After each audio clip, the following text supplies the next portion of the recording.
der Livestream der Nürburgring Langstreckenserie. Präsentiert von Falkenreifen. Herzlich willkommen zur Nürburgring Langstreckenserie. Welcome to the Nürburgring for the NLS, the Nürburgring Langstrecken Series. Und jetzt ist das Rennen freigegeben. The red lights are out now. Viele Zuschauer unterwegs.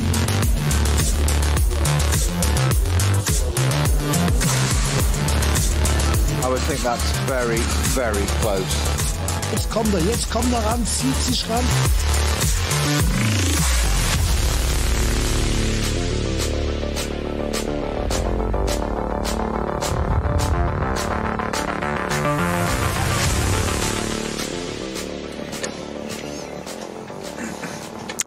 Very, very good morning to you. I can't believe it. This is the final round of the 2025 Nürburgring Langstrecken Series. And in at the start, out at the end, Bruce Jones and Peter Snowden all set for 4 hours of racing. And I've been looking up and down the entry list to see if Franz Herrmann is listed again. Is it Max Verstappen coming back for a third attempt? That certainly gave us a real stir of the pot last time out. And certainly in terms of bragging rights, when he turned up at the next Grand Prix, a few other drivers were a little bit snippy. But he didn't just turn up here. He had an enormous amount of fun, got more racing than you get in 2 Grand Prix around a far better circuit than they'd have all season. There must be others thinking, you know what, I quite fancy doing that now. No, not quite fancy, really fancy. But unfortunately, Max set the bar so high, he didn't just win it, he waltzed it. So maybe they wouldn't want to reflect against that. But for me, and I know I'm fairly sure for you as well, Snowy, we just want all the drivers to do as many types of racing as they can. It's great to have that cross-pollination and brilliant for the eyes of the world that had never seen the Nürburgring Nordschleife to find out what it's all about.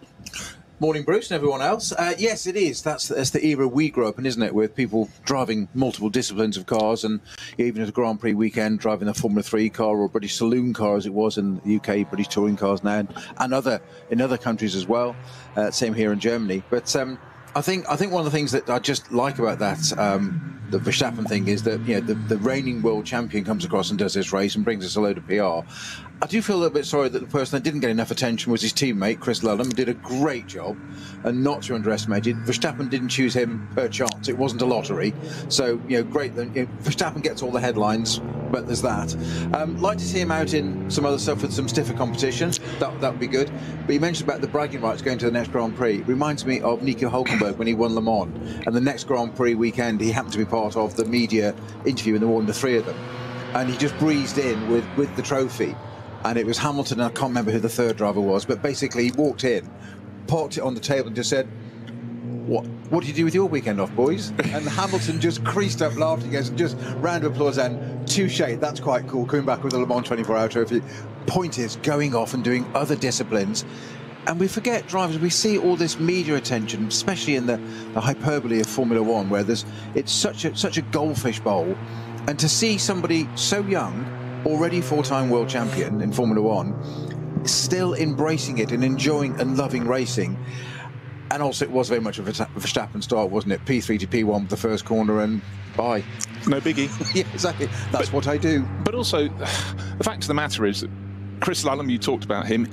Max has known him through sim racing for a handful of years, did a bit of radical racing in 2024, but fully exploded in GT3. He is very, very fast. Championship 3rd or 2nd, and World Championship.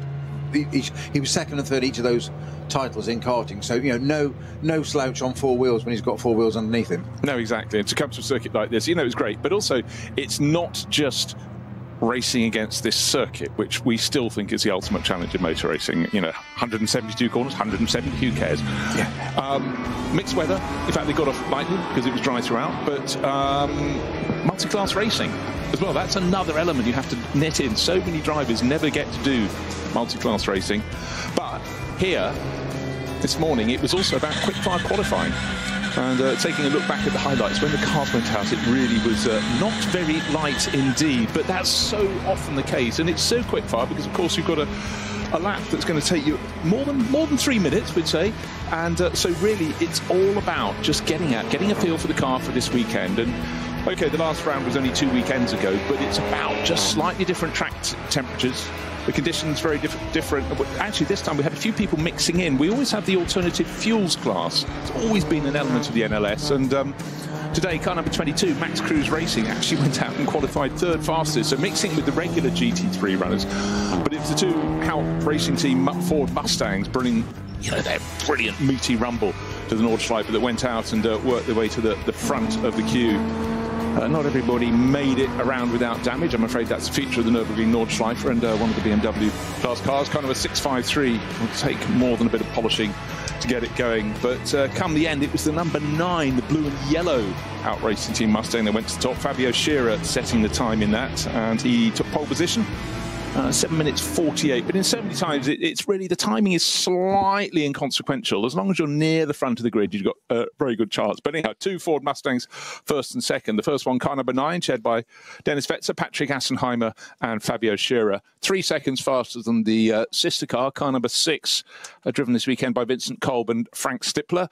Frank Stippler is also in the car that qualified 4th fastest. Get down to that in a second. But the alternative fuel Audi R8 LMS GT3 Evo 2, to give it its full title. That's 2 Fugels and a Benjamin Leuchter, their 3rd fastest. And then Veremenko, Selv and Stippler, again, driving a Ford and an Audi this weekend, the king of the Nürburgring. So he's 4th fastest in that. And then we've got a couple of the 2 Falken Motorsport cars qualifying, their 2 Porsches, 5th and 7th. But really it's about just preparing yourself for what lies ahead. What track conditions have we got today?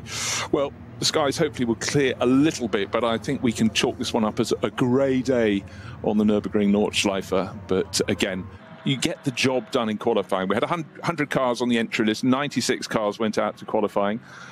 And as we saw, car number 653 was one of the fallen. I don't know if that's going to make it into the race. Another car just out on circuit has not made it around. A Renault Clio has just pulled to the edge. Hopefully that's something could be sorted. 653, by the way, from the giant Adrenaline Motorsport stable. It's the M240i.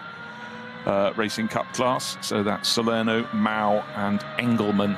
Again, you look down the entry list, an extraordinary entry list, so many nationalities coming out to play, coming to experience this circuit. It's all about the circuit. The racing is always fantastic in NLS. What they know for these races, though, grids are thinner than they are in the first part of the season, where we often have, what, 150 cars snowy, don't we? This time 100. It's been thinned down by 2 or 3 or maybe 4, so let's call it 95, 96 cars coming out to start. But we've got the battle at the front.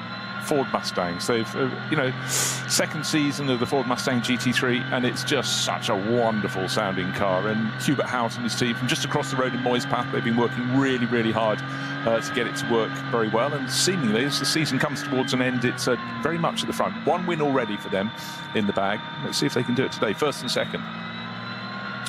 Nice to see both of the Falken Porsches out. They weren't the last round when you had Franz Hermann in the race. Good to see those cars out. Always contenders, Falken car, either one, 3 or 4. Not forgetting, of course, that Mr. Stippler is driving 2 cars this weekend in the same race, which slightly confused me for a moment, or just caught me out off guard, having missed the last couple of rounds with you. It was Kolb that obviously put the Mustang into 2nd, number 6. But it was Stippler that recorded the time for the Audi R8 in 4th place. In 4th place. Yeah. And I also think, of course, I forget he does this sometimes and does frequently drives both cars, and that is a testimony to your ability then of jumping from, you know, a Mustang, which is a big heavy front engine car, under development still, very much under development, and a great program with Ford Performance there. But also the Audi mid-engined car on different tyres. And mid-race, you just jump from one to the other, and both are front runners. So you've got a chance of winning the race in 1 of 2 cars. I mean, spread your bets. Well, so, you know, we talked earlier about how in the 60s and 70s, but particularly the 60s, drivers did multiple races per weekend. He can get 2 in 1 here. 2 starting fees. It's the way to go. The car that was in trouble, by the way, is the SFG Schernau Racing Club Renault Clio in a class of just 2, the H2 class, and that's Roman Schiemens and Matthias Varsel having its problems. Right, final round of the championship, and of course we have so many classes to consider, but let's just talk about the overall title battle. It's split between cars from 3 different classes, and you only get points according to the number of cars that start in your class. And I did some little maths here. The one that's leading with a 4-point advantage is Ranko Mijatovic and Nick Wustenhagen. They're in an FK Performance M4 GT4 BMW. Their class has 8 starters. the crew in second place, Arnie Hofmeister and Tim Scheerbart, they're driving a Moulins Motorsport Cup 2 Porsche. They've got 11 starters. They've got a chance to, if they win their class, gain 3 more points, and if the points leaders leave them 1 point short, I'll keep you on tenterhooks. And the car in third place overall, runs from the VT2 rear-wheel drive class, Adrenaline Motorsport BMW 330i. They're on 104 points, and that's Philip Lyson, serial winner in this championship, Daniel Zils likewise, and Philip Stahlschmidt. So very, very close. They've just, basically their job, keep things simple for the driver. What they got to do, win your class, bank the maximum number of points to see where you end up. And bearing in mind, the Cup 2 Porsche qualified 10th, so that'll be quite visible for the start of the race. The car from SP8T, which is the FK Performance BMW M4, that's 21st. We have to look back to 62nd on the grid for the third of our outright championship challenges. So we'll try and keep an eye on that in the race, but hopefully so will the director as well. We will pick them out through the course and see how those battles are unfurling as we get through the day. But and it's very easy to overlook that it is, we love working together, we love covering NLS, and we've mentioned highlights of different quality drivers or different standard drivers coming into the last round, etc. But for us regulars, this is Championship Finals Day. And yeah, it matters to them that, great. I'm sure they loved having Verstappen on board and all the press it brought to it. I did hear a figure of 50,000 extra spectators, and they even built an extra grandstand for when Verstappen did the race. Sorry, Franz Hermann. No, he was officially Verstappen last weekend, 2 weekends ago, yes. Whenever it was. Yes. No, entirely. It's not that far from the Netherlands, so you can imagine more people coming over and getting a love, and it spreads because obviously the NLS runs through the course of the year, March through to October, sometimes dipping it almost into November, but that's the one that's always going to be a bit sketchy weather-wise. I mean, right now it's battleship grey, thick clouds, almost such low clouds, they almost feel like mist, but they're not quite. But again, if you're viewing the cars at the top of the circuit, it really is the top of the circuit, the start of the circuit. It does dip a lot lower, and that does help you get away a little bit from some of the hanging cloud. But certainly it's a very grey day here. But, we go through the course of the year, and a lot of drivers come at the start of the season. I mean, the ever greater ascent to stardom of the Nürburgring 24 Hours. It's now absolutely right up there in the pantheon of GT races, part of the Intercontinental GT Challenge, and the sheer quality at the front end of the grid. I mean, but drivers can't just come and play here, can they? They've got to get the qualifications so they can then take part in the Nürburgring 24 Hours. Explain how it happens for a driver. Might be someone who's really highly ranked, racing at a very high thing, but they still have to come and show their skills here, don't they? 100%, because you have FIA governs motorsport across the world, then you have your own ASN individually, ADAC here in Germany. To do the Nürburgring, you have to get what they call the ring permit, the ring license, and there's a very set procedure because we run here with no safety cars. It's under code 60s, so there's slow zones. You can have a 120 down to a 60. You can have yellow flag before that, and then it clears and green. You can't overtake. You must obey it, and there are penalties, and some of them quite draconian if you break those rules for obvious reasons, because code 60s are not for clearing up the mess. Well, they are for clearing up the mess or whatever may have happened. It might just be a spin and gravel and detritus on the track. But there are marshals and officials on track doing that work, and they have a right to be protected. That's why we have to slow them down. That's the biggest thing, and that's what all organising governing bodies across the world will be absolutely draconian on. You don't speed through those zones. So we run it a very different way here at the Nürburgring. You can have an international racing licence, you can have a super licence, Formula One, and you've won world championships or not, or whatever. You cannot turn up here and just come racing and say, oh, I fancy that the weekend. You have to get your permit, and what you have to do there is you have to start in a lower class car, lower powered.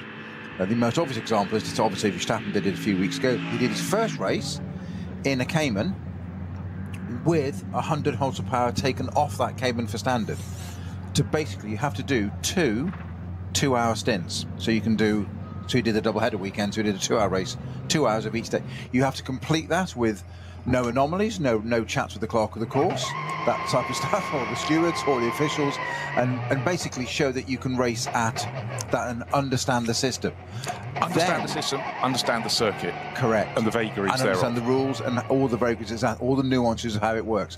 When you've done that to their satisfaction, you'll get your permit B, which is what Verstappen did. So he did his 2 races, did his 2 1-hour did his two-hour races, you have to have 4 hours on your clock. A bit like a pilot's license, basically. You've got to have your hours at a certain level and prove that you're capable before you can get the full license, as it were, and go solo. And what you always need to do through the course of the season, particularly in the early season races, is look not just at the cars in the top class, SP9 on the entry list. Oh, by the way, the entry list, you go to vln.de and you can grab yourself an entry list there. They get live timing on that as well. Everything else.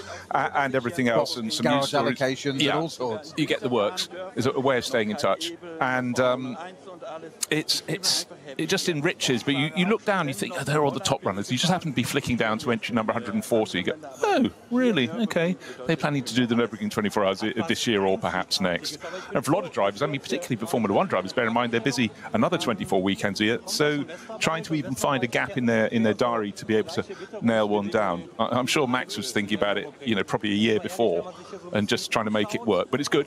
Tell you what's not so good. The thick cloud I was talking about is actually apparently now starting to drizzle at various of the higher points on the circuit. So when the drivers go around, obviously it's a very, very long formation lap, well, the same length as the other laps they'll be racing, but the fact that it's 25 kilometres round means they've got a chance to appraise things, haven't they? I love what you said. I thought, well, of course it's a long lap. It's a long time is what you meant. Yes, exactly. It's a slower I wasn't specifying distance exactly. Or anything like that. The age-old categorising under listen to what I mean, not what I say. Watch my eyebrows. Works well in radio. Now, I was just having a quick look down through those 3 championship challenges, and in the championship leading car, it's car number 187. This is the one we talked about, Nick Wustenhagen and Ranko Mishvetovic.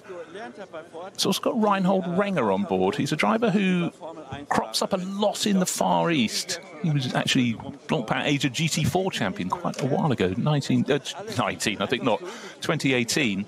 Very, very handy driver to have on board. It's amazing when you see across the course of the season people who drop in and drop out of crews. So I'd say that's a very safe pair of hands, Reinhold. And I also discovered when I was out in the Far East that he races under a pseudonym of Randy Walls. But maybe not every round. He's down just as Reinhold Renger this weekend.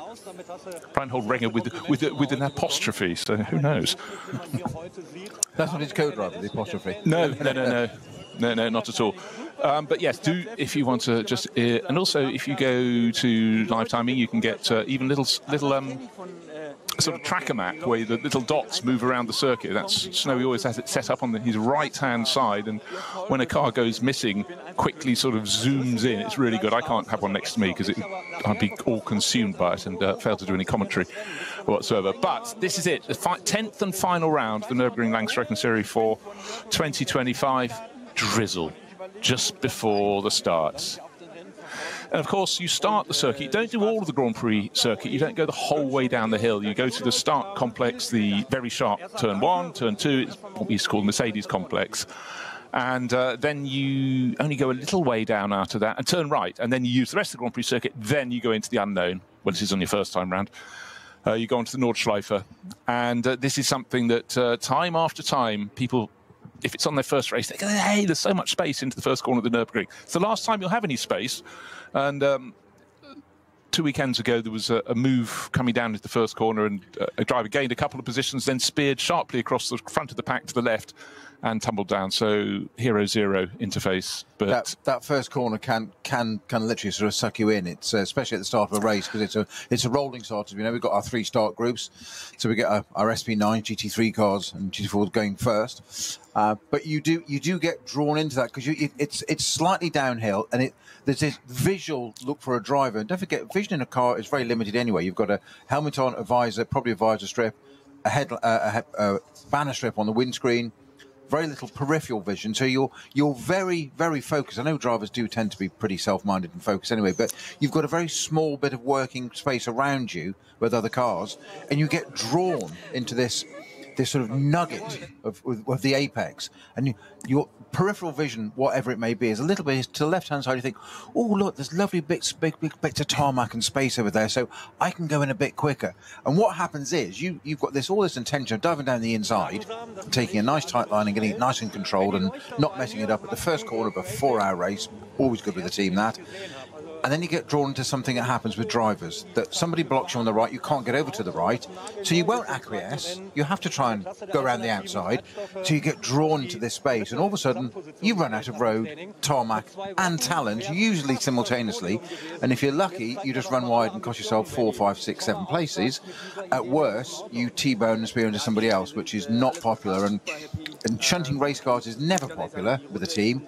Doing it at the first corner of an endurance race, trust me, it's exponential. They're usually very unhappy. So unreasonable, aren't they? I know. But it is that thing, that's what I wanted you to touch on, which is the fact it's also slightly downhill, gives you a little bit of extra momentum in the way, but it's that moment on a greasy surface when suddenly you get a little bit of gap that's opened, and it's magnetic, isn't it? There's a gap, I can fit my car in. I should have done. It's standard driver psyche that what you should do is acquiesce and back out of it and just say, let's go. It doesn't matter if it's 2 or 3 places. It's the early part of the race. You know, there's that dreaded phrase in endurance racing. There's a long way to go. But drivers wouldn't be drivers if they did that. No. So they always want to. If you've got a door handle next to you, you don't want that door handle to be going backwards. Well, you do. So you don't want to be going forward. You want to be alongside it, and it just happens. And I'm sure jockeys and things are in other sports, you know, horse racing are just the same. Something clicks in the brain where they just go, I can do this. I'm really good at this, and then you find out you're not. No, exactly. But also, there is definitely this other element that you know that once you get onto the Nordschleife, you get off the Grand Prix circuit, getting past is much, much harder. Many more corners on which to do it, but suddenly those barriers aren't way back, they're alongside. And if it's the first time, if you joined us to listen this weekend to the racing action, because maybe you were inspired by hearing that Max Verstappen did it, what you have to understand is once you get onto the Nordschleife part, which is the original circuit through the Eiffel Forest, it's uphill, down dale, and either side of the track is narrower. Go beyond the track, and there's very seldom more than 1 car width of grass, and then barriers. And so the consequences of going off, they're there, and you do need to build a bit of a margin. So getting past, you've got to know you're getting past. However, what we do get, Peter touched on it, 3 groups of cars starting there. There are 3 individual grids, all rolling starts, and it does mean our front runners at the head of this race will be catching the tail enders who are in far, far slower cars, doing their very best. They try and stay out of the way, but it's up to them. It's not up to them to stay out of the way. It's up to the faster cars coming through to find a way past. But that's the moment where the battle can really yo-yo forwards and backs. You know, do I go past now? Max Verstappen, it was interesting. He did have to learn caution, because it's not something he has to really do in Formula One that often, because, you know, it is what it is. But here, coming across the car, he's 60 kph faster at any given point on the circuit. And then when you get to the long return straight, even more than that, has that driver seen me? Because he doesn't know the other drivers. In fact, it could take you years to learn the other drivers, but you just sort of have to understand how a car with far inferior performance is going to handle around the corner. How fast will it be on the exit? Will it need more road, etc., etc.? So there is that element. You have to sort of back it off a little bit. The point you're making, of course, about the first part of the circuit is it's a current Grand Prix status circuit. So it's wide, it has runoff areas, etc., which we're not permitted to run Grand Prix anymore. So the jeopardy there for the drivers in that first start group, and all 3 start groups, the same thing is that all those drivers have their best opportunity because they're just with their peers, not racing with others, so the speed differentials are pretty comparable, but they get that first bit of the lap, the Grand Prix circuit, where the opportunities to overtake are better because the track is wider. If it does go wrong on cold tyres, you've possibly got a bit of a runoff area. So your risk ratio risk-reward ratio is slightly better for you. You will try and capitalise on that first bit, but without going over and making a complete fool of yourself. And as you say, you go onto the Nordschleife, and the bit that I always say is the absolute best barometer is that basically at the end of that Grand Prix circuit, you turn right to rejoin, go in the pits, and there is a loop there for cars to do that if you need to, and continuing on GP circuit, or you go left onto the Nordschleife, the Sabine-Schmitz curve, couldn't be named more appropriately. And that doesn't have a runoff area. It doesn't have any grass, it doesn't have any tarmac, it has a white line, and next to the white line, there's a metal Armco barrier. No conveyor belting, no rubber, nothing to soften it, not sugar-coated. It is end of that circuit, start of this one. It is that massive metaphor of this is the Nordschleife. If you don't get it right here, it's almost calm yourself. Get ready for the next bit. Well, it's the ultimate funnel. It's actually a bridge over a road that goes underneath, so it can't have any more width. But it is, right, yeah, we're not mucking around now. Now, to talk for 5 minutes as we have about the perils of the Nordschleife, you might think, oh, we're scaremongering. Not at all. And on a morning like this, it's battleship grey clouds. There's a light layer of drizzle on the start-finish straight, a few umbrellas up from the lightweights. Come on, live the weather. But it's once you go out onto the circuit, they don't yet know what it's going to be. It may well be that the rest of the circuit is completely without rain, but that doesn't mean it won't be coming in. But this is an event of peril, and that is such a part of the attraction. If you make motor racing entirely bland, I mean, bear in mind, when this reopened in the mid-1980s as a Grand Prix circuit, people were horrified because up until 1976, the German Grand Prix had been held here. Of course, 1976 nearly lost the reigning world champion Niki Lauda to a fiery accident out at the far side of the circuit. And was it Bergwerk? I think it was. It was Bergwerk, yeah. yes.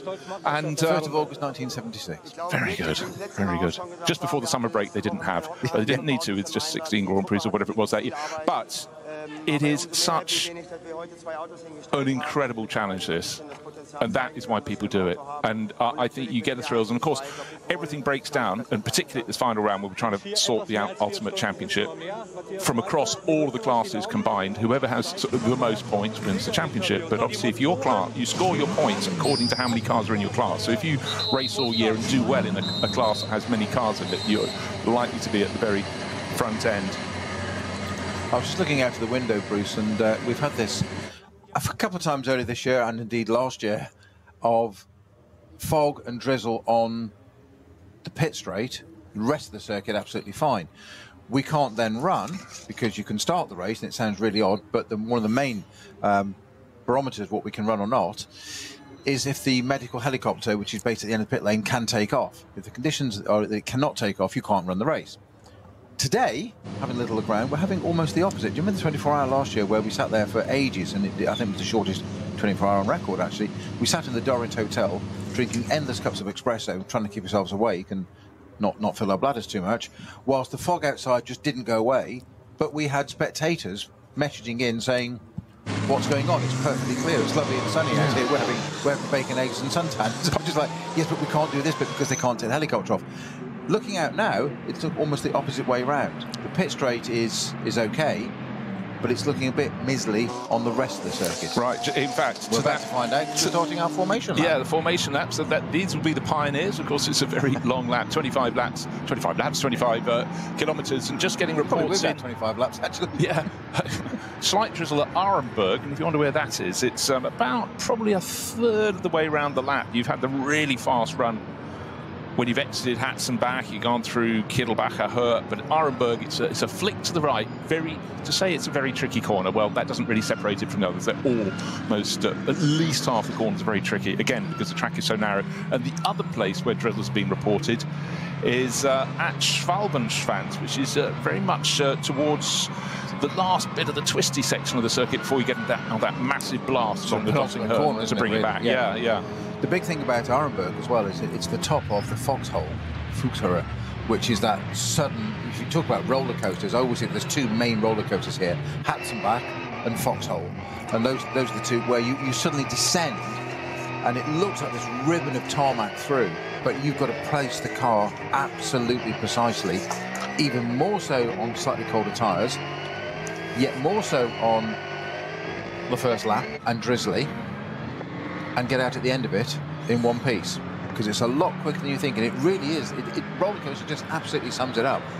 They're going to be there fairly shortly, so we can look on our little track, and we're still at only halfway around the GP circuit at the moment, so we haven't even got on to the Nordschleife itself. Have we got is that one of the Audis going off already?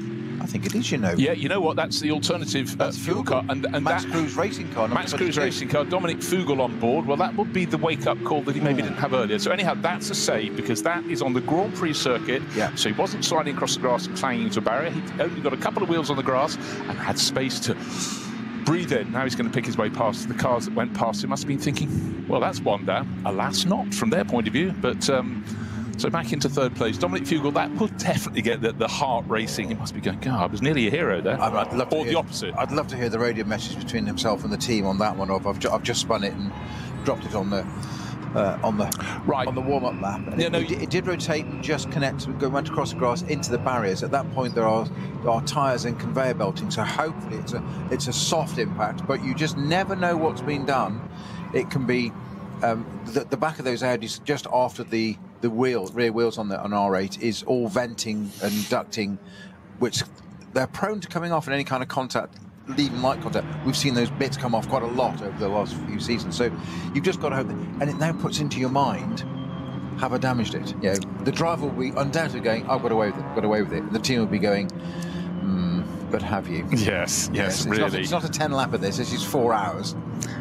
4 hours of up and down Dale. Right, the second grid of cars are going to have the same experience. Maybe the track would have been very slightly dry. They're working their way around the Grand Prix loop before they head out onto the Nordschleife. So that was as I said earlier, it's when you look at qualifying, it's all really about just a familiarisation, and this is even more so, but then you don't have a chance to adjust the cars or anything else. If you decided to go out on rain tyres, you'd be getting, it's not slippery enough for those, so everyone will be on slicks. You can be sure of that, those who run at the front. But a few windscreen wipers going on, and that's on the Grand Prix loop, so they're not yet in the country.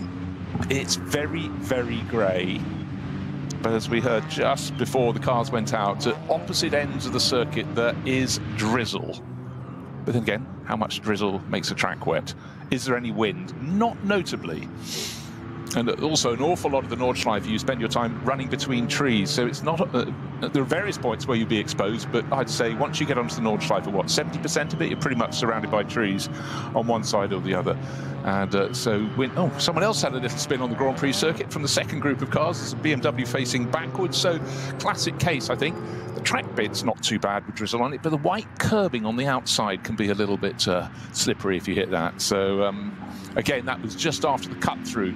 After they'd done the Mercedes arena, the first few corners, then you cut through sharply to the right, and it was just on the exit of that when you're doubling back towards sort of halfway point around the Grand Prix loop. The cloud is getting lower even as the second group of cars goes into the dip and then comes up to the Wiedel chicane. So that in their mind, they're already thinking, I'm about to go onto the Nordschleife. I've got the chicane, then I don't turn right, I turn left, the double left at Sabine Schmidt's curve. And if you're asking who Sabine Schmitz is, by the way, two-time winner of the Nürburgring 24 Hours, but became famous she became very much part of the Furniture at Top Gear program. I think her first run on the programme was driving someone around the circuit in a transit van, wasn't it? Blowing their socks off. I think it was Clarkson. She claimed she could beat Clarkson time in a transit van, to which, of course, challenge accepted. And just that first statement you made, a two-time 24-hour winner. To take part in the 24-hour here is not a privilege, but it's a heck of an event. It's one of the blue ribbon sports car events of the world. To finish it is something else. To win it, let alone win it twice, is quite extraordinary. And she was entirely capable, and VLN champion once as well. Since in '96, I think she was, in Porsche. But yes, could hustle a transit van around here and have a conversation like you and I are now, with so much mental spare capacity to just drive the van and just chat and just make it look easy.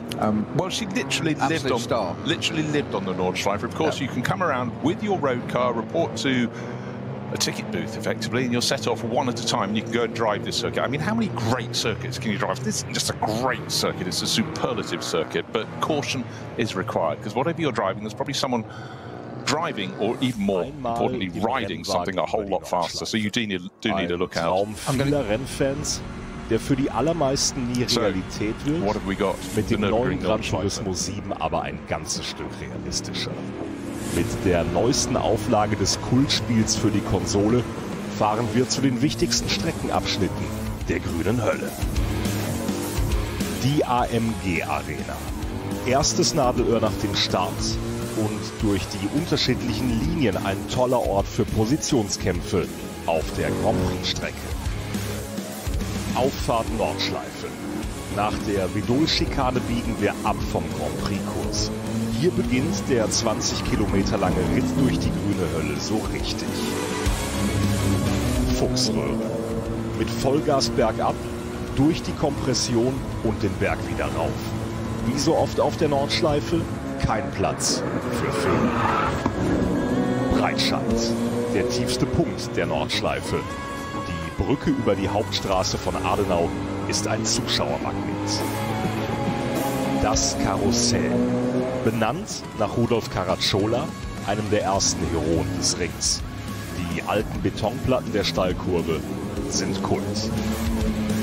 Brünnchen, der Zuschauer-Hotspot. Ob beim Rennen oder bei Touristenfahrten, ob bei brütender Hitze oder im strömenden Regen, hier ist immer etwas los.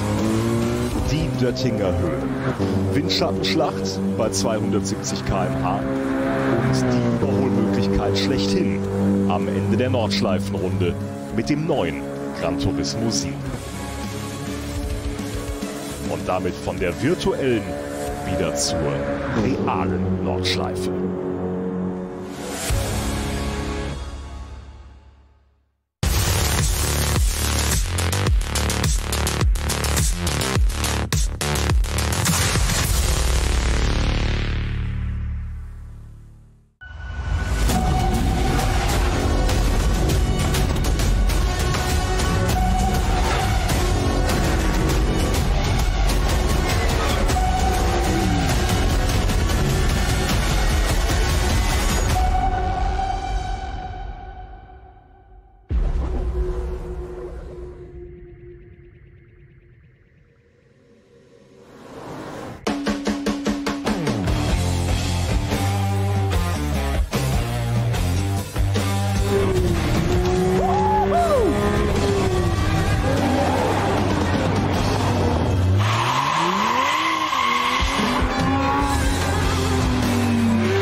Sie sagen, es ist nur ein Auto, aber wir sagen, es ist Herzblut, Schweiß und Perfektion. Denn wenn du schraubst, dann zählt jeder Millimeter. Dann bist du in deinem Element. Du willst mehr als nur fahren. Du willst es fühlen. Die volle Kontrolle. Eine optimale Straßenlage. Wir wissen genau, was dich antreibt. Denn wir teilen die gleiche Leidenschaft. Egal ob auf der Straße oder auf der Rennstrecke. Wir sind immer an deiner Seite. Wir sind H&R. Offizieller Partner der Nürburgring Langstreckenserie.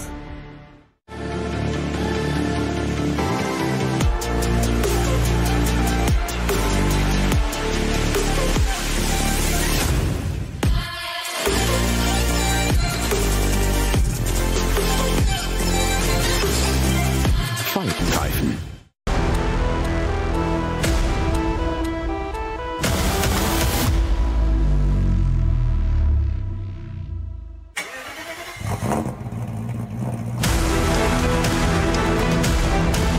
Hol dir jetzt dein eigenes Motorsporterlebnis nach Hause. Dein Online-Shop für Simracing-Hardware und Zubehör. www.simraceshop.de.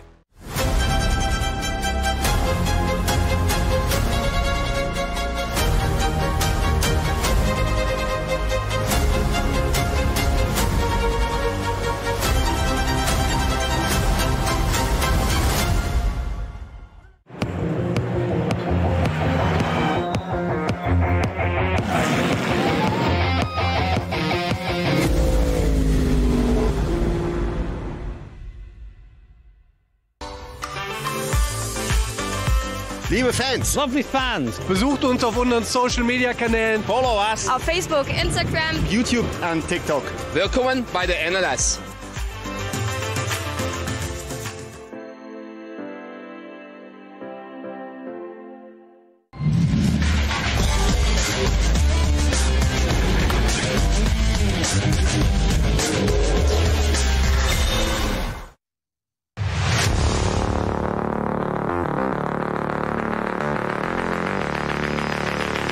So.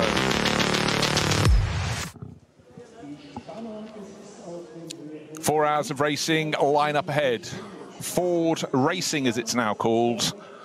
2 cars in this race, 2 cars on the front row of the grid, 2 of their Mustang GT3s. And We're kicking off with Fabio Scherer driving the car on pole position. He's showing that's car number 9, showing that with Patrick Assenheimer and Dennis Fetzer. And the sister car number 6, the inimitable expert of the ring, Frank Stippler, will start and hand that over to Vincent Kolb. And then Frank will sidle his way down to the pit lane and is providing the Audi. It had a little spin very early on the formation lap. He's still in the battle. He'll get in that and take it through to the finish. So greedy in some sort of way. He's running cars starting 2nd and 4th on the grid. So he's going to split himself. But right now he'll be wearing his Ford performance hat, doing the first part of this race. Presumably the first half. It's a 4-hour race.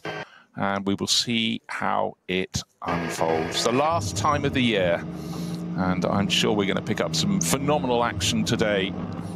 Back half of the circuit, track looks a little bit darker than it would normally, not just because the sky is dark, because there clearly has been a little bit of drizzle that's just settling on the surface. But as the cars go around, not too much spray coming up. Of course, on the formation lap, they're not running at full racing pace. However, any high point in circuit, it's always quite handy to use an onboard camera and look across the trees and what are you seeing out ahead? If you're seeing anything, that's good. That means you've got a view. If you're not seeing much, it means the fog. It's not fog, it's thick cloud. It's getting worse. But actually, in the space of the last 30 seconds, moving around the circuit, suddenly go to an area with slightly less dark grey tarmac. So it's just what the drivers don't want. They'd like to have uniform race surface, and they're not getting that. Greasy in parts, marginally less greasy in others. What fun. We do get, as you say, I mentioned onboards there. We do have some onboards now. There's a pit board being held out for a Ford already and a change of tyres. Okay, they can rain tyres coming out. Wet tyres already for one of the Ford Mustangs. We don't know which one it is that's going to be coming in. I'm going to guess and risk it, maybe Stippler. Because he knows the place so well, maybe he's going to say, let's go on to those to start with. You can flip it round and say that Stippler knows this circuit so well that he reckons anyone can push on slick tyres. It may be him. Do you see what I did there? I did. You set me up, didn't you? And no, it's a joint thing. Yeah. I knew it would work, yes. Two sides of the coin. Yeah, have it covered from all directions. Yeah. When it lands on its side is the problem. And then falls through the drain cover. Exactly. Into the sewer below. There are no winners. No, indeed. So one of our Mustangs is going to pit for tyres almost straight away. We've seen this before. Well, we have seen this before, just prepared. It might also be mind games, psychologically, of let's bring these out and get the other teams immediately thinking, well, why are they doing that? Which car are they bringing in? Which one is it? Why not? And it might be that it doesn't. But Dottinger Hoa is now looking very, very misty and foggy. Cars coming out of the final corner, not of the circuit, but the final corner of the bit before you get to the Dottinger, which is the long straight, the run with the kink in it at Antonia Bucher, where you're still flat on it, up towards Tiergarten, Hohenrhein to complete the lap. But the long view taken from high above Hohenrhein, you can see the glare of the front-running cars, their headlights coming towards us, the cars moving from side to side, but it's chopping and it's changing. And so the final sector of the circuit, the final 5 kilometres in pretty thick cloud. Now, just before we get our race underway with Start Group 1, we have lost the 906 911 GT3 from the Cup 2 class already. That's Peter Rolf Bonk out at Schwalbenschwanz. That's stopped. So it's a yellow flag there, and that can be put to one side. Provided there's no damage to the circuit, they can start the race, and Start Group 2 and 3 will go through there. But that's a car that hasn't even got to the start grid. Right, news coming through. It's great getting all information in the commentary box. Drivers are reporting, bearing in mind those wet tyres, the rain tyres are out for one of those Fords that fill the front row of the grid. Drivers are reporting back to their various teams they cannot get temperature into the tyres. So maybe if you really can't do that, maybe going onto treaded tyres is actually not such a big compromise, but it may give you a bonus. But from where I've seen as the cars go around the circuit so far, it doesn't look that wet. Yes, there's a sheen on this, not a sheen, a darkness to the racing surface, but only the drivers can tell. Also snowy. As a man who's raced around the Nordschleife, you also get that feeling through the seat of your pants, through your hands as well. How much grip is there, or more to the point, how little? And when you report that back to the team, and the worst response is always, but can you continue? Can you cope? Because their view is always, we'll advise and we'll give you as much information as possible. and we'll tell you what's correct engineering-wise, strategy-wise, etc. But, as I've been told many a time, you're driving the car. It's under you. Tell us. And that's where's your skill set? Can you get this to the end of a lap? Is it worth getting through? Is it a time deficit to come and change and go onto a tyre that then overheats too quickly and it's the wrong decision? What do you do? And it's down to you. It's not going around another 4-kilometre lap. If you get it wrong, it's 25Ks, and it's not just any 25Ks. It's incredibly difficult 25Ks where everything is stacked against you. But the first couple of cars, the blue Mustang from Hout Racing Team, that's car number 9, comes around, waiting for the sister car, the white one with the blue stripes, much more American racing colours there.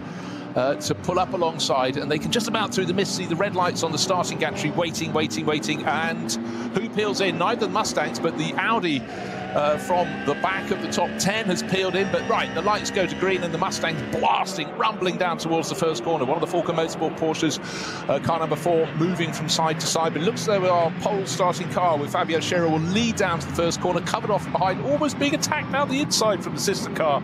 That's Frank Stippler just having a little bit of a play, a little bit of a look. He banks out around the outside into second place, Bruce. I'm sure that's Menzel in number 3. Falken, it is. It not? Yep. Straight up into second. Split the 2 Fords directly, and the other Falken now into 4th place. Now, the Porsche losing, and the Mustang losing out a little bit there. It's almost going to drop down to P4 if he doesn't look out. That's the number 6 car of Frank Stippler. But let's factor in the fact the drivers have all been reporting they can't get any temperature into their tyres, and that's why Frank's being maybe slightly cautious there. And this is a point where you can just risk too much, and Boccolacci trying to go through the cut around the outside of Frank Stippler. Frank gets a wobble, forces the number 4 Porsche up over the curbing. Get back to terra firma, and tucked in behind Tim Scheerbart, 9th. He started the race from 10th, but he is a championship challenger. He's 2nd overall in the outright ranking, so he keeps it 3 abreast. Stippler just cannot. He can't get the power down. He's got a couple of Cup 2 Porsches going around either side of him. This is Frank being cautious. But you know what? Doesn't come here with this much experience and just takes silly risks. Yeah, the turn-in's okay. It's from the mid-corner out to the exit where you just can't get the power. Just losing it. It's understeering and then oversteering on power coming out, which is why he's dropped a handful of places. I think 3 or 4 places already for Frank Stippler. But neither of those cars came in for changing tyres, so they decided not to. And I think he's going to drive around the problem and see if the track can dry out. Whilst the start group 1 get onto the Hatzenbach, onto Nordschleife, or onto start group 2 coming up to Tiergarten, ready for the race start. I just identified one of the cars that I think 4 of the lead group came in, and car number 50 was the best place on the grid, 11th at the start. That's the Equipe Vitesse AM class SP9 Audi. So we saw the Audi come in, followed by 3 others, but at least we can identify car number 50. Right. 2nd starting group, same drill. Look at the lights on the starting gantry as the cars pass the pit entry, and a couple of the one of the Porsche Caymans has dived from that class, followed by one of the BMWs. But the leaders in the class, nice and neat and tidy. It really is a dark, dark day. It's like you're looking out through tinted windows as you head down towards the first corner. The track seems wide, it dips down into the first corner, but the first 3 Caymans, all nice and clear. Oh, the one in 2nd place is still in 2nd place, but nose wriggling to the left, to the right, touching the white line on the outside edge of the circuit, somehow just getting the braking done. Of course, there's a huge tarmac runoff area straight in front, so all would not be lost. Places would be lost, but not the race. But anyhow, the driver there doing precisely what Peter and I were talking about before the start of the race.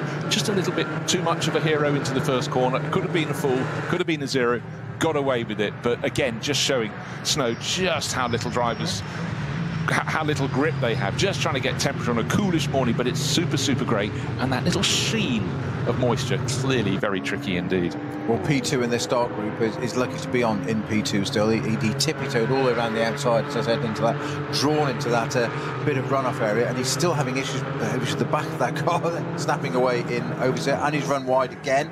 So he is absolutely massive. Oh, there's nearly a run into 3 of each other there, almost got away. Their braking distances are obviously compromised on a damp track as well, and on the short bit of straight they got, they're still, as you say, doing a little bit of weaving, trying to get to heat into those sidewalls of the tyre, and that's what you need to do. You need to get the sidewall compliant and get it soft and working. That's the bit, otherwise the tyre just doesn't work. I'm going to name names. It's Heiko Hammel who's had all those moments. Renazzo Motorsport team, of course, they run a Lamborghini in the top class, but running in Cup 3, which is the Porsche 718 Cayman GT4 class, absolutely packed with runners, but he was nearly not one of them.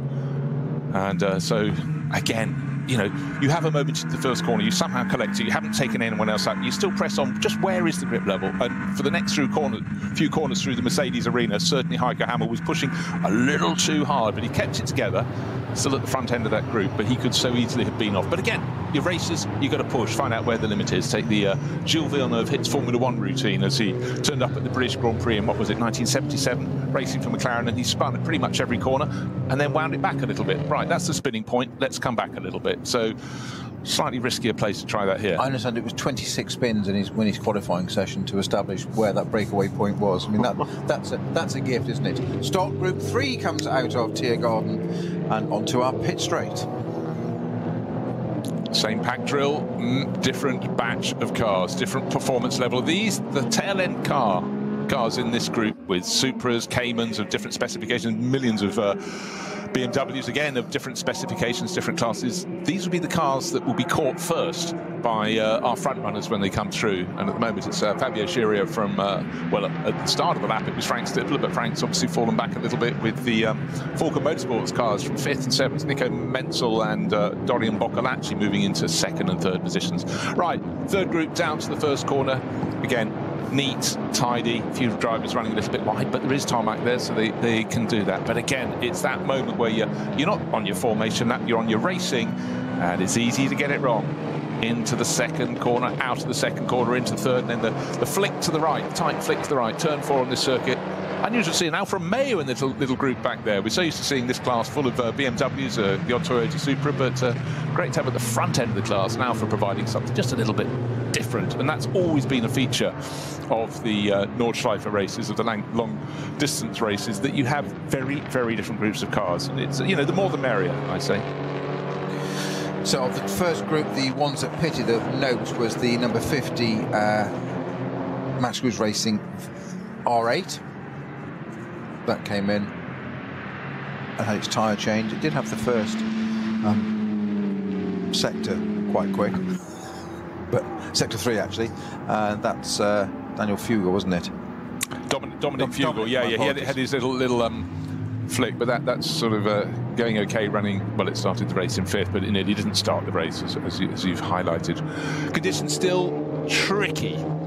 It's not a wet track, it's a mildly damp track, or the curbing around the outside of the circuit certainly is. And we've had a few little moments. Right, halfway around the opening lap, and it's proper windscreen wiper action. And it's tippy toes, isn't it? And we've had a change up front because the yellow and blue pole starting Fabio Scirea driven Mustang has had a moment. I'll tell you what's had a moment though. The number 4 Porsche, in the blink of an eye, has damaged itself. There's an Audi sitting sideways across the track, and I think that's car number 22. I think that's the one that was started by Dominic Fugel, the one that had a spin on the outlap, and it had gained various places and then lost some. And a Porsche has had front end damage. Can't work out which one that is at the moment, I'm afraid. So what they've done, they've got to about 2/3 of the way around the lap, and suddenly the track's got a whole, well, maybe just a few percentage more slippery,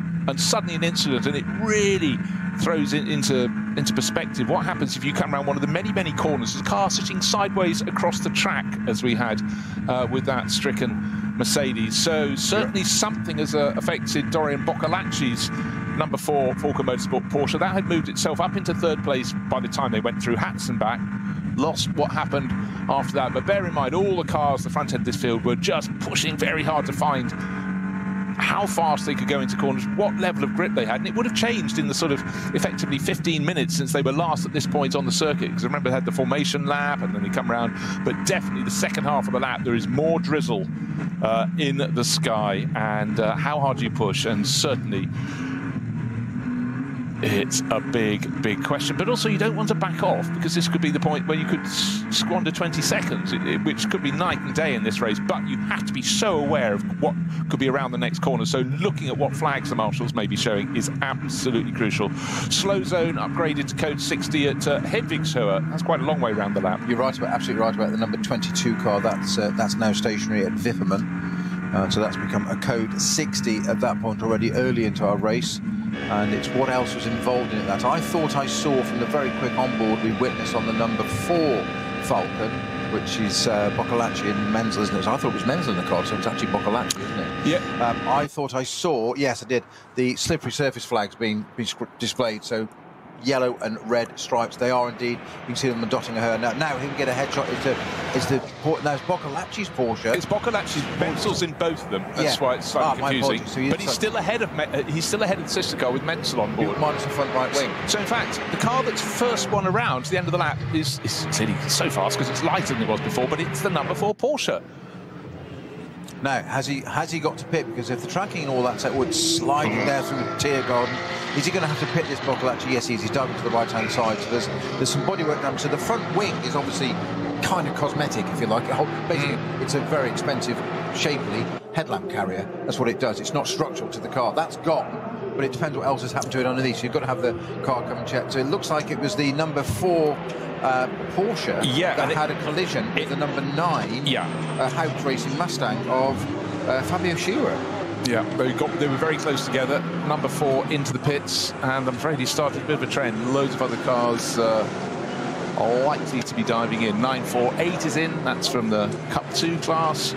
For those that continue, the track is probably in slightly better condition as they see it for the second time. Just remember that Frank Stippler fell back. His car qualified, the number 6 Mustang qualified second, but on that opening part of the first racing lap, he seemed to have no grip whatsoever, particularly through the Mercedes arena, turns 1, 2, 3 and 4. However, settling down, a little bit of caution. Clearly, he's used his caution to good effect. But what we are having is a change of the order with several cars in the pit lane, most notably the number 4 Porsche that was the first one round, and it's the first time I've seen a damaged car, missing one of its front wings, get round ahead of all the others. But clearly, a moment, he's got away with it. Yeah, and the PU as well. But what's important is that the splitter and all that is intact underneath. So that's all there. You've got all your front bumper with your air intakes and anti-dive planes, which are really, really important there. Pit crew are in the pit lane already. That wing has already been what's left it's been removed. The fresh one is going on. They'll be constructing a way to do this. The front bumper is on. It's going to go out looking pristine again in a matter of minutes. I'm sure they can't service a road going Porsche this quickly and make it look that pretty. But mind, I wouldn't like to see the invoice for this work either. I gather the contact was at the carousel as well. I think we've got a Cayman. Or was that a GT2? It is a Cayman Pro 4 number 95. That has just retired on the beginning of the circuit, actually turn 1. That's into the box on the right, the dotted box there that you can take a penalty on. Yeah, other cars. Something else slow coming in, the Dottingham with damage to its front right as well, by the look of it. Well, it is a Porsche. It was a Porsche. But it's definitely it's on the right-hand side of the circuit. We know it. No. So, problems for a lot of runners on the opening lap of the race. There may be some more fallers. Some people may have decided they're coming in to get wet by the tyres. I don't think many have really gone for it. Maybe 3 from each group. But certainly what we're gathering is that the collision, number 4 into the back of number 9. When I say that, I mean Boccolacci in the Falken Motorsport Porsche into the back of the number 9 pole-starting Mustang. The damage was done there, but it became a lot worse because Boccolacci then went over a curb, and that, whatever damage was done, the fracture was there, and then that front section came up in front of him. Snow. Yeah, it's a number 30 Hankook Competition 911 that's slowly returning to the pits. If I read my time screen correctly, and I just want to add this just in case, but because of everything going on at the front, our race leader at the moment is Harley Horton overall, in a 959, not a Porsche 95, but car number 959, which of course is a Porsche number, in the SRS Team Rank Sport 718 Cayman, because of all the confusion going on. That is, he'll be happy about it a little bit. I'd say that, won't he? Well, what I want to know is how much the people were delayed. Talking of Harley Horton, he's actually very well placed in the Junior Cup. He's 1 point down off Noah Nagelsdijk in the Junior Trophy, which is one of the many, many elements, but really, the front of the race, it's all about Nico Menzel. He's supposed to be driving 3 and 4, not at the same time, obviously, and the sister car number 4 is the one that's been damaged, but he's being pushed and absolutely harried by car number 948, which is a Cup 2 class Porsche 911 GT3 Cup class car, and that is being driven by Tobias Muller, and he's all over the tail of the SP9 class car and going alongside and down. It's almost as though it's like the SP9 cars just can't get heat into their tyres, and the Porsche Cup cars seem to be rather better on their rubber at the moment. Well, the top 3 cars are Cup 3 cars, Horton, Stegman and Schmickler. That's extraordinary, isn't it? Yeah, so... bodywork on the track, left-hand side there. I've just caught out to the side of the number 3 Falcon on board for us. I'll try and identify. I guess that's off the number 30 Porsche because it was white. You'd think so. Yeah. You'd think so. So what we have, sometimes the Porsche Cup 2 class cars, they can make their first pit stop slightly later than the front-running SP9 class cars. Sometimes we have them take the lead of the race at that point, but we seem to have had them taking the lead on this slippery circuit when the SP9 cars just can't get the heat in the rubber. When you see Frank Stippler struggling in any GT3 class car, you know there's something a bit of a problem. He started second, he's tumbled down the order. Don't discount him, but certainly for him, he's fought at the end of the opening lap, he was in 14th position. Don't forget though, there was a bit of a sort out with the front-running cars. We had Dorian Boccolacci in the number 4 Falcon Motorsport car clipping the back of the number 9 of the Stippler Mustang, and that would have delayed those around them, and the number 4 car had to report in for new bodywork. But just fancy as waved yellow flags are at quite a few corners around the circuit. I think the track will begin to dry out, then we'll see the front running, the cars that should be at the front working their way back, and they're the ones in the SP9 class. But for a lot of drivers, that first lap in any of the 3 groups would have been very, very tricky indeed. Well, again, a GT3 Cup 992 car just overtaking a SP9 category. That yellow flag we just saw was at the beginning, or ended Bergwerk, going up into really fast parts of the circuit, Castelchen, etc., up to Klosttertal and into the Caracciolo Carousel. And that Porsche, I think that's a Müller Motorsport car, has just come back past again because it's on sheer grunt. But it's we've seen this before, haven't we? That these SP9 cars, GT3s as we call them, they're slightly different for this series. Hence we call them SP9. It is it is a GT3 car, but on a few things slightly different for this series. But they're not all. Alpha's just running at the back of a Hyundai. Let's give him a little love tap there to push him on, just demonstrating where he thought the braking point was for the Alpha, not for the Hyundai. Yeah, these GT3s, unless they're in optimal conditions, are perfectly dry. They don't have that much of an advantage. These are the worst possible conditions because it's neither wet nor dry. It's just greasy. It's unpredictable, and the circuit is evolving one way or the other, and you don't know which way it's evolving. That's the point. It's literally rolling the dice. So we will wait to see a bit of a yellow flag there. Go on, the green flag again there. Sorry, Bruce. No, I was just going to say one thing the drivers will be aware of. Clearly, it's very slippery. It's very, very tricky. However, it's also the fact that you have incidents around the corners. Now we're starting to get the field almost all melded because our front runners are going to catch the tail of the 3rd group very soon indeed, and that will make things super, super tricky for them. I'll tell you what, I would like to apologise. I've been squinting somewhat. I've been talking about an Alfa Romeo in the field, and I looked very carefully. Just it's red. It's an Audi. It's an Audi. I've made exactly the same mistake. You see, I trust in you implicitly. I thought it was an Alfa 156. I did exactly. The problem is that Bruce, in Bruce we trust, because you said it. I took it as gospel and read it as being exactly that. I went back to British touring car days for about 30 years ago. And Gabriele Tarquini in a 156 Alfa, or Gary Ailes or somebody, and I was just like, oh yeah, there's an Alfa. I've just gone with it. And exactly as you said it, I'm thinking, how lovely. That's an Alfa with an Audi badge on the front. Yes, it's not my first gig, this, you know. Seems like it might be mine. Car ID. We know we need to work on homework over the winter, don't we? Yeah, well, it is in full Audi red, in Alfa Romeo red, just to Audi red. Audi red. Just making it worse, aren't we? So, tricky conditions, and the main faller on the opening lap of the race started brilliantly from 7th up to 3rd place, went Dorian Boccolacci, the number 4 Falcon Motorsport Porsche, but contact with the tail end of Frank Stippler's white and blue Ford Mustang led to problems.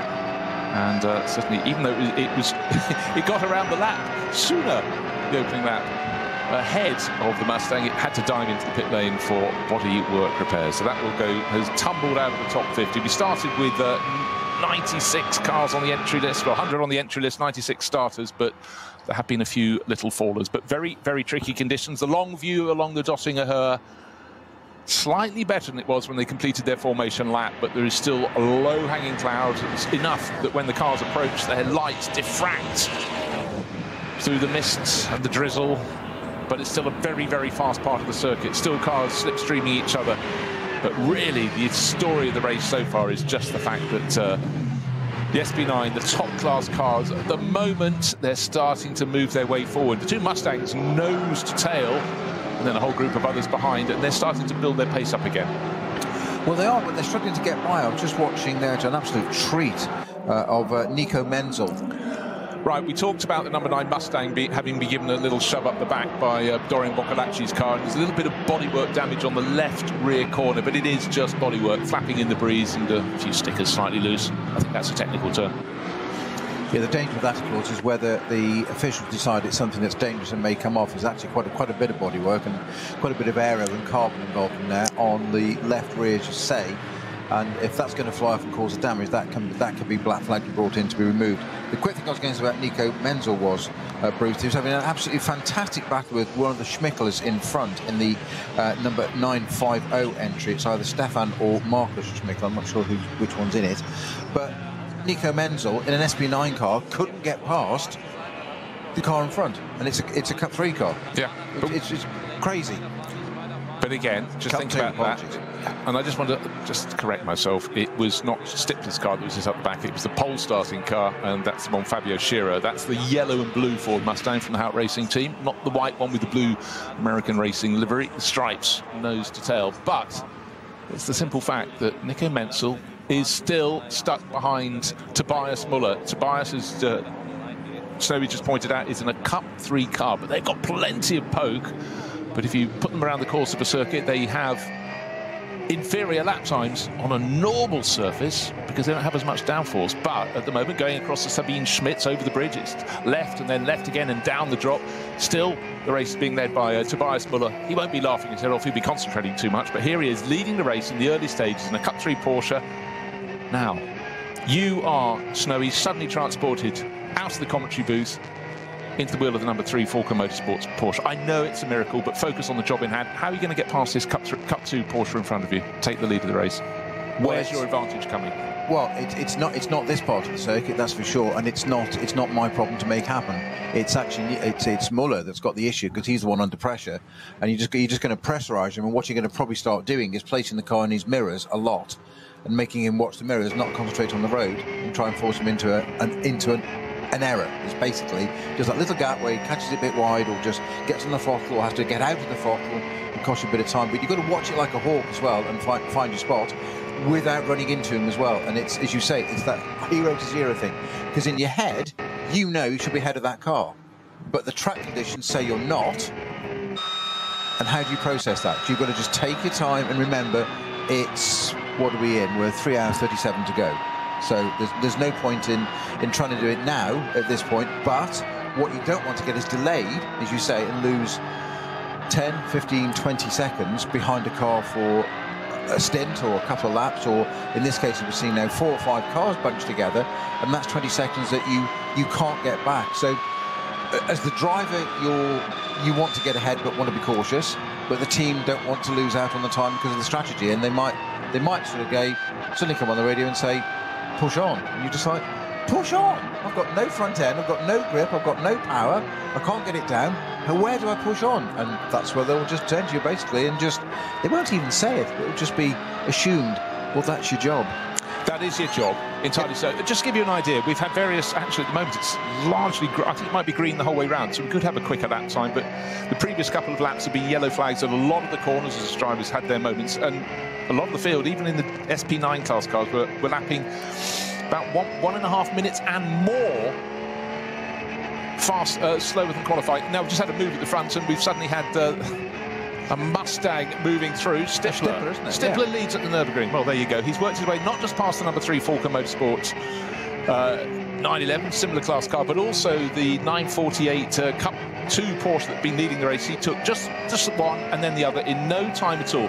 This is Stippler now going, okay, I've assessed the situation. Maybe I've got some heat in my tyres, or maybe I still haven't. He should do at this point in the race, but also I've assessed what the track conditions are. So he chose his moment, picked off one, picked off another, through Adenauer Bridge and up, and he's already going away. Stippler at his best. But Menzel's quicker than Muller. He just can't get past him. Now's a bit of an opportunity, if he can, to get a little look down the side. He's filling the mirrors there. Not quite onto it. Not just yet. Can he look down the inside? No to it there. That's what you want. You want Muller just to run a little bit deep. He hasn't. He's got that absolutely right. Beautiful placing of the car by Muller. I've got to say, Sven Muller driving this beautifully. This is down to Bergwerk into the really fast part. Kesselchen, Kossetol, up to the carousel. This is, I would say, where Nico Menzel may just pounce, because you'll have the extra little bit of power in that SB9 GT3 car, and you can just reel him in. But I'm not sure he's close enough. In the meantime, Muller's is not catching up. Obviously, he's pulling away. Frank Stippler's pulling away. And this is now Menzel is in striking distance. He might get the job done. Can he go up the right-hand side? That's a very brave move down the right-hand side. He's got to turn in there. Muller's left in the room. Menzel hasn't quite gone for it. It's a right going into a left. So Muller's on the correct side of the track, and I think he's done it, yes, just at the very end of it there. Kashan, he's got himself ahead of the Muller Porsche, which now means that Menzel's up a place and can start the pursuit into the carousel as Frank Stippler comes out of the carousel. That was a fantastic sequence of action. What you have to understand is the fact, as Snow was talking, the track was moving from, it wasn't moving anywhere, but as you look ahead from the drivers trying to make their moves, there's a kink to the right, there's a kink to the left. You're still absolutely flat. You know, going to the corner at the bottom of the hill, just Klostertal, about before you're about to climb up to the famous Caracciola carousel. And the moment where the number 4 Porsche hit the back of the number 9 pole-starting Mustang, you couldn't see if there was any damage, and then clattering the curb a few corners later, suddenly the front right, the bodywork above the headlight back to the tail end of the bonnet, suddenly flat back on itself. So big shot there, and that is why number 4 Porsche with Boccolacci on board had to report to the pits at the end of the opening lap. But he didn't hang around, because once that bodywork had flown off, he then pressed on and was actually ahead of some of the front runners. As he brought the field round at the end of the opening lap, dived straight to the pits. And just to report, the Audi that went off on the opening lap has now been put onto a flatbed. Is that the 22 car? It was indeed. Yeah. That was the one from Max Cruz Racing, the alternative fuel car, started by Dominic Fugel, driver who started, like a lot of young German drivers, in TCR a few decades ago. Well, about a decade ago, really. But TCR had its sort of moment. It sort of rather ebbed and flowed away. But actually, in a few years ago, we used to have loads of TCR class cars. They're the silhouette touring cars, if you will. They used to be really popular, but they seem to have waned in terms of the VLN and the series that it's begat, which is this one, the Nürburgring Langstrecken series, just a renaming. But used to have half a dozen of them. They always provide fantastic racing, but you know, that's racing and it's different fashion. So it's interesting. Nico Menzel's now caught up with Frank Stippler, hasn't he? Yeah, various points. In really short order. Yeah, Stippler got clear of that number 948 Tobias Muller driven Cup 2 Porsche, and we saw the struggle and the move made just before the climb up to the carousel by Nico Menzel. But now he's alongside. You're not coming past me, Squire. Thinks Stippler, but he got alongside the white and blue Mustang and then had to back off because he was on the outside of the corner and another corner was coming up where he'd be even more on the outside. So he tucked in behind, but what's he want to do? He wants to get a run. Where does he want to do it? Along the Dottinger Herd. Did he make a good exit from Gaukenkopf onto the long return straight? Not really. Not quite close enough to use the toe. So Frank Stippler can heave a sigh of relief, but it was remarkable how much the number 3 Porsche closed in. Not quite yet it is, but it's not quite yet because there's traffic in front of Stippler. They're coming up to the fast part of the circuit, and that's where they come through the kink. It's job done, isn't it? It's not going to quite get to do it. I thought that Menzel will have a bit more of an opportunity on the second part there, but obviously Stippler's read the traffic well. Funny that, isn't it? Well, he has. Okay, yeah. They're just approaching the final couple of corners of lap 3 of this race. They've started lapping the tail enders from the third of the start groups. If you look at live timing, it does suggest we've got 3 Porsche Cup 2 class cars at the head of the race. It doesn't anymore. A couple of those, of course, the 948 has been demoted. That's Tobias Muller. But a couple of the others were sort of listed up there by dint of their starting time, starting somewhat later because they were in the second starting group. No, they weren't. What am I talking about? Sorry, the next starting group, we've got a couple of artificially high-placed cars. Just realised I've put myself in a cul-de-sac there. It was cars from Cup 3 that started in the second starting group. So a couple of those were listed at the front, but they're now falling down the order. What's happened with the SB9 class are going up? I want to sort of just mention, if I may, very good run by Christoph Breuer, 786. It's bright yellow, little black flashes on it. It's the Renazzo racing team Lamborghini. We do like a Lamborghini in these races. For years they used to flirt with glory and sort of come away with nothing, but this is a team that's been competing all season. Kiki Saknana, one of the drivers, the Thai racer who absolutely adores the ring, sharing with Christoph Breuer and Dieter Schmidtmann, in inverted commas. Now I'm going to say at this point, as they're onto the Grand Prix circuit, about to come up to the Nordschleife, Nico Menzel significantly quicker, but not opportunity to get past Frank Stippler in the Mustang. So if he hasn't done it on this part of the circuit, he's going to have to settle down for a little bit. And Stippler, nobody knows, Menzel knows the Nordschleife, but Stippler knows it just as well, if not more. So that's going to be hard work for him now. But I think the Porsche just looks a little bit quicker. Maybe it's the dynamics of it being a Porsche as opposed to a Mustang, big heavy GT front engine car. But they've got this Mustang really sorted, and there's one leading and one in third place with Fabio Scherer at the wheel. These are the two Haupt Racing car HRT Mustangs in first and third currently. I'm not sure for how much longer though. No, gut feeling. It was a case of just hang on and wait for the track to come back to you. A really interesting opening couple of laps, but Nico Menzel's definitely got his tail up. Mind you, knows he's going to have a bit of a wait when he wants to take over the sister car, because he's racing 3 and 4, and the sister car number 4 was damaged when it hit the other Mustang halfway around the opening lap. But the pace with which Boccolacci brought it back to the pit certainly stemmed some. I don't think it caused any further damage, because that bodywork, that front right wing, must have just departed at some point, having bent it back over the curbing. Is that you've got that curve of the wheel arch, and it just the weak spot is the top. It's just folded and popped it out, hasn't it, basically? And provided it hasn't done much damage to the brackets, which it didn't appear to do, it's damaged the wing and that's gone, so somebody will recover that, or somebody's got a souvenir for the winter. Great over the mantelpiece, that, wouldn't it? Just put a bash on it, put a light as well. Yeah, there you go. Right, I just want to point out that the end of the third lap of racing, the top 5 cars were covered by 4.5 seconds. That's Frank Stippler leading in the Haupt Racing Team number 6 Mustang. Nico Menzel, the number 3 Volker Motorsport Porsche, first and second. He was just 7/10 of a second down. 2.6 seconds down, the second of the Mustangs. That's Fabio Scherer's car, the one that got hit up the back, has a little bit of bodywork damage. Tobias Muller, best of the Cup 2 Porsches, in 4th overall, in 3.2 seconds down on the race lead. And Renazzo Motorsport Team, just mentioned Christoph Breuer, going very nicely in their bright yellow Lamborghini Huracan, 5th overall. That's not bad, is it, on a really slippery, tricky circuit, to be right at the sharp end of the field like that. Now, I did say that through the course of the race we keep an eye out for what's happening in the championship battle, and it's being led by car number 187. That's from the SP8T class, and just looking to see where that is in its own class position. 4th in class, Reinhold Renger, who I think is almost a secret weapon in that car, brought on board to share with the 2 drivers who were the regulars. That's Branko Mijatovic and Nick Wustenhagen. And you can be sure that Reinhold will be pressing on. He doesn't want anyone around him to cause him any trouble, so he's just being a little bit cautious, and that's no bad thing. His job is to press on, maybe move them up from 4th to 3rd to 2nd into the class lead. That'd be very nice, thank you. But they are sitting in a 4-point championship lead. It's slender, but it may be enough if they continue as they are. However, plenty of racing still to come. Conditions in the pit lane doesn't appear to be drizzling anymore, but certainly the sky is low, I think we could say, Snow. It is. We've got our intrepid pit reporter, who I know can speak fluent English, is Lucas Gajewski in the pit lane. He's pointing to some wet tyres now, some Eagles, Goodyear Eagles, with great enthusiasm, but we need Lucas to talk to us in English as well, which we know he can do very, very coherently. He certainly can. Fantastic communicator. Look like good Eagles, not bald Eagles. That's a good thing, I suppose. Right, running down through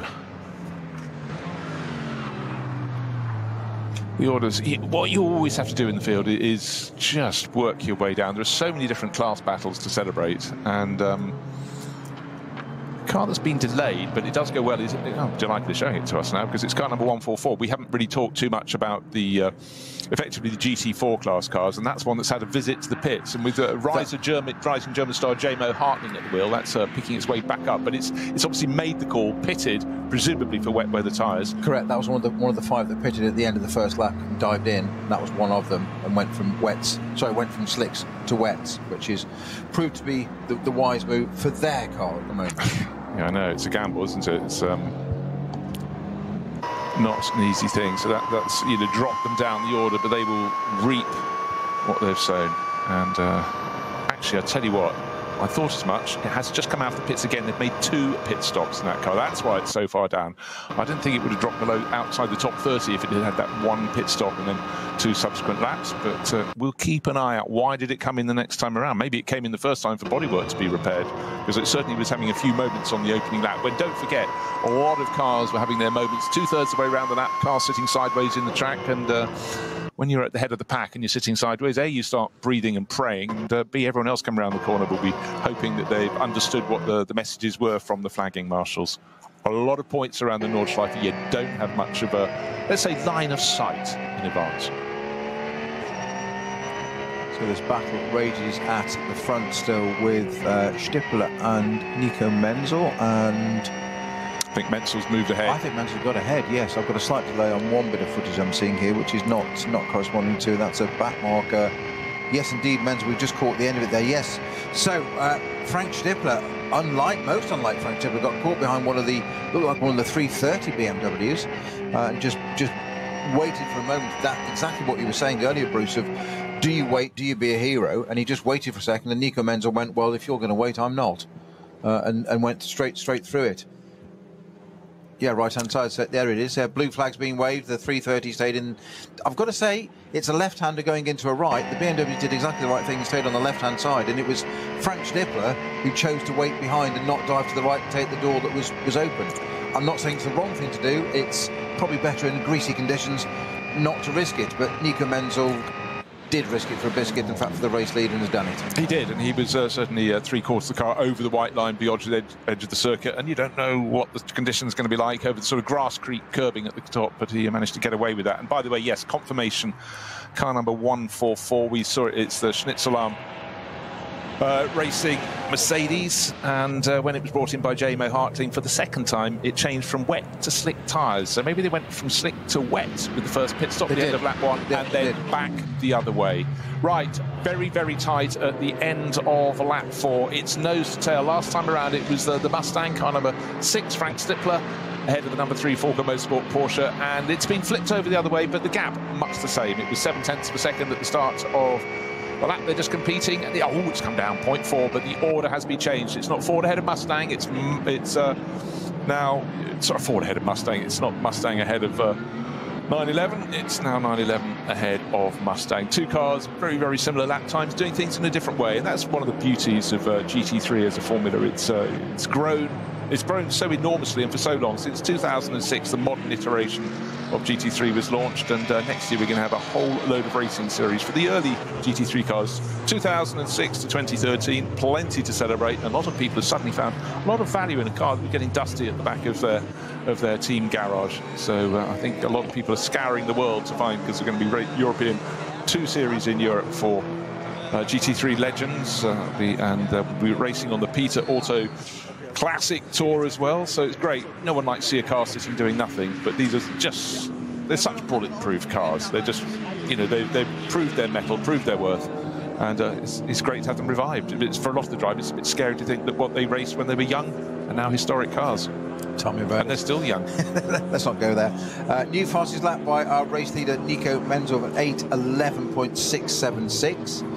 So the track is getting quicker all the time. What is interesting watching these 2 cars is that I think Menzel's quicker on the technical parts of the circuit. That Falcon Porsche just looks a little bit more agile, a little bit more grounded. It seems to be working slightly better in these slightly treacherous conditions still.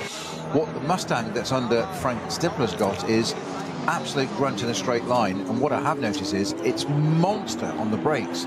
into the corners, which I would not have expected for a big GT3 front-engine car. I'd have thought that would be an Achilles heel of it. Absolutely. Whether they last the distance is another question, but you always have that eternal piece of elastic when two cars are chasing one another and one breaks and the other catches up with it, not to be deceived by that. But some of the distances that Stippler's coming back from is like, wow, it looks absolutely fantastic under the brakes. It'd be great if Lucas Gajewski, our pit reporter, could go and have a chat with Frank Stippler. Both of them can speak perfectly fluent English and find out what Frank thinks of the brakes on that GT3 Mustang, because of course he'll then completely flip my comments on the head and say, no, it's rubbish, it's just on power.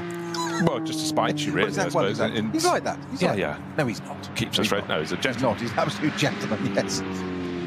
Right, just sort of trying to pick up... the start of this race really shook up the order with a few incidents on the opening lap. We then had the Cup 2 Porsche leading outright. That's fallen back a little bit now.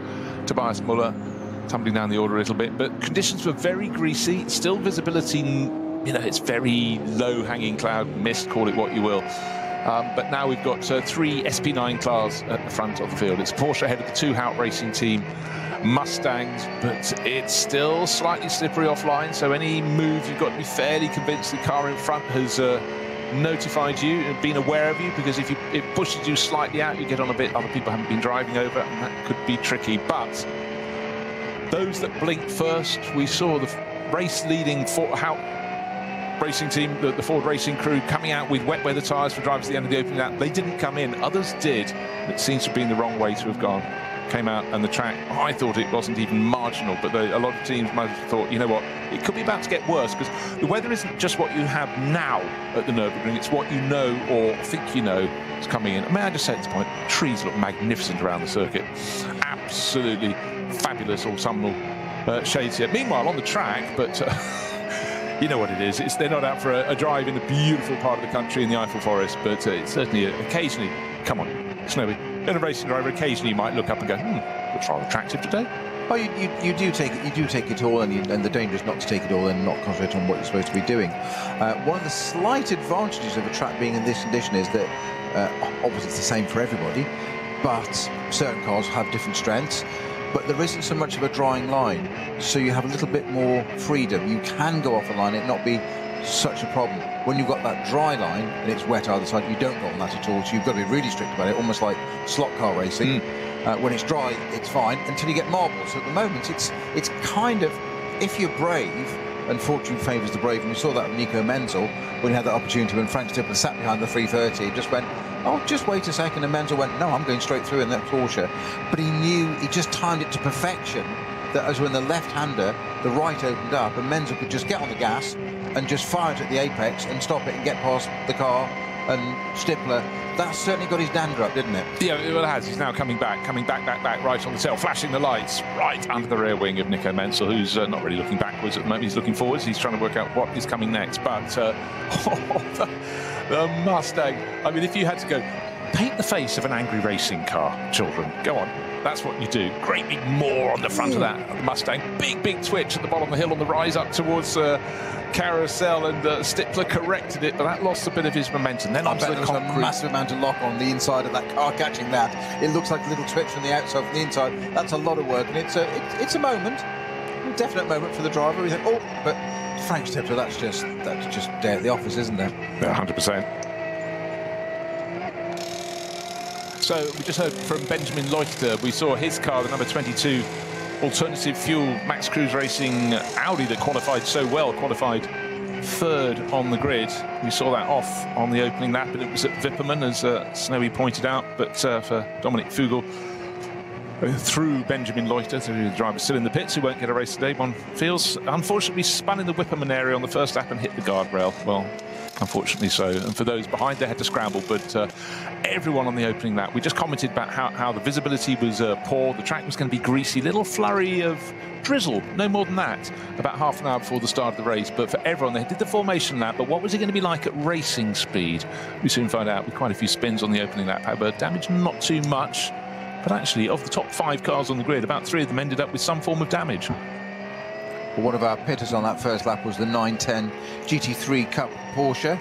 of Alex Klaus or Nicholas Koch. I'm not sure which one is in it. It's one of them. All three got the same surnames.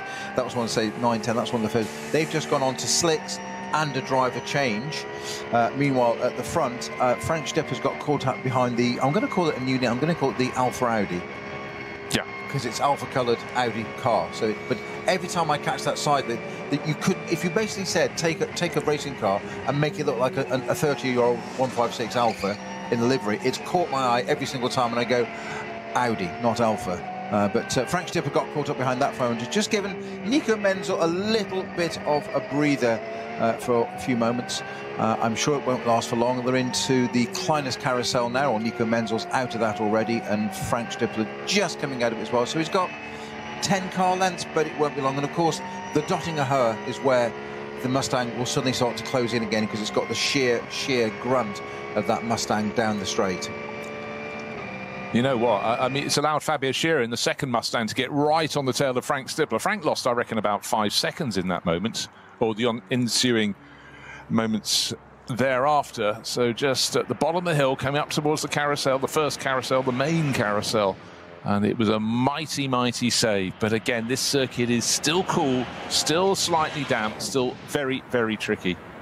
The Mustangs side by side. In fact, Stippler's just lost ground to Fabio Scherer, who's moved up into second place. And in fact, again, the grunt of the Mustangs, but he's not backing off. No, Stippler's going, no, look, I'm the preeminent driver. Back behind me, first three cars at the end of the straight. The Mustang's really closing up the inside of a BMW that keeps very nicely up the road. What do you reckon? A second between the top three? I think so.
Sie sagen, es ist nur ein Auto, aber wir sagen, es ist Herzblut, Schweiß und Perfektion. Denn wenn du schraubst, dann zählt jeder Millimeter.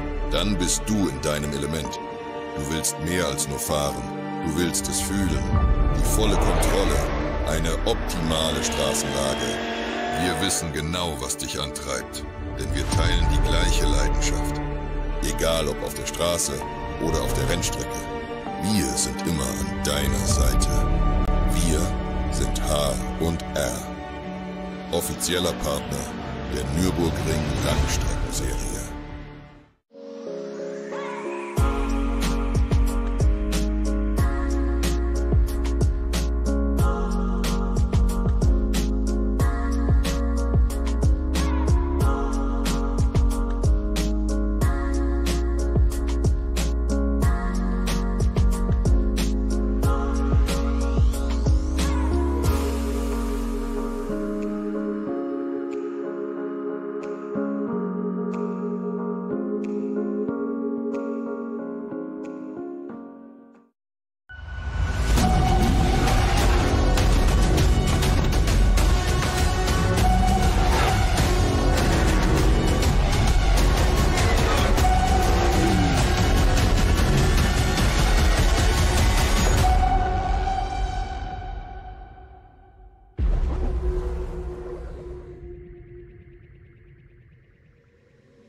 Liebe Fans. Lovely fans. Besucht uns auf unseren Social Media Kanälen. Follow us. Auf Facebook, Instagram, YouTube und TikTok. Willkommen bei der NLS.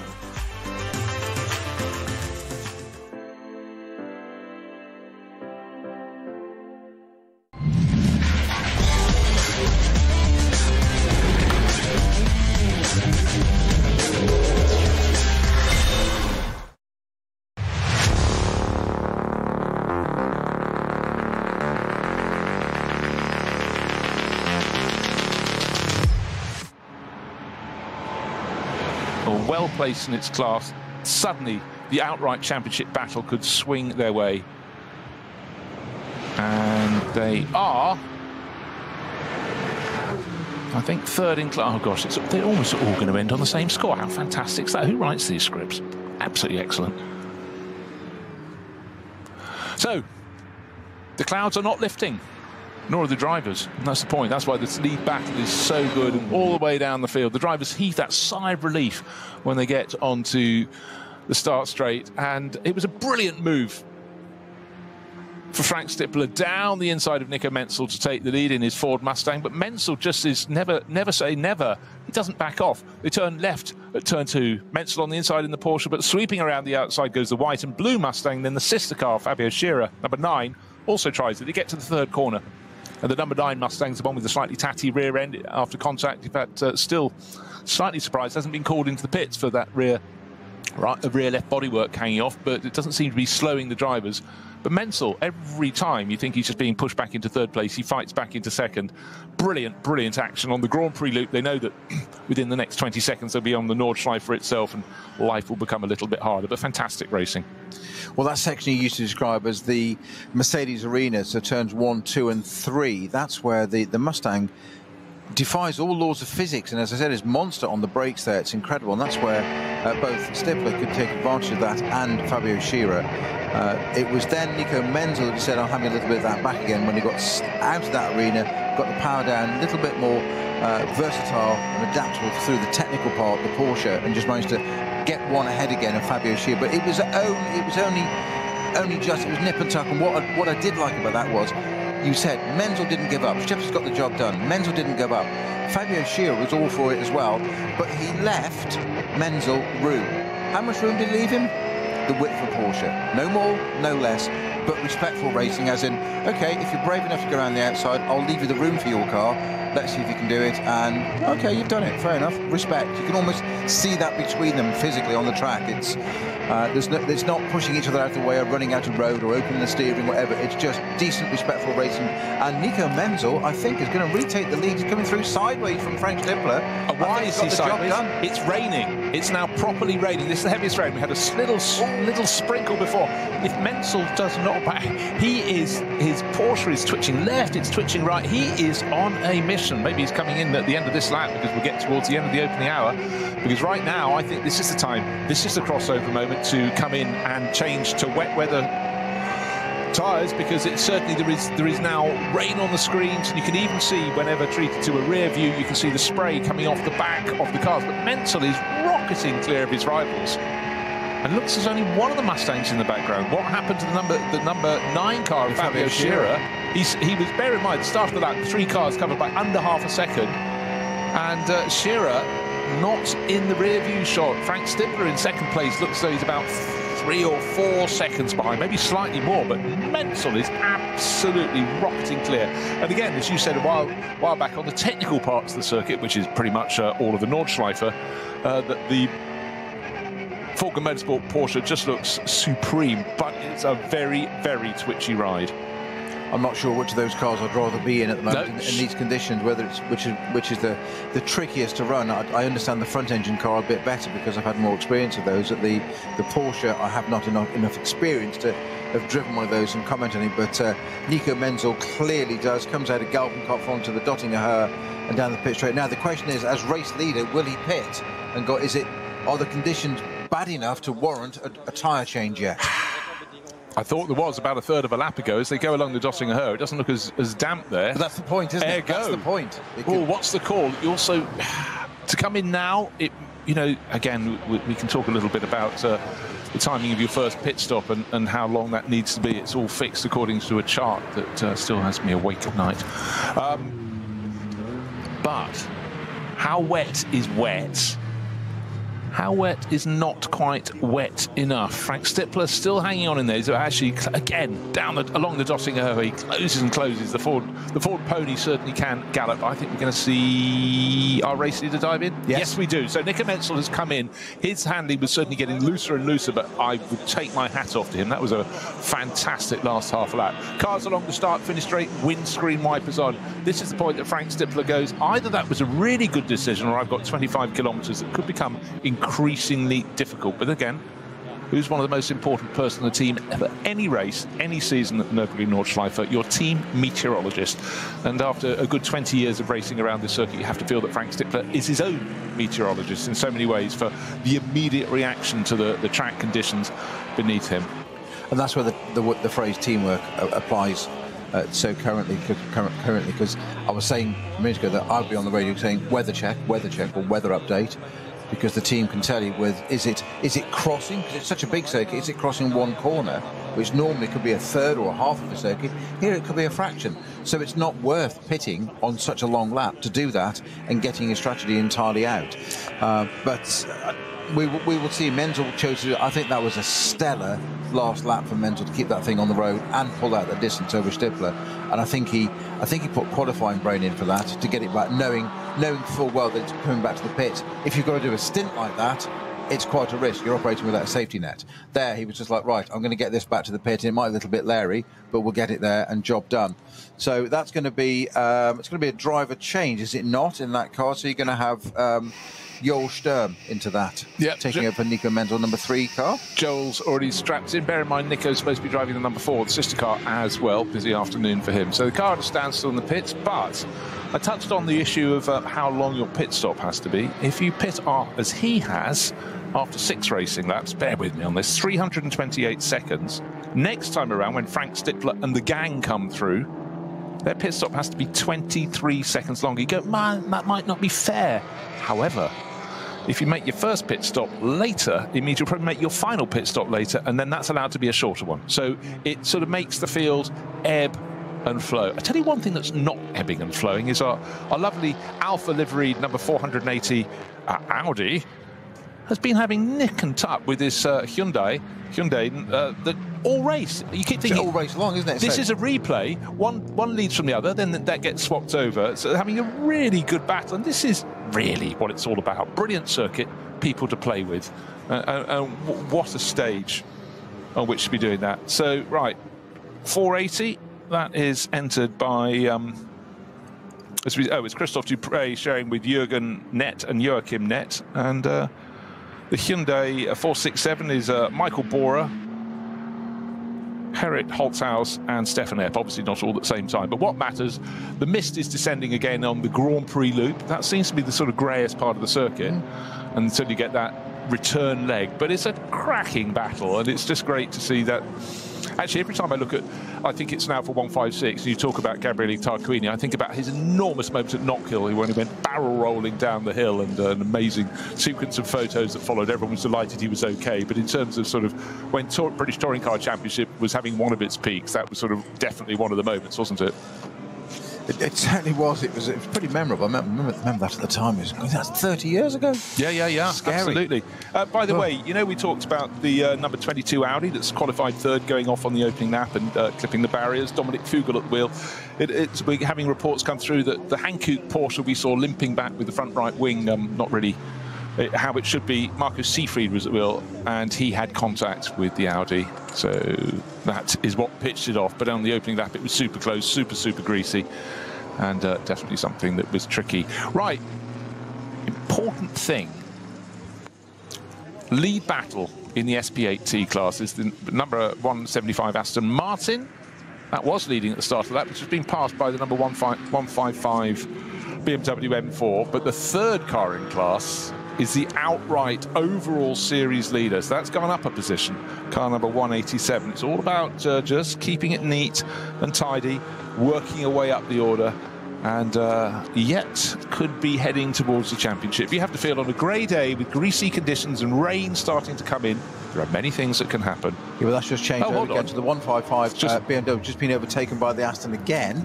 Because, as you were speaking, we know before that, so there was an issue. The 155 BMW was actually weaving a little bit side to side gently, as if there was an issue or something loose. Or had it just come out of the pits or not? Well, it's just come back into the pits. It's just come back in. That's my point. Has it got a puncture? Exactly, or a loose wheel or something. It took the shortcut, and you're allowed to do that. You're allowed to go around the part of the Grand Prix loop that we use, and instead of then turning left, double left onto the Nordschleife, you can peel into the pits. You then have to, you don't gain an advantage. In fact, it's a disadvantage to do that. But if you have fancies there's something wrong with your car, you don't want to go onto the Nordschleife and lose endless time limping around the remaining 23 or so kilometres. You cut through.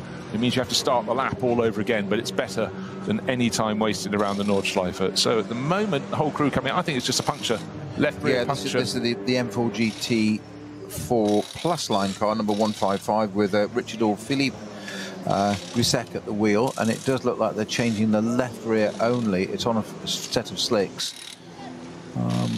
Now they're changing the front left as well now, so that might be precautions. So maybe it hadn't just come out of the pits, but it's certainly come back in again. And of course, remember these GT4 category cars, SB8s, they have the original wheel nuts and hubs. They don't have centre locks like the GT3 cars.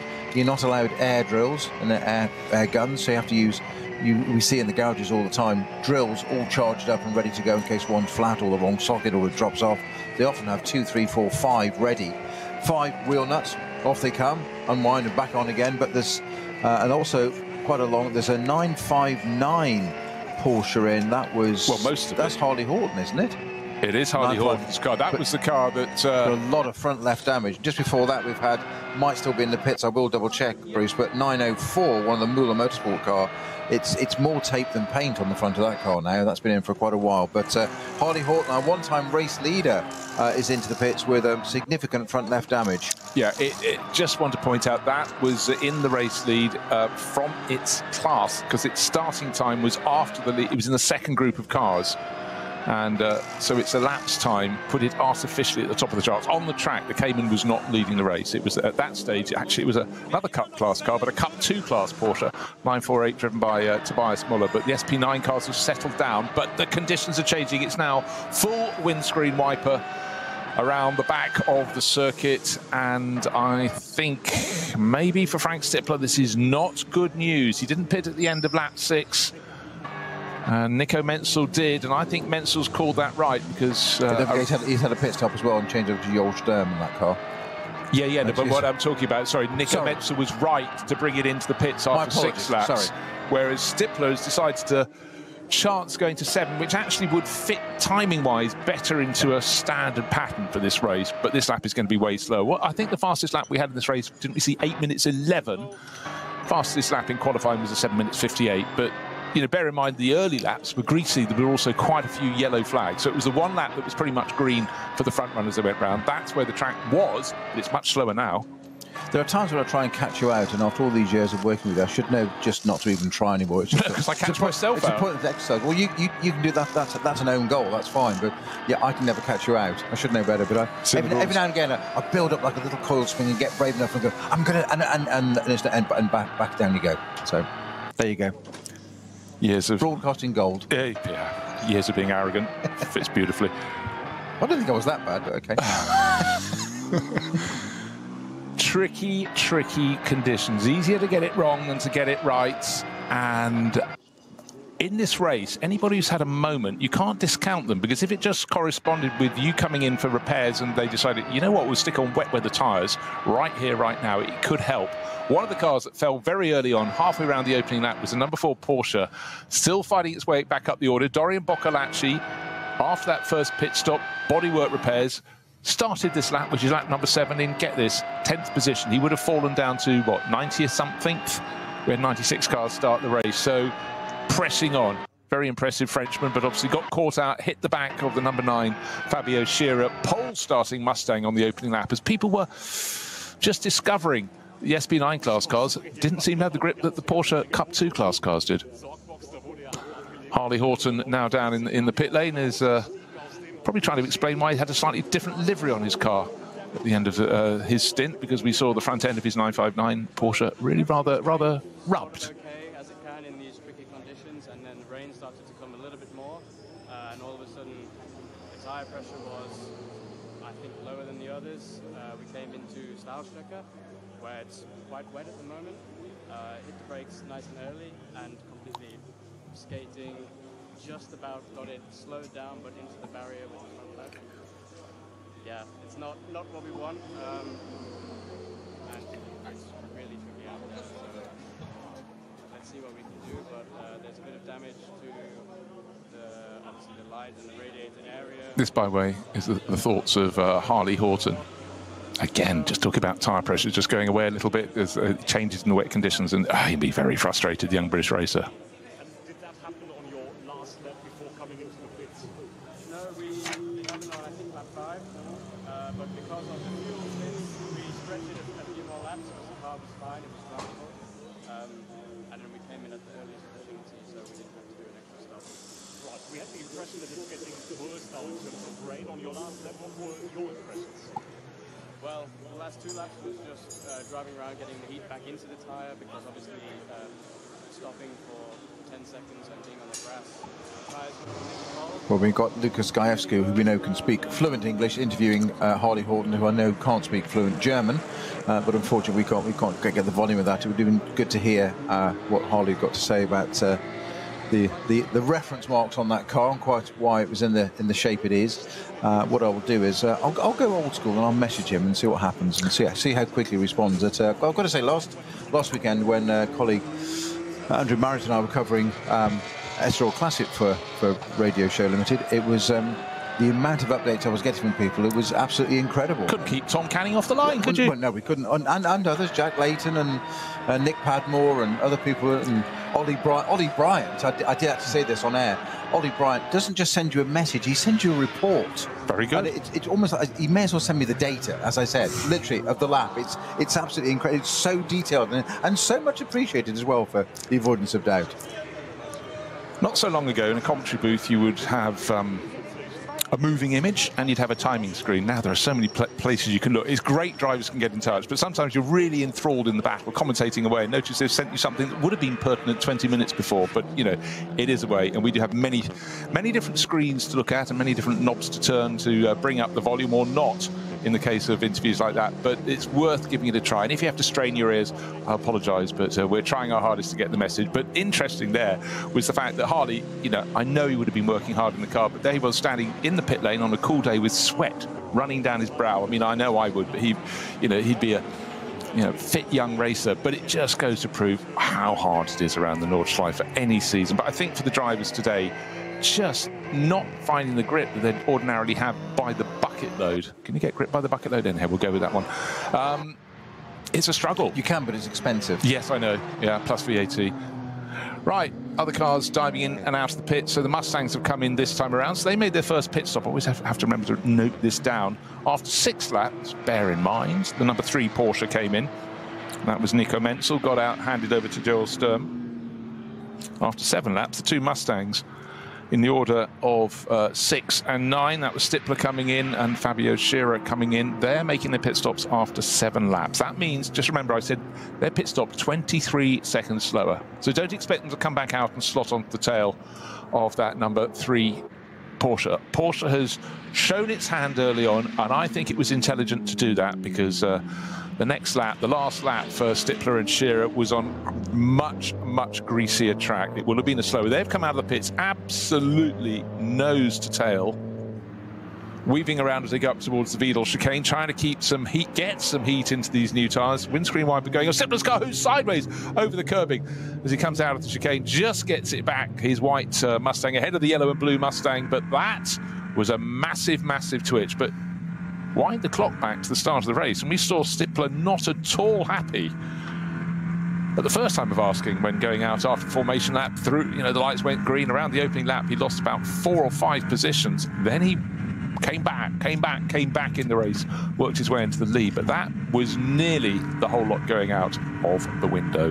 Big moment, lovely for television, lovely for those involved, those listening. It was an exciting moment. But for Frank, we've seen various twitches from him today. We had the fantastic one at the bottom of the hill, the climb to the carousel. He held that one, but it just goes to show how little grip there is today. Well, so less so for the driver. We've got a number of cars off at the moment, which is caused a code 60 now. 504 and 514 from the VT2 rear-wheel drive class, and would you believe they are their teammates as the SRS Team Sorg Rennsport cars 504 and 514. They're both off on the same lap. Whether they're off at the same, but they are at the same point. Yes, at Klostotol. No, actually, different places. Separate incidents by the look of it. And we've also got 982 off at Hohenrhein as well, which is, when I can find it, it's on my last page. It's literally the last entry. It's 718 Cayman from WNS Motorsport. Yeah, that's the Cup 3 class. Yeah. Right at the end of the lap. You know, that could have been a number of things. It could have been, I've just got to go around the corner. I'm coming in the pits. What do I do when I get in the pits? Just drive and think about it. Hohenrhein, you know, you can't lose it much later in the lap than Hohenrhein. Right. Just having a little think here. So what we will have in the pits last time around and out with the two Mustangs, also the Juta Racing Audi running very nicely as it does, but it's running in a different class. It's SP9, but the Juta Racing car is in the AM class, and it's having a decent enough run. Second in class, Alexei Veremenko has taken that one over. But this race ebbs and it flows. You have an early first pit stop, and it's a shorter one. However, you're going to be making a final pit stop, your third final planned pit stop, probably a lap earlier. So what you gain in the first pit stop, because yours is mandated to be shorter, you will have to have as a longer final pit stop. But what it does, it's a bit like an accordion. Your race leader who comes in early pulls ahead, and then at the end of the race it goes the opposite way. So don't feel the Mustangs are out of it as yet relative to Joel Sturm in the number 3 Volker Motorsport Porsche. That came in at the end of lap 6. The Mustangs came in at the end of lap 7. They've effectively dropped back more than 20 seconds, but they should gain that later in the race. So as long as they're lapping at similar pace, they'll be together. Anybody who's just come out of the pits is really struggling to get heat in their tyres. Just had a glance in Alexei Veremenko's Audi, and it was a massive twitch, and that's only after 4 corners. I know you don't get heat in very quickly, but normally after you've had a series of tightish corners, that's quite a helping hand. But that was nearly another car being shoveled off into the undergrowth. And they come out pre-warmed as well, the tyres. Yeah. They're not at the same temperature as actually driving on the track, but they're up to a decent temperature. Obviously, they're cooled a little bit, being taken out of those blankets, put on the car, going down the pit lane, etc., etc., and the thing comes off the jacks and does all that. So they do drop a bit, and I'm sure there's a factor for that at what actually happens.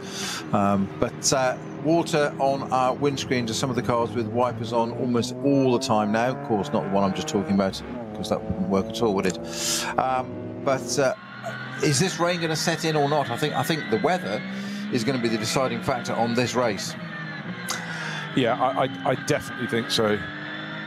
But also, I think it's a real element, because the point about this... It's very real if you're driving a car around the Nordschleife. It's very real. Well, entirely so. And the fact, the Nürburgring Langstreckenserie Series, traditionally 4-hour races, 3 pit stops, you can say end of hour 1, 2 and 3. However, this championship is extraordinary, not just because it's such a brilliant circuit, what an amazing place to go racing, but it's like you go to 10 different circuits across the 10 rounds. You've got the difference of temperature from March through the summer and now into autumn.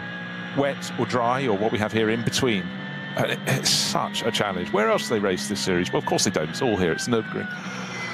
But it is something that's just wonderful, but it just means, well, no race is like another one, but also, it sounds really ridiculous to say this, but on a day like this, no lap is like another one. You don't know where the yellow flags are going to be if someone's had an incident. You don't know if it's going to be damper or drier than last time around. You don't know if the car's going to be sideways around the corner in front of you. So many things to contend with. Oh, plus the other 95 rivals on the circuit. So, again, it's just super tricky. But today is one of those days where you could be 99% right and come away empty-handed. And, of course, remember, it's an open tyre formula as well, so each team can use their own particular make of tyre as they wish, and obviously they stick with it. But obviously the Falcons, it's pretty obvious what they run, but the Mustangs are on Yokohamas. Others use Michelin, others use Goodyear. We've seen Goodyear Eagle. So it's a team chooses a tyre. It's not a control tyre for the series. So it adds in yet another permutation, another variable that you've all got to take into consideration, because certain tyres will work better in the dry, some will work better in the wet. One manufacturer will make a really good intermediate tyre, which is used occasionally, but when that window arrived, and boy is it helpful. We've got a slow car on the Dottinger Her. It's like a Cayman of some sort. Cayman, doesn't it? Again, apologise for not identifying them immediately. They're about a kilometre away. It's just a very long shot on the camera, but it's probably going at what you'd call quite a pace if you're in a built-up area. But out on a circuit where people can be coming past at 190 miles an hour, it's like slow like a snail. But up the rise it comes. It's still got to go through the kink. But such tricky conditions today. A real head scratcher for a lot of the drivers. Stippler, by the way, well, we'll get the next timing split. 1.6 seconds clear of Fabio Scherer. So the two Hout Racing Team Mustangs together, but they will be behind at the end of this lap, behind number 3, Joel Sturm, driven Falken Motorsport Porter. That pitted a lap earlier. Its pit stop could be 23 seconds shorter, and certainly Sturm, young racer, will not be hanging around. But again, just got to sort of put in the riding clause that if you make your first pit stop early, it's a much shorter pit stop. So when the next load of pit stoppers come in, they will have fallen about 23 seconds further back. How they do on the out, that remains to be seen, because of course it's so influenced, not just about getting heat in your tyres, it's about where you find yellow flags around the circuit. And at the moment, at this point where quite a lot of the front runners are having to not just change to another driver, which is always tricky, Snowder, you find when the driver in the pits, they can't gauge how much grip there's going to be. They can only see what's on the screen, and the driver coming in might say, oh, it's a bit slippery. He's not going to name 172 corners, so you never know exactly where it's at its worst. Or motorsport, how it was 10 minutes before.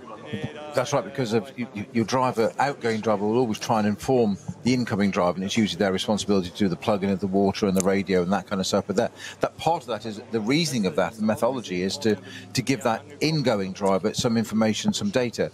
And again, this is another one thing you just have to take into consideration of this track. Other places, it's easy to say that. You can say turn 4, turn 7, and you've probably just given 20% of the circuit is wet or dry or oil or debris or something, whatever factor you need to tell them.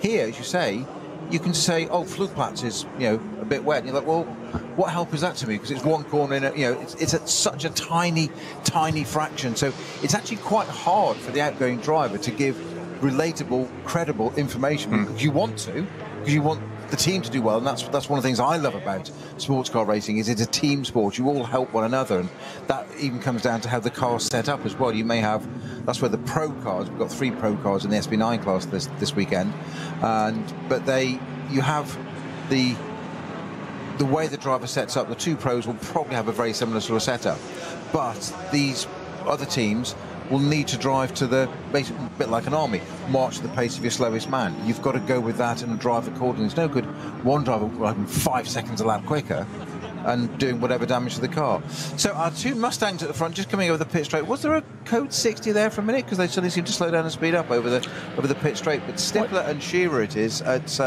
having a ding-dong at the front. Yeah, well, between one another, teammates. Well, they came in together, they've come out together.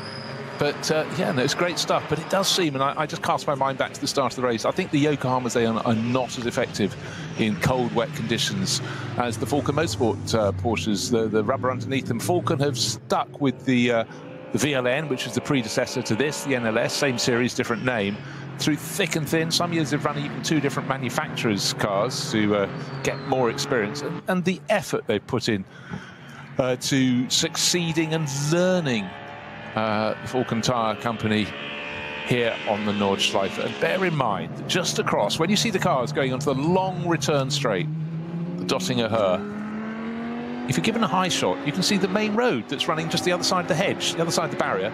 And just on the far side of that is a huge industrial estate. Now, it used to be just open fields, and one of the essences of this circuit being built in the 1920s was to provide employment in a very rural area at a time of a degree of depression. And it's finally worked, because so many manufacturers test almost day in, day out, I slightly exaggerate for emphasis there, on the Nordschleife You see lots of cars mocked up, cars that haven't actually been given an official launch yet in sort of camo livery, and there's a lot of prestige, whatever class your car is in terms of its real manufacturer rivals. If you've got the fastest time around the Nürburgring Nordschleife, it's some form of bragging right there. So huge, not just the tyre companies, but a lot of motor manufacturers have their bases. A lot of teams have their bases. The place is called Moispath, and literally, if you've got a good throwing arm, you can throw a stone from their factories onto the track. Don't try that, though. So it's Tobias Muller, is it not, that leads the race? Yeah, he's in the Losch Motorsport number 948. He's just pitted. That's a Cup 2 car. It's out actually now as well. So it's out, and it's still Tobias at the wheel. Yeah.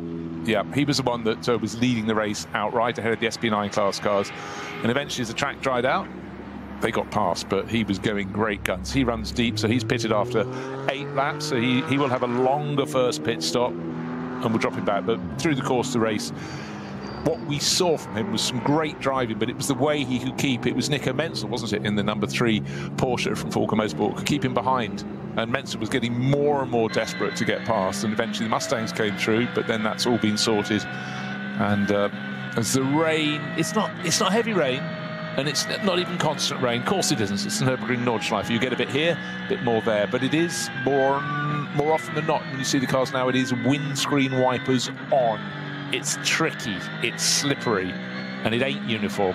Hey, that's why we love this circuit. And it's a constant test. Just when you think you've sorted a corner out or section out or whatever, it's something different on the next part, and it's exhausting, constantly trying to keep up with what is or isn't happening, and whatever coming up next. And no 2 laps, no 2 corners are the same in these sorts of conditions. And this is why I particularly love these races at the end of the year, because just when you think you've settled down, got into an order, there's a routine, there's a pattern, and you think our job's easy, you think their job's easy, and our job talking about what their job is even easier. And then something changes, and it's like, oh, hadn't allowed for that. And suddenly it's just the weather says, I'm going to have a little bit of a play now and just throw down a load of water at the corner, and you can get buckets of water. And there is just that other factor: yellow flag zones, slow zones. It can fall. You could be chasing someone down. They just go past a point and they throw a slow zone. You might be 10 seconds further down the track. You've got to drop down to the pace. Got to drop right down. You could have spent 3 laps chasing off this person, gaining half a second here, whatever. And that really does frequently affect this race. Did you get the slow zone on your lap, or did you just happen to be in the pits when it was slow zone, and then when you went out it was all green, meaning there were no slow zones around the circuit, and so you don't have to lift on your out lap and you will gain handfuls of time. But we've got double waved yellows as the cars get towards the end of the Döttinger-Höhe, just where the track kicks up towards Tiergarten and Hohenrhein. And we did have a car off a while ago. It was a BMW, wasn't it? That's also about the 2 Mustangs. I thought it wasn't just that they come out of the pits. They were accelerated. They were going slowly down the pit straight, not having come out of the pits to do that, and that's why they got going there again. But you mentioned about that the yellow flags and how it can fall and change a race. You mentioned about Verstappen and Chris Lullum in that race, the last round, and P3 they qualified. Verstappen did it. Verstappen went from P3 to P1, and he pulled out a fantastic lead, and everybody talks about that. And then Chris Lullum was just so unlucky on his next stint that the flags sections and the code 60s worked against him. And I thought some of the media reporting was a little not unfair but inaccurate. It emphasised how well Verstappen had done, and almost as if Lullum hadn't done as well as his teammate. Well, actually, you don't quite get our series. He just got caught out on the flags and the code 60s, and it did take away that through no fault of his own. And I just think he did a stellar job, and I just really do. I think it's exactly what this sport is and what NLS is. It was teamwork, and I think one couldn't have done it without the other, and that works for both of them. No, entirely, and you saw that at the end when Chris got out, having won the event, that Max came over really appreciative. He understands it, and it's up to the reporters who probably look at this. Who does understand it? Max. Oh, exactly. Yes. Yeah. But it's just when, for a lot of those people who've been the first time experiencing what the NLS was, they probably looked at the result without maybe even watching the race to write their reports or whatever. you know, but maybe they'll just learn. But it is something. It's a very, very complicated event. But I mean, the ebb and flow, according to slow zones or yellow flag areas, you know, it can be enormous around here. And if they think, oh, he was way slow, you're thinking, hold on, bear in mind the lap is about 7 times longer than most circuits. So if you've got various points around a lap where you've got slow zones, of course your lap times can be different. But, you know, Max absolutely recognised what Chris Lullum had done. And no wonder he was the one he chose to have racing alongside him. I think that's all you need to know. But it's, you know, exactly. For people looking at the NLS for the first time, it's very easy to be confused by things. And the fact of the matter, we've had laps, drivers be going absolutely pressing on, but it could be a minute and a half slower than the fastest lap of the race, simply because track conditions are a bit greasier and slow zones. But if you don't understand what a slow zone is, because you don't have them in other forms of motor racing, then I guess it's slightly harder to understand. But, you know, again, the more you put into learning about how an event like this works, the more you get out of it. But for the teams that do it, they come, the first few ones they do, they'll probably find all sorts of mistakes. Right, now the reason there is such a problem at Hohenrhein is we'd had the number 982 Porsche Cayman off there. That's the WNS Motorsport car. Christoph Krombach, Richard, Sven, Karl Jedexnis and René Herbert damaged the barriers, damaged the car. 982, front end damage, radiators splayed to the side, door off on the left-hand side of the car, on the driver's side. Yeah, quite a lot of bodywork missing off the front, but, you know, as we said, probably on its in lap, but unfortunately didn't get through the final right-left sweeper onto the start-finish straight. It's really very tight corner. As you come up the slope into Hohenrhein, it looks, from many camera angles, many onboard angles, as though the barriers are almost right across the track, but you should be turning to the right. And this one maybe got on the curbs, maybe got shoveled out there by someone else. You just can't tell, but definitely the car is on the flatbed, or was. It's now being lifted above. It's about to be dropped down into the special area by the Sabine Schmidt curve. It's called the corner, the collection zone for knackered cars, and I'm afraid 982 for WS Motorsport. And it's never a good sign when your car's being picked off the flatbed, and as it lifts up in the air, there's various bits hanging down, radiators and wiring looms and bodywork and carbon. They really should be attached. The lowest bit should be the tyres. Exactly, yes. Yes. So number 4 Falcon Porsche. Boccolacci into the pits and jumping out. So I'm surprised. Of course, Menzel will be jumping back into this. Has to be. Yeah, will be, because he's jumped from 3 to 4, and obviously it made it easier for him to do that change. He had a bit more time to wait, because Boccolacci's car came in at the end of the opening lap. Front right bodywork had come off the car, but Boccolacci absolutely thrashed it around the circuit to get it back to be repaired at the end of the opening lap. Was the first car back to the finish line, which was quite extraordinary. Had been fighting for that lead battle. He started the lap in 7th, was finishing it in 3rd. But anyhow, the sister car, meanwhile, with Joel Sturm on board, is herring along the Döttinghohe, so he'll see the lights, so got to back it off when you get to Hohenrhein. He'd have seen that last time around. Into the dip, under the bridge. The track then kicks up to the final corners, double wave yellows in his face as he gets towards Tiergarten. Up the slope, you won't quite see the barrier repair truck ahead of him, but this is where the seconds sort of flow away. Without this, he'd be flashing past the pit exit about now. He's only just into Hohenrhein, because at a bated pace, he's got to back it right off while the barrier repairs are taking place. Now he gets level with the truck. It's on the left-hand side of the circuit. Still a lot of quick dry dust down there, including the spillage from the 982 Cayman. And then he can accelerate, green flag, and now he can come down the start-finish straight. But will the sister car, by pitting so much later, be out in front? It shouldn't, because it's pit stop being 2 laps later. No, hold on, the end of lap 9. Oh, I wonder how that works, because it made a pit stop at the end of the opening lap, and you're timing your first pit stop. Ah, okay. I have to look at my little chart. I'm not sure I've ever seen a car come in after 1 lap. Your first pit stop could be 216 seconds. Second one is free time. So, more to the point, where I'm trying to go on this, Snow, is which of those Porsches is in the front of the race. It should be number 3, and I think it is just. It should be the one with Joel Sturm on board. However, I think it's going to be close. It's going to be close. Falken won't mind, of course, because it's either one of their two cars. That's all they need. Their cars, both at the front, ideally 1 and 2. Doesn't matter which order it is, to be honest. And given that one's had a little bit of damage already and had that wing replaced and whole front end, panel work-wise, say cosmetic, but it is important it's all attached and has lights. Especially in these conditions, you're not allowed to run without the lights. It's one of the rules. In case it suddenly becomes very heavy rain, you can't be running without lighting for obvious reasons. So Stippler and Shearer in line astern in the 2 Hout Mustangs. Well, hold on, that means they're just changing tyres. They've already had their pit stops. This is back in for a second time. Okay, what's going on? So indeed, Stippler staying on board and going on to wet tyres. Yes, indeed. So what's coming off? Let's just confirm they were. Yes, and they are indeed slicks coming off. So the 2 Ford Mustangs line astern, both going on to wets. This is they've torn that bit of bodywork off the number 9 car. Thankfully now, finally got rid of that. The diffuser's all in place and everything's working there. All the fences and that little bit of damage to the wires supporting it, but that's okay. So the aero shouldn't be too much of a problem on that car, and that will count round here in one of these things. And who's going to be first away? They should be on the same stop though, shouldn't they? So they should rejoin in the same order. Stippler's car's dropped. Shearer's car was dropped sooner. And they're telling Shearer to go and get it started. Stippler just walked out, so they are rejoining exactly as they should have done. They are, but what we have at the moment, Joel Sturm is out. He's just going towards Hatzenbach, and he is on slick tyres. Number 4, which just came in, Dorian Bockel actually handing it to Nico Menzel, is on rain tyres. The Mustangs have come in, they're now on rain tyres.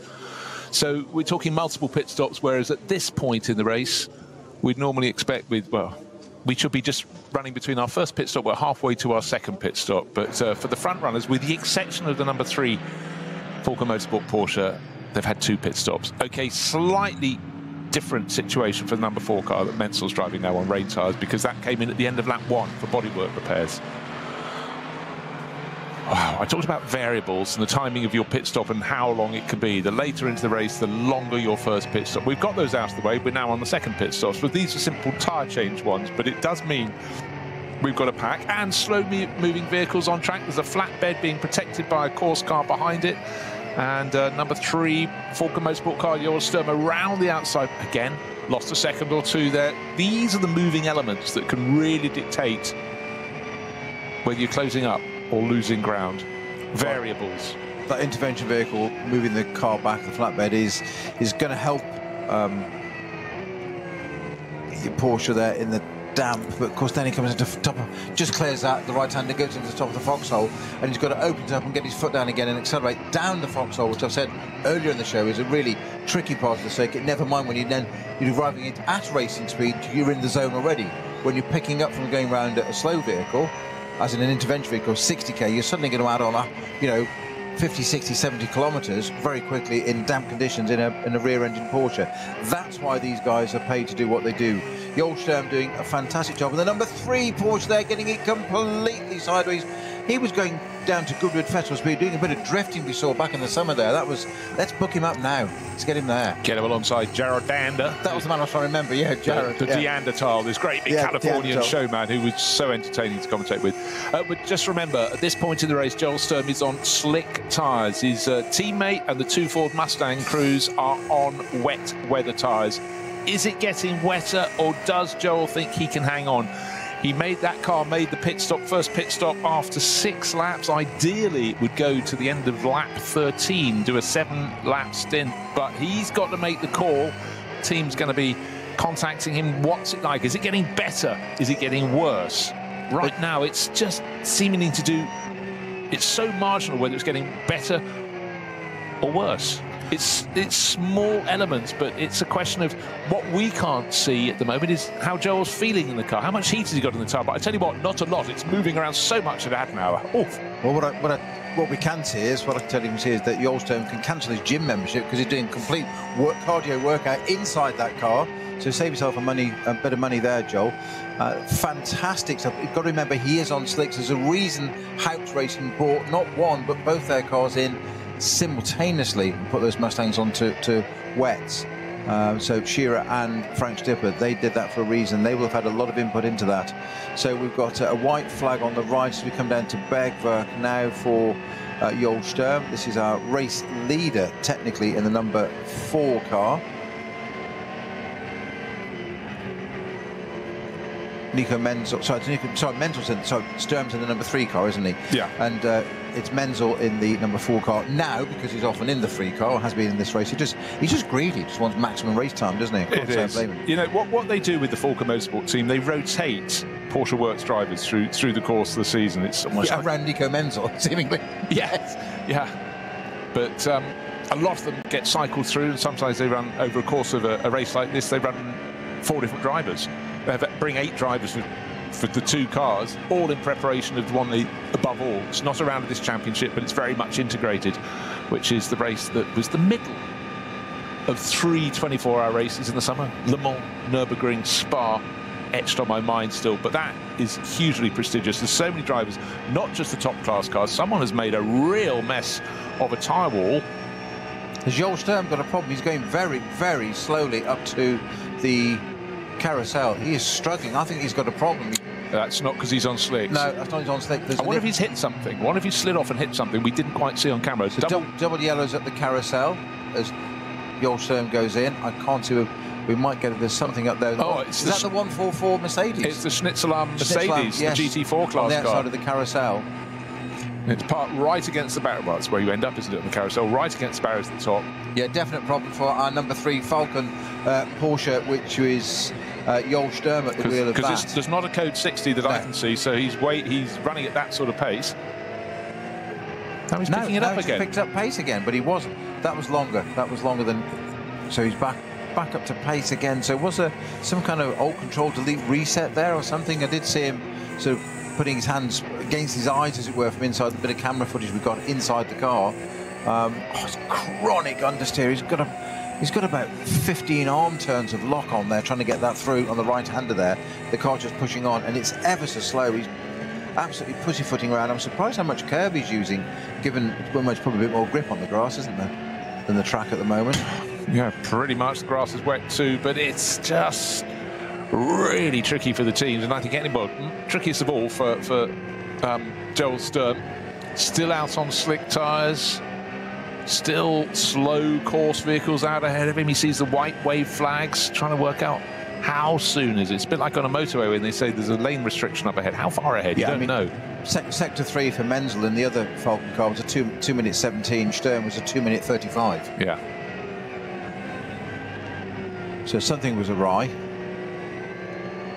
Yeah, because again, trying to look at the various screens, I didn't see a slow zone. Lots of areas with fairly short-lived yellow flags, which is fine. And sometimes you get them rolling through. Each time you see it, it's on a higher numbered marshal's post. That's because there's a slow-moving vehicle going around, a course vehicle on the track, and that has to be covered by the yellow flags. But how hard do you dare push? Well, whatever they pay Joel Sturm is not enough, because he is absolutely working his craft here, and this number 3 Porsche, Falken Porsche, and it's just twitching in a straight line there. And the only reason he lifts is not to slow down, it's to get the back end into line again. That's all. It's just pure physics and dynamics of the car. He's not scared of it. All completely sideways there on left-hander. Sorry, right-hander. I didn't see which part of the circuit it was. We'll look at it in a second. But Joel Sturm there, absolute delight to watch some onboard footage there, and a treat to be able to describe some of that to you. But I think he'll be glad to get out of that car.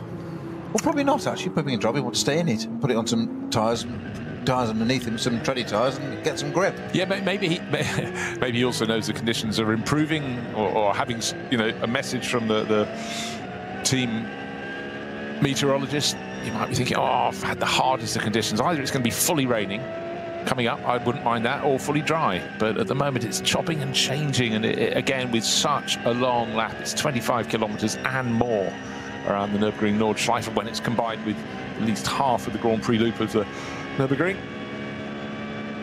Visibility, it was battleship grey when the cars went out in qualifying, really rather dark. Again, you don't have to remember it's the middle of October. You're high in the mountains here. I mean, the Eiffel Forest, I can't remember what the altitude of the circuit is at the highest point. I should know that. I have looked it up in the past. But, you know, you do get appreciable weather that you wouldn't get down at sort of sea level.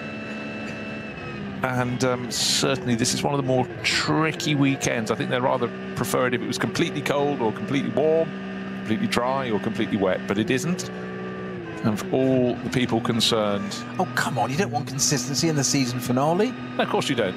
You've got jeopardy. You've got all sorts of other words that end in Y. Joy and disaster. I can't think of any now. I was trying to be really clever there and just couldn't. You see me struggling. So, number 3, Joel Stern, what a surprise. He's popped into the pits, and please tell me he puts those... he earns his keep. Puts himself on some tready tyres underneath him. Whether it'll be a driver change or not, I doubt it. No, it shouldn't be, because that car made its pit stop after 6 laps, too early yet. 10 laps on the board. Yeah, you don't do a 4-lap stint. 2,034 feet at Her Acht, highest point of the circuit. Thank you very much to our producer, Kerry Cobb. So in metrics, that's about 650 metres. But enough to have different weather to down at river level. Never ceases to amaze me what Kerry knows. I know. Phenomenal. Got it to the nearest foot. So, Sturm into the pits. You have to presume rain tyres being applied to his car. And he came in from the lead of the race. He will lose the lead. Oh, yes, he should do, because Menzel crossed the line 5 seconds later. So, Menzel, yes, he started the race in the number 3 Porsche. Keep on your toes. I'm trying to. He's in the number 4 car. The sister guy, he swapped from one to the other. And talking of swapping, very nearly swapped ends up over the curbing and not quite beyond. But I'd say... it's easy to exaggerate how many degrees out of true. I think we can safely say that was about 15 to 20 degrees. And when you're over the top of wet curbing, that's more than enough. That was Nico Menzel just showboating, wasn't it? He did that because he could. Because he knows he's at one with the car, up over the curb. It's a bit higher there, so it's going to push the car back onto the track, so you're not going to fall off over the edge, which is always a danger. You can showboat, but there's a time and a place to do it. Make sure you know where you're showboating and you understand the physics of it, because the time you try to think, I'll just do it for the heck of it, is the time there's a drop the other side and the car swaps ends and you thought, and you don't look so clever then. And it's really popular back at the pit. That's where you have your overnight bag in the back of the car. Absolutely. Just keep walking the opposite direction. Yeah. Book yourself an earlier flight. Just go and live in the forest for the winter. That'll teach you. So, really, really tricky conditions. This is a race. We have a smaller grid than the one we have at the start of the day, but the TV director can put his camera anywhere because there is something happening pretty much at every corner. It's not consistently wet. It's not consistently dry. A few teams have tried to do things differently with their tyres. They've tried to guess. I think the Mustangs, really, number 6 and 9, Frank Stippler, Fabio Scherer, their starting drivers really struggled in the early stages of the race. We had a Porsche Cup 2 class car leading outright. That told you the story you needed. But as the conditions gradually became better, the SP9 cars came through. Both the Falken Motorsport cars, except one of them had already come in for repairs. That was the number 4 car. Nico Menzel's now in that. He started with number 3, the sister car, led the race. The Mustangs began to come good, but it's super hard in these conditions to be consistent. There are constant moments, still quite a lot of mopping up going on. So some races early in the season, Snow, we had, the top half dozen cars literally running nose to tail throughout the race, often on the same pit stop schedule. Today we've had a real mixture, some by necessity and others just deciding to do things differently, guessing, do we need rain tyres? Do we need them now or in lapse time or not at all? But the trouble is, it's a moving game. Right, one of our championship challengers, by the way, is in the pits. Sorry, I beg you not. It's the one that did so well early on. Tobias Muller, sharing with Noah Nagelsteig and Carlos Rivas. He was the one who led outright in Cup 2. Sorry, I called him a championship challenger. I was just going to refresh your memory. We've got 3 for the outright championship. We've got 3 crews in 3 different classes. Top of the table before the start of the race with a 4-point margin, 109 points against 105. Ranko Mijatovic and Nick Wustenhaugen. And they're running in the SP8T class in their BMW M4 GT4. Let's have a little look up and down the order. Where is that in its class? At the moment, 3rd in class with Nick Wustenhaugen at the wheel. That's probably a good place to be. Better 1st or 2nd, but they do have that 4-point margin. 2nd in the championship, but should be further up the order, should be car number 921. as I say that, either my eyes have been put in... Oh, no, we are. 7th place overall in the pits at the moment. David Jahn at the wheel. And that... Is that another car coming in out of sync to change tyres? Let's have a little look. How many laps is that? Is that the Müller Motorsport car back in again as well? Or one of them? One more. More than one. That's not the damaged one, because that's got no tape on it at all. Didn't quite catch. Well, I think that could be David Jahn's car. That's what I'm looking for. Yeah, it came in from 7th. Yeah, gone back out. That's 2nd in the championship. Listed as 3rd in class. Okay. If they both stay... The car I talked about, 187, the BMW, leading the championship. That's 3rd in its class. This one's 3rd in its class. Again, your points are allocated according to how many starters in your class, and there's only 8 cars. Oh, gosh, that closes it right down to nothing. I think it means if they finish as they are, 8 cars in the SP8T class, in which our outright leader is placed. If he finishes 3rd in that, he will get 6 points. Keep with me on this. Cup 2, 2nd place overall, the Müller Motorsport car we just seen coming out of the pits with David Jahn on board. If that finishes 3rd in its class, it should pick up 8 points, which will still leave it 2 points down. And as we speak, as I speak, going through the points, which is quite complicated, the number 4, Falken Motorsport car. Ah, that's the replay. Got you. Yeah. Nico Menzel going off. Yeah, and I think he might have just caught the rear a little bit on the barrier there, and then tapped the front a tiny bit, but I don't think that's too much of a problem to him at the moment. But it doesn't explain why the number 3 car was going slowly. Number 948, by the way, our cup leader, Carlos Rivas, in the Losch Motorsport car, has unsurprisingly changed to wets as well. Back to your championship, Bruce. Yeah, one more to go. So what I'm just basically saying, if they finish in the positions they are now, the first 2 cars I mentioned, the number 187 BMW in the SP8T class and the 91 Cup 2 Porsche, it will still be advantage to the 187 crew in their BMW. Now, big question is car number 500. 5 points down on the championship lead, and get this, their class has 10 starters and they're leading their class. If they get 10 points, I carry 3, Billy has 5 buckets and 3 apples, they should just about win the championship, but not quite. I still think the 187 crew has just got enough at the moment. The FK Performance Motorsport BMW, do get back to me later, I'll update you on all of that. I'll try and build a matrix so we can work it out, but the battle at the front of the race, super close. Joel Sturm in the battle with the number 9 Fabio Scherer driven Mustang, got side by side. I thought the number 3 Porsche was about to be fired off into the barriers, but you know what, he's only got ahead. But that was actually the Mustang attacking the number 3 Porsche there in terms of catching it, and Joel Sturm saying you're not coming past me. Talk about forcing your way through. That was incredible, and we saw how he brought that car back to the pits on slicks. Now he's got some decent compound underneath him and got some grip. It's taken it to yet another level. Certainly has. Right, just got to work it all out. Where is it all going?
Sie sagen, es ist nur ein Auto, aber wir sagen, es ist Herzblut, Schweiß und Perfektion. Denn wenn du schraubst, dann zählt jeder Millimeter.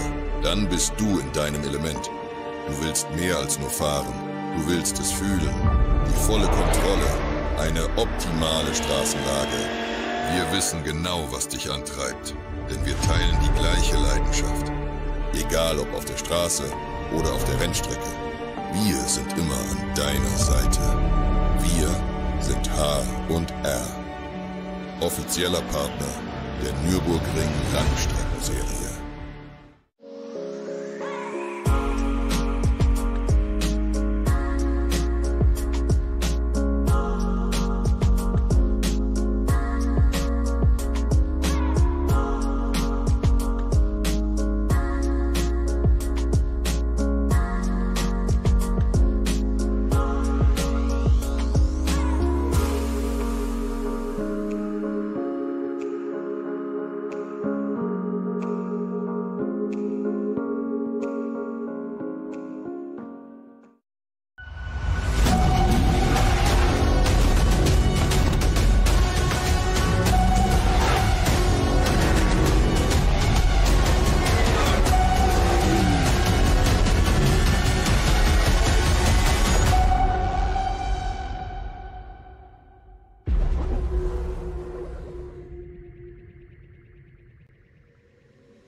Liebe Fans, Lovely fans. besucht uns auf unseren Social Media Kanälen. Follow us. Auf Facebook, Instagram, YouTube und TikTok. Willkommen bei der NLS.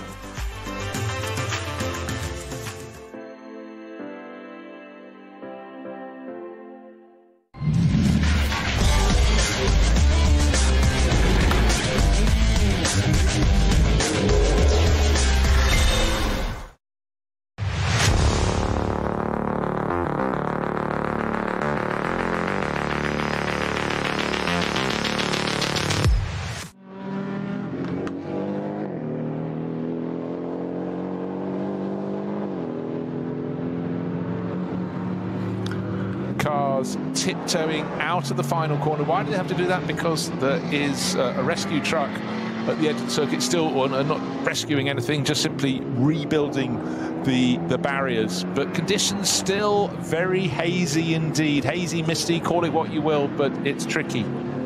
Very tricky, and it's not getting easier. It's not getting lighter.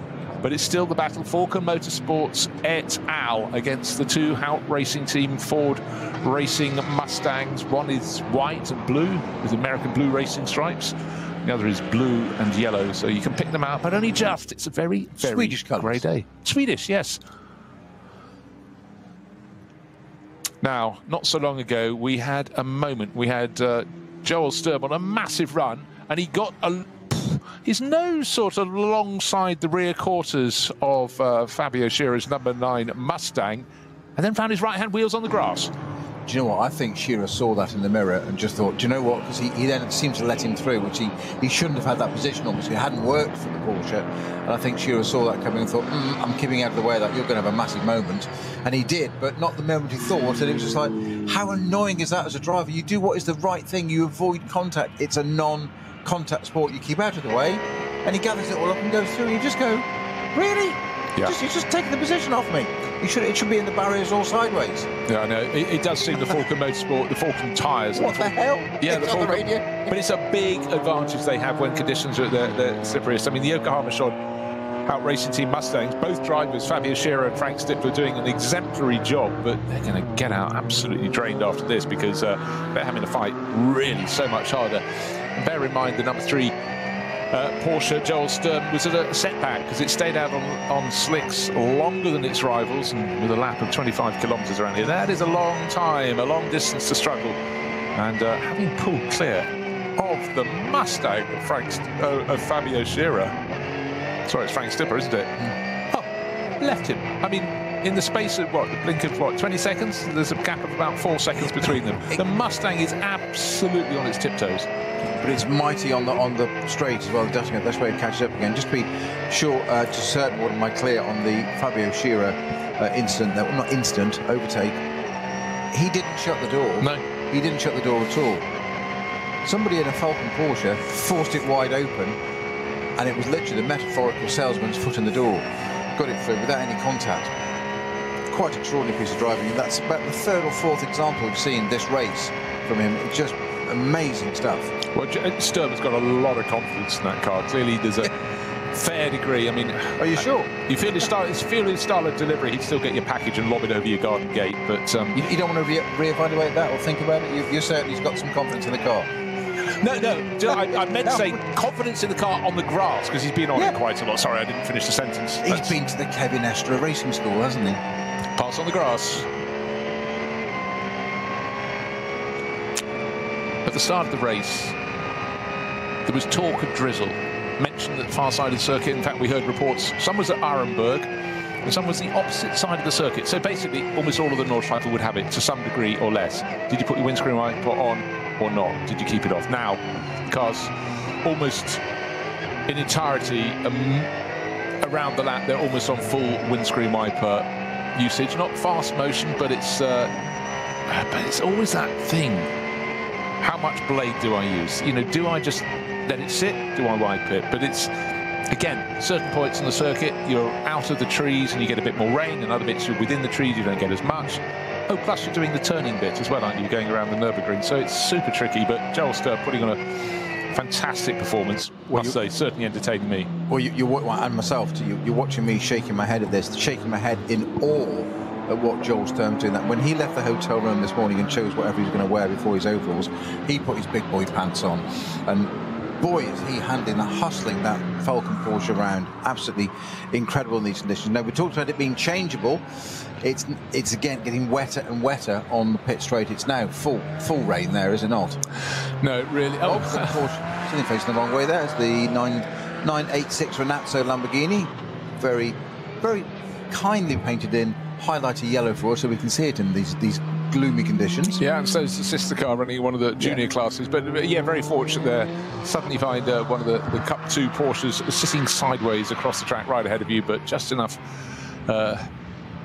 handling to get around it. That was right at the start of the lap. I don't know if the Porsche had just come out of the pits. That quite often happens. Just I want to check what number that one is. It went for a spin. It wasn't 905. It just come out of the pits, was it? Oh, just we cut away. So for the pit crews, they've made it almost to the halfway point in the race, but still sitting looking at their screens in the pit garages, sitting looking most notably at what is coming up weather-wise. It looks as though it's set in for the day of the rest of the day as drizzle. It's just a question of how much and where and when. But what we're seeing is a fantastic drive at the moment from Joel Sturm, really rocketing up the order.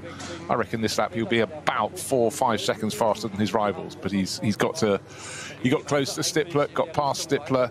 But Nico Menzel leading the race. Menzel started in the car that Sturm's driving, has jumped across to the number 4 that Dorian Boccolacci had the contact on the opening lap with the back of the yellow and blue Mustang.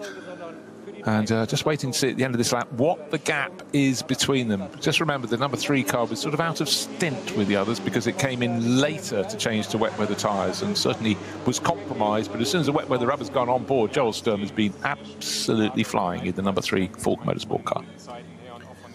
So, given the company he's in, this is quite a brave statement. But for me at the moment, Joel Sturm is my first nomination for Driver of the Day. As we're just approaching half distance, I'm going to give him half points, so he's half Driver of the Day. Ah, I see what you did. Yeah. Good. Well, we'll store that up and we'll see if someone's better in the second half of the race. That's called Snowy hedging his bets, but we will go with that. Right, I'm still keeping a little lookout on... actually, I'll tell you what, I'll wait until after the next pit stop. So we do a bit... For the bunch of cars, we ought to probably have them in within the next lap. 12, possibly one further lap, 13 laps. But they could go longer. But those that are committed to wet weather tyres, and bear in mind, at this point in the race, they should be approaching their second pit stop. But of the front-running cars, the vast majority, in fact, all of them, have had 2 pit stops. That is because they've had their regular one after 6 or 7 laps, and then a subsequent one to change from slicks to wet weather tyres, and they all have done that, but it was a question of who lost the most time by staying out the longest on slicks, and that of the front runners, that would be the number 3 car, started by Nico Menzel, taken over by Joel Sturm, but the 23-year-old German, that's Sturm, certainly lost out by doing an extra lap before he came in for wet weather tyres, but since then he has been flying, absolutely rocketing. Lap pace, though, fastest we've seen in this race, I think we recorded was 8 minutes and 11 seconds. Nobody is near that pace at the moment. Last time around, they were lapping in, get this, race leader, Joel Sturm, after 10 laps, sorry, that was a lap before, he did an 11-minute, 13-second lap. So 3 minutes down on the fastest lap before then. That's how tricky it is. 81 just stopped on track there before the loop back on the Grand Prix circuit. It's one of our... Is it one of our Cayman Porsches? It is. It's in the SP7 class, so it's a little more highly tuned. Marco Vintinelli, I think, at the wheel of that, but just almost like it had just not facing the wrong way or anything, unless we hadn't seen the spin, but it was just doing an Alt Control Delete restart or whatever, just literally from stationary and rejoined, got going again. So didn't see the preamble to that. You're quite round. Quite round. You were quite, but now you're svelte. Can we keep that off air? You were quite right that last time around, if I just reassemble the words, I get the sentence. Falken Motorsport didn't compete, and at the moment Chris Kunker, who's one of the race engineers, is being interviewed because having a race away, what do? All the crew went and worked as marshals on the road. That is such a good touch. Tell you a little story. Long ago, I went over to take a look at the racing, fairly nascent racing scene in India about 30 odd years ago, and what they did there in the organising club, each year you rotate and take a different position the one before. So they got to do all the roles in the hierarchy of the club, and I thought that was such a good idea. As a team, you work far better if you know what the other one's doing. And we always used to be told, you know, you're only as strong as the weakest link in rugby terms. We knew who the weakest link was. You know, you just support them and you bring them on. You know, but it's the same in anything with moving parts. And I think that's a good thing. And I really think for anybody who competes in motorsports, and you sometimes get this when the drivers had a misdemeanor. I remember there was a young German single-seater racer long ago.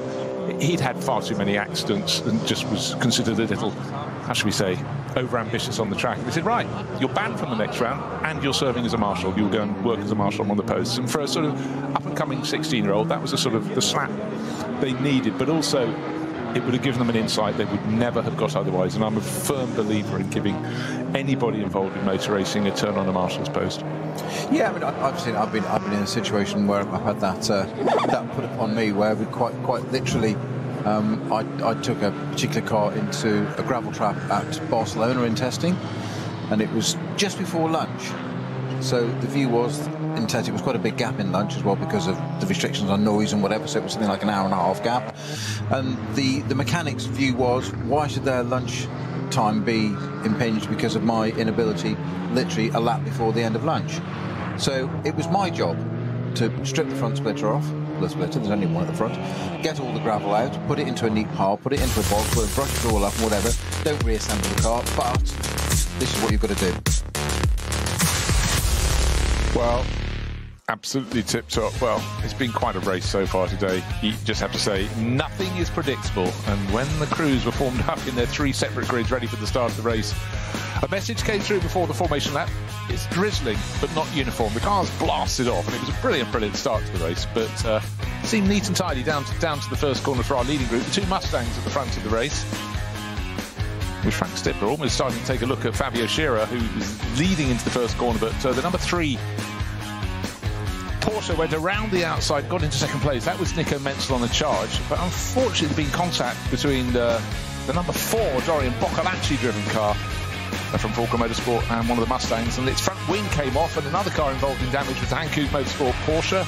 And for Marco Seefried, he'd hit the back of the the Max Cruiser Racing Audi and put it off on the opening lap. So drivers really struggling, A, to get heat in the tyre, B, to get grip, and then C, there was another issue. Would wet tyres be required?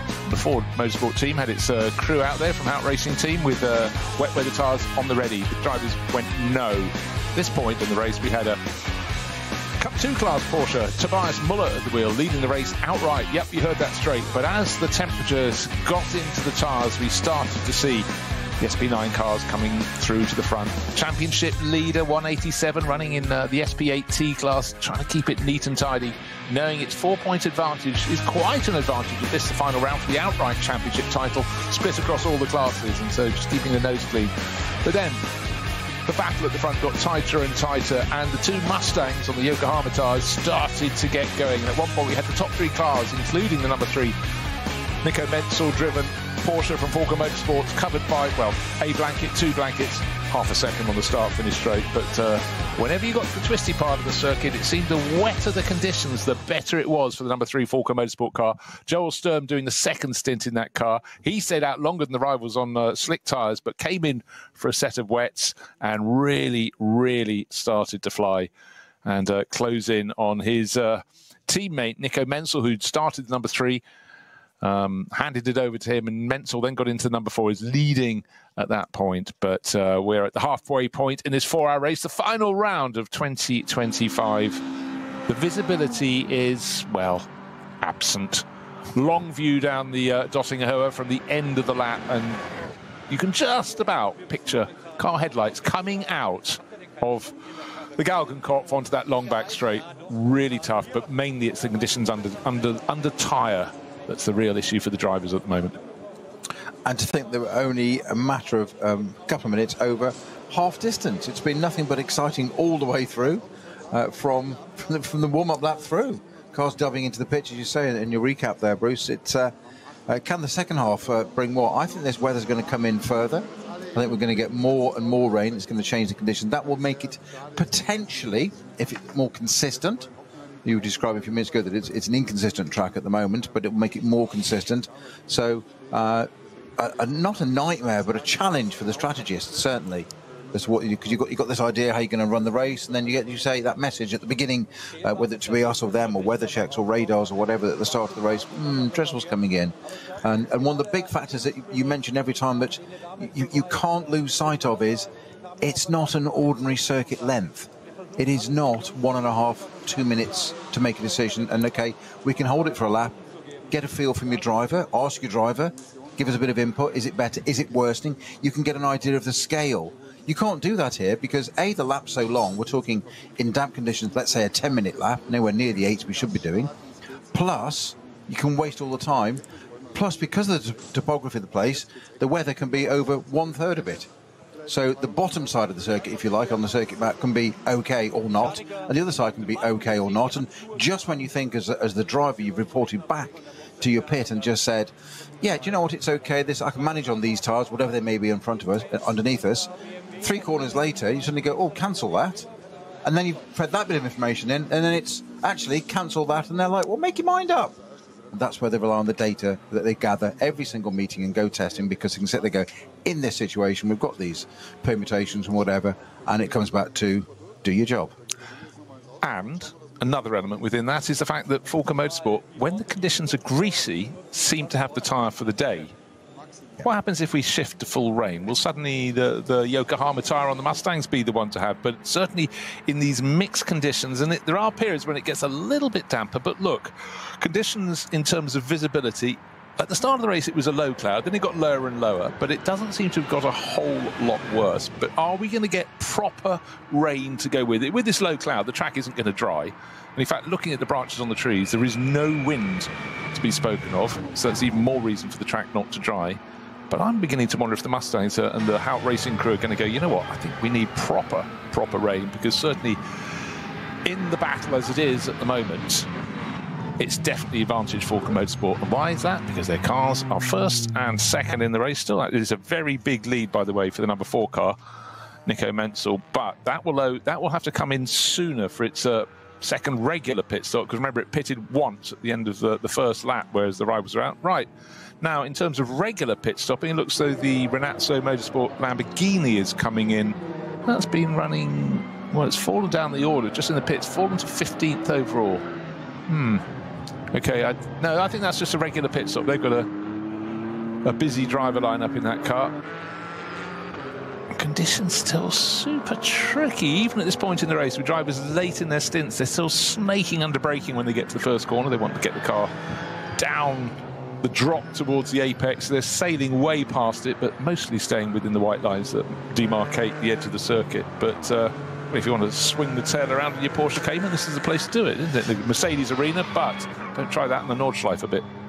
You just can't relax in these conditions. In the dry, you can get into or full wet for that matter, you get into a metronomic way because your track conditions are consistent underneath you. You know what to expect, so you can concentrate on drive. You don't have to concentrate on driving the car. You can think about strategy and whatever. And this is what I often say about mental capacity: how much of drivers got spare, how much of their mental capacity is being used to drive the car. So full wet, okay, let's say it's how many percent. Full dry, same. When it's changeable like this all the time, it's suddenly having that, so it's like having your data used up. All of a sudden you've got less spare for other variables, so you're thinking even harder about how to drive the car, which you don't want to be doing. That should be second nature. You don't then want radio interruptions and whatever. I think we heard a great one that Alonso said in the last Grand Prix, if you talk to me every lap, I'm going to unplug if you're going to talk to me every lap, I'm going to unplug the radio, as in I know what I'm doing. That becomes an issue. And then your conditions change, and your strategy changes, or you've got slower cars, and all of a sudden the whole thing can change in a second. When you think you've got it all under control, and you haven't, and that's why we love it. It is just that and more in so many ways, and what we have to remember is also just cars in any conditions around here can have mechanical problems that would just scupper anything. We've just seen the number 467. It's the Hyundai that we saw having that really good scrap with the pretend to be Alpha Audi. Michael Bora. If we conflate it, can we call it an Aldi? An Aldi, you could. Yeah, you could. It wasn't very big. For our British viewers. Yes. Oh dear. I was conflating my supermarket chains. So, what are we looking at? Let me just explain. 13 laps on the board, and our race, we've got Falken Motorsport Porsches first and second. The gap between them is 1 minute and 6 seconds, night and day. However, let me throw something into that equation. Number 4 car, Nico Menzel on board that one, but that ought to be coming in sooner because it had pit stop at the end of lap 1, pit stop at after 8 laps after that, so after lap 9. Number 3 stayed out longer on slick tyres. Joel Sturm, driven like a hero, got put on a good lap after his rivals, and I also think his lap was slightly delayed by yellow flag periods and possibly a slow zone. That explains some of the gap to the number 4, the sister car, but they are increasingly dropping those Mustangs further back. 40 seconds near enough is a gap back to Frank Stippler in third after 13 laps. I'm just waiting for Fabio Scherer to cross the line as well. So the last few laps have been very, very good for the Falken Motorsport cars. Just looking at the respective lap times. I'm just exactly the same. Yeah, one in particular, Joel Sturm, who's... he's 8 seconds faster. I said he'd take about 5 or 6 seconds. That's off race leader Nico Menzel. Nonsense. Best part of 8 seconds he took off. Yeah, and he's still got the fastest lap of the race, 8:11.6. As has Menzel is second with 8:11.7. So he's 2.1 seconds quicker, obviously in different conditions, but that's the bit to watch now. Some 8 seconds in one lap in these conditions, and somebody needs to tell Joel Sturm that it is raining out there. And when he's going to find it harder and harder to see, because I do begin to think that the clouds are becoming lower and lower. It's an autumnal day. Oh dear, that 467 Hyundai limping back to the pits. That's being pushed back into garage. Hopefully they can get back out and see how they go on their Falken rubber. But you mentioned mechanical stuff. There's no apparent body damage or anything to it, so it's something technical area. There doesn't look like to be a great deal of urgency of doing any work on that. I think that might well be a retirement, Bruce. Yeah. And in fact, Falken is one of the series sponsors. I think it's actually on Michelin rubber because it's got Michelin stickers further down. But we will cross that bridge later. Maybe they won't get to cross any more bridges, but over now. But they had a really good battle, attracted lots of TV attention, their battle with the red Audi within their class. But we're looking at, well, we've got an hour and 49 minutes remaining in this 4-hour race, the finale for 2025. And it's been a real head-scratcher, an interesting one. And just waiting to see, can the Mustangs get back in the mix? But they fell 40 seconds down off the second of the 2 Falken Motorsport cars. It's an unusual race. It's unravelling. And I'm just going to have a little look at our 3 outright championship challengers. Car number 187, we've been looking at that all day. That's FK Performance Motorsport BMW M4 GT4, running in the SP8T class. I should find them on the timing screen before I start talking about them. It's running third in class, Nick Wussenhagen at the wheel. That puts it pretty well placed, but there are fewer starters in its class than there are in Cup 2, 3 fewer starters. And so 9-2-1. David Yarn was at the wheel. He handed over to Arnie Hofmeister. That is running third in class as well, but will score more points. But if they finish as they are, they both finish third in class, having had a 4-point advantage, the gap between first and second will be down to 1 point for the overall championship. That's all the classes combined as it stands. So Arnie Hofmeister and the gang have got to gain another position to get parity on points. And I'm going to venture away for a moment, Snowy. No, I found them. There we are. The car with third overall in the championship, 6 points down on the championship lead. Sorry, 5 points down. But leading its class is Stahlschmidt's Adrenaline Motorsport BMW. That is running very comfortably in the VT2 rear-wheel drive class, leading its class. If it stays there, it should pick up 10 points. And that will make it really close. I've got another half hour and more to put them in, but they're basically, the gaps will close, and I think that could put the VT2 rear-wheel drive class Adrenaline Motorsport BMW as championship winners. But on a day like this, low cloud, slippery circuit, there is no point sticking one's head out. But you have to say, across the years, Adrenaline Motorsport have won the championship so many times with a car from a junior class. Danny Brink, Philip Lyson, Christopher Rink, that's 2021, 2020, and a similar crew back in 2018. They have a huge amount of success. Why are they successful? They're very good at running cars in their classes. They're very good at running cars in classes that have a lot of starters. Ergo, you will collect points because you get points according to how many people start. But as it is right now, things are really, really tight. But one slip, one slow zone, all that can change. It reminds me of the days in Formula One when you were editor of Autosport, and I think one of your colleagues, Nigel Roebuck, said that, and the sun rises and Ayrton Senna is on pole position. It became just the norm. We have the same here. We always talk about who wins the race, and it becomes, the second line is, and Adrenaline Motorsport win the championship. Yeah. It becomes so used to it, and it's actually doing them a disfavour and a disservice, because they're doing a brilliant job to achieve that and have all those records. And I feel a bit naughty sometimes, a bit guilty for focusing on what's going on at the battle of the front of the Old Sturms and the Falcons and the Stiflers and the Haupt Racing or whatever. But they're going for overall. They're the glory boys, the ones that are putting it all together and making it all happen and getting the championship. The ones that have the certificate on the wall, the trophy at home saying 1, 2, 3, 4-time champion, not race winners, champions. That's what we should be talking about a little bit more. Yeah, and you're very good at that, and I'm not. Well, I'm not, because I actually thought the Adrenaline Motorsport car would take the lead in the title. It will move to 114 points. Keep that in mind. The Malma Motorsport Cup 2 car will move to 114 points. That's parity. And FK Performance Motorsport came here with the championship, outright championship lead, will move to 115. However, we've got time of 1 hour and 45 minutes. Okay. It's raining, just. It's been greasy, plenty. Conditions are almost at the crossover point now.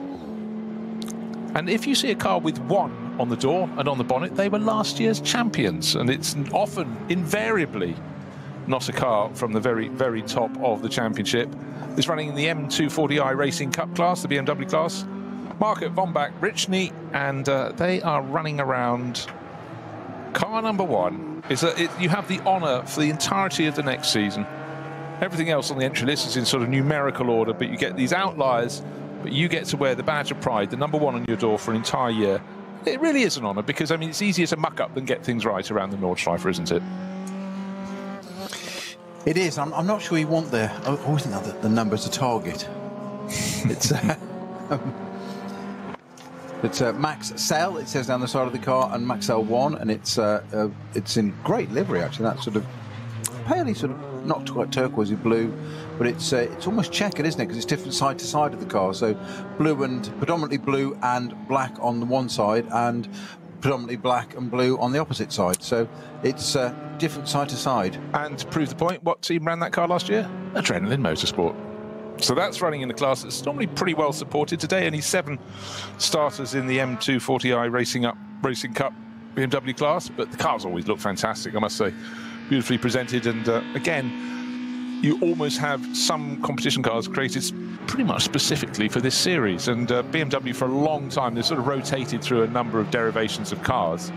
Some years you have more, but you know, they also go through an evolution as they go. So it's great to see. But you know, they carry one on the door. Last year's champions won't be champions this year, but certainly, you know, they've had the pride. And for Adrenaline Motorsport, that's why a lot of people come to them. And manufacturers like BMW and Porsches and other brands are available, obviously, but these manufacturers put an awful lot of thought into their customer programs. They're not just, you know, they're not just a BMW Green Racing. In this particular case, that's what we're talking about. You know, 330i or an M2 or whatever. It's a road-derived car, but you'll have your body shell will be standard, and primarily your engine and running gear will be pretty standard. That's the whole idea. You will have all your safety devices and requirements put in, so your roll cage, tank, seats, and whatever, and so and so. But it will have its standard dashboard still. You can add in your bits you need to do for timing and pit stops and Lumi rank and in the window that demonstrates the class lead position, the driver, etc.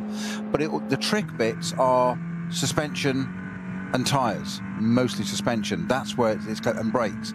That's what makes it work a little bit better. But you can use, it'll be a standard engine with probably a very slightly different map on it. I'll need to look into this properly, but they're not far removed from their road counterparts, which makes them economical to run. So it's the four corners, the bits that are in contact with the road that make it fun. That particular, now it's a different car, having a stop-go penalty at the beginning of our pit stop, right opposite our commentary box, our pit lane, sorry, right opposite our commentary box. So a stop-go penalty of quite some note there. Yeah, a few were issued a while ago for...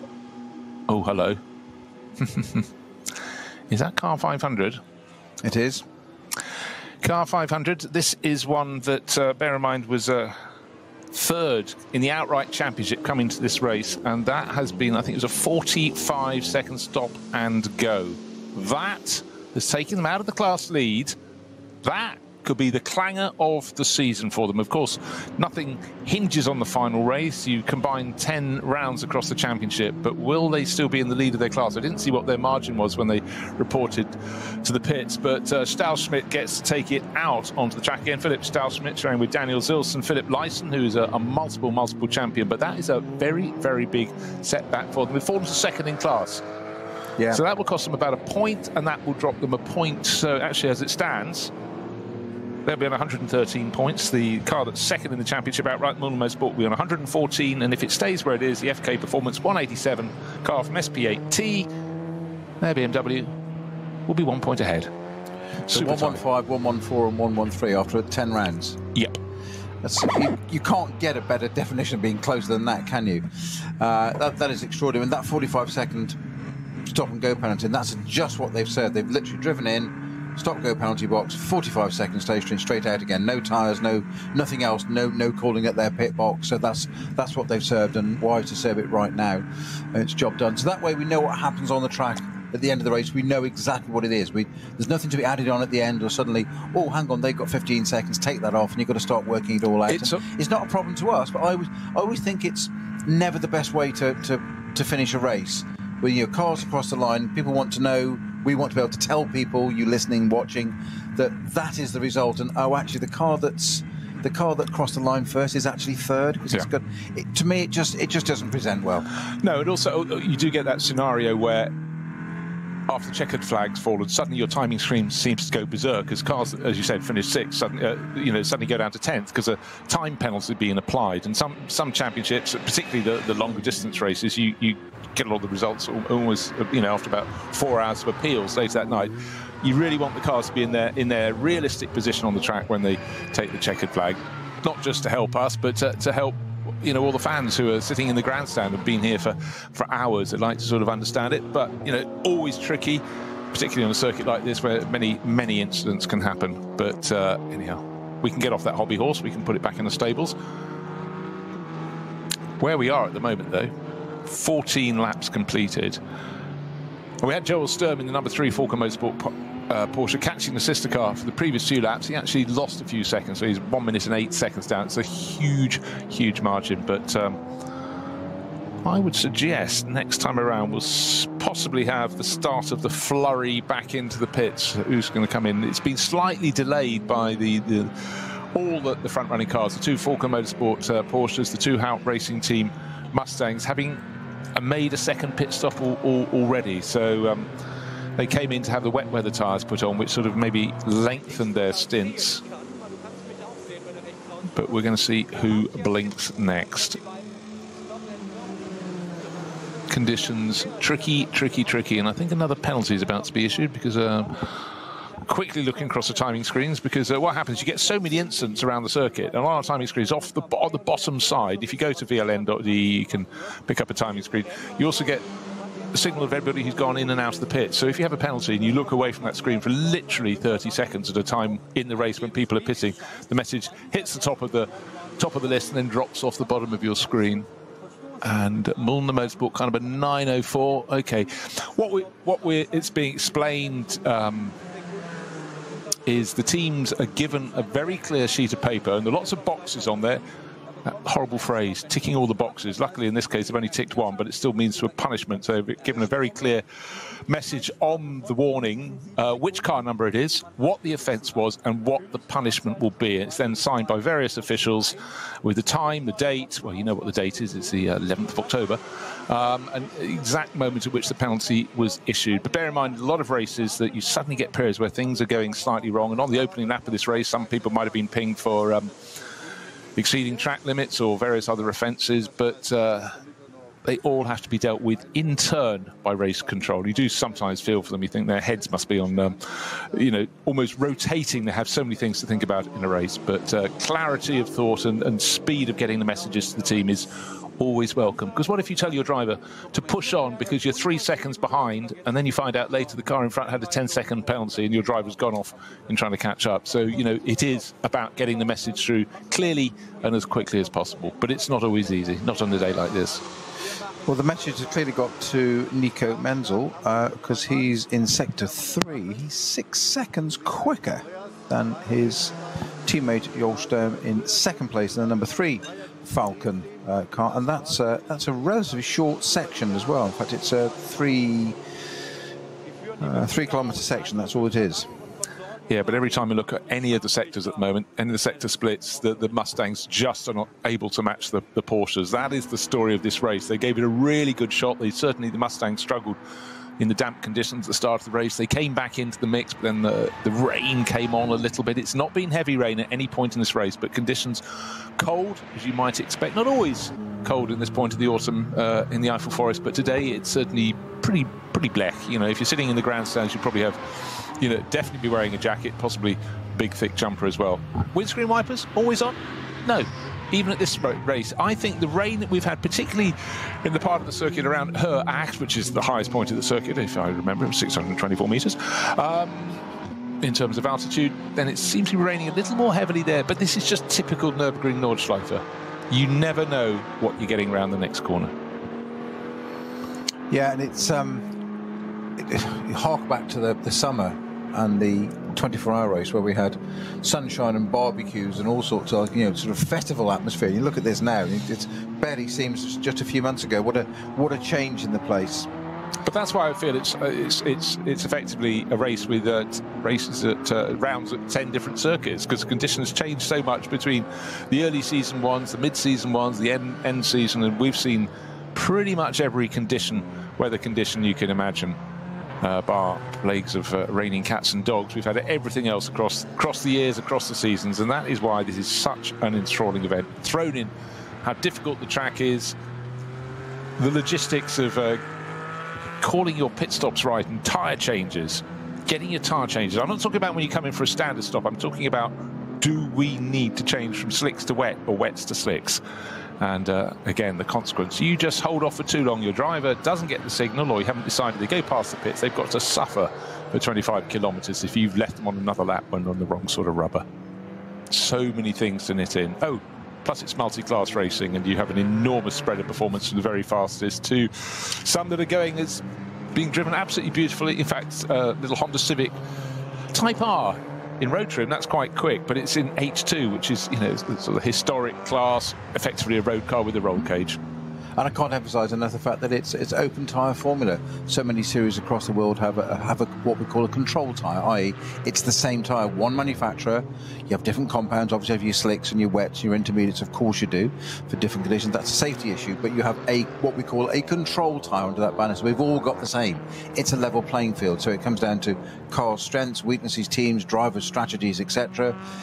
It's another element of NLS that we have this crazy circuit, crazy number of cars, 8-10 minute laps, crazy weather. You get the pattern here. And by the way, you can run any tyres you want. And by the way, there's 23 classes of cars, and you can run up to 5 drivers per car. Get away. Come That'll on. never catch on. Yeah. Right, we've got a Stefan Beloff S. We've got a Code 60 that's been upgraded to a slow zone. So can't tell you who's gone off there. It was a slow zone. Now it's Code 60. So that's what we call a sort of slow zone plus 60 kph. And that's why if ever you catch an image of a car in a zone like that, so particularly when you're on an onboard camera shot, you think, what is wrong with them?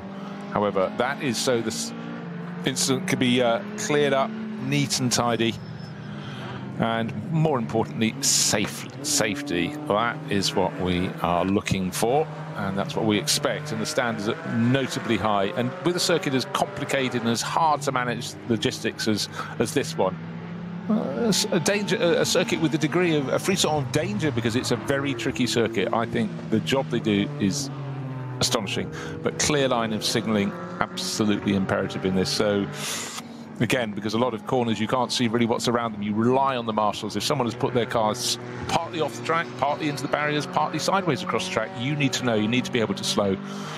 And that's just another level of concentration you just cannot afford to be without.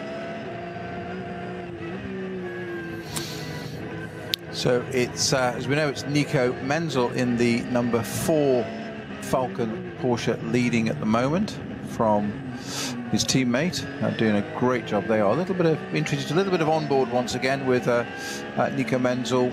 Yeah, taking it steady, and is he heck? It's he's got wet tyres on, coming up past that Honda Civic you were describing there, which is basically a road car with a roll cage in, as in that is its correct class. Just coming out to the end of Hatzenbach to go past him, the Honda staying out of the way. I do love it's not part of the regulations, but I do like that. Such as the level of camaraderie and people in these races, that some of the really slower cars with a massive speed differential, that Honda you've just been seen with our race leader, he knows the Porsche's there, so what does he do? He pops his right-hand indicator on to say, I've seen you and I'm staying here. It's not that I'm moving out of your way, it's just letting that driver know, yeah, I've seen you. He could be going past at 50, 60, 70k quicker. So from a driver point of view, that's quite handy to know that they've seen you, because that's always your biggest fear here. It's not that they do anything mad, it's they might not have seen you, because you can arrive so quickly on the scene, and there are not many straights here where you can see something coming in the mirror. You can be turning in, and you think you've turned into a corner, or you will, and all of a sudden, as we saw earlier, there's a GT3 alongside you. You think, where did that come from? Oh, is that Nico Menzel again, you think? Or is it Joel Sturm? If it's on the grass, it'll be Sturm. If it's on the black stuff, it'll be Menzel.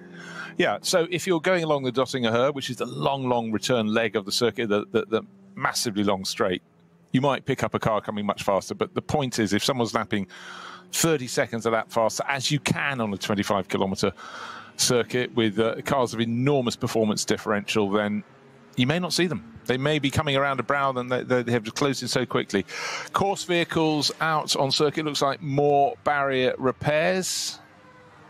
Again, bottom of the hill before you start the climb up towards the carousel. That's been ongoing for a long time. That has, yeah. So the Tiergarten one we got sorted, but that one's been going for quite a while there. So there must have been quite some damage. And of course, the problem can be that you can repair the barrier, and if it's not protected by any kind of conveyor belt or whatever, it's, you know, a car's a solid object, the barrier's a solid object, and it hits it pretty hard. It moves the posts, so you can't attach a post to an absolute pile of rubbish, the barrier to rubbish. You've got to rebuild the posting. Screwing the barrier on nuts and bolts is really quite easy. That's the finishing touch. It's like painting something. It's all in the prep, isn't it? Sadly Allegedly. so. Yeah. Have you just slapped it on again? Yeah, I did actually. Sorry about that. Right. I actually sensed that I thought more rain was coming in. I think at, well, certainly around the carousel and immediately after that, which is one of the highest points on the circuit at Herat, it seemed a bit brighter, but as soon as we get back to start-finish straight, the low cloud is still hanging over the circuit. I was going to say we're not out of the woods yet. You know what I mean, but some of the cars still running around the woods quite clearly. He's out of the woods there. He's out of the woods, yes, that's coming straight. Yeah, Audi and TCR class running quietly on its own, out of the woods, onto start-finish straight. But it's been a very tricky day here to get the conditions right. Neither wet nor dry. Moments at which the rain has become a little bit worse, but a lot of it has just been drizzle. And that hasn't made it at all easy. And certainly Falken Motorsport, for their years of investment in the long-distance races here at the Nürburgring Nordschleife, they seem to have got something very right today. Had they got these tyres on, or their dry weather versions earlier in the year, it may not have worked. But in these conditions, this temperature, and the greasiness of not being either wet or dry, they seem to have the gear. They're all on wet weather tyres, but certainly it is something that's keeping things very, very tricky for all the drivers. It really is a struggle, but that's part of the challenge. The circuit isn't challenging enough in its own at all. Of course it is. It's incredibly difficult, but certainly today you'd have to say they are getting the job done best. And bear in mind, the number 4 car that's leading the race was the one that limped back in. Didn't know it charged back in at the end of the opening lap, minus its front right wing. Contact with the back of one of the 2 Mustangs that led away from the start of the grid halfway around the lap, and yet still was the first one back round at the end of the lap, but to charge into the pits. That was Dorian Boccolacci. And since then, it's been handed over to Nico Menzel, and they've both been really flying with that car. But I think they will have to have a much longer final pit stop than their rivals, which can have a huge consequence in terms of timings. We'll come to that later, though. We've still got one more round after this, really. But there were two elements of that pit stop for that number 4 car that you say came in damaged and is now leading. It's modular construction of these types of cars, obviously. The wing, we said, was US, but what was attached to wasn't the problem. The bumper and front end had gone as well, but the main bits of splitter and bits of aero were still there. But such was it organised, the inefficiency of Falken. As the car came to a halt, one set of mechanics started working on that and pulling the bits off that needed to be got rid of. Immediately behind was a second tier with one guy literally holding the new wing, another guy holding the bonnet. So they were there sort of slightly out, and then it's almost like Venn diagram, to circle out. When you've done that bit, they move out and swap out the next lot. There's no going back and finding the bit, and so it's all there ready, because it's all time conscious.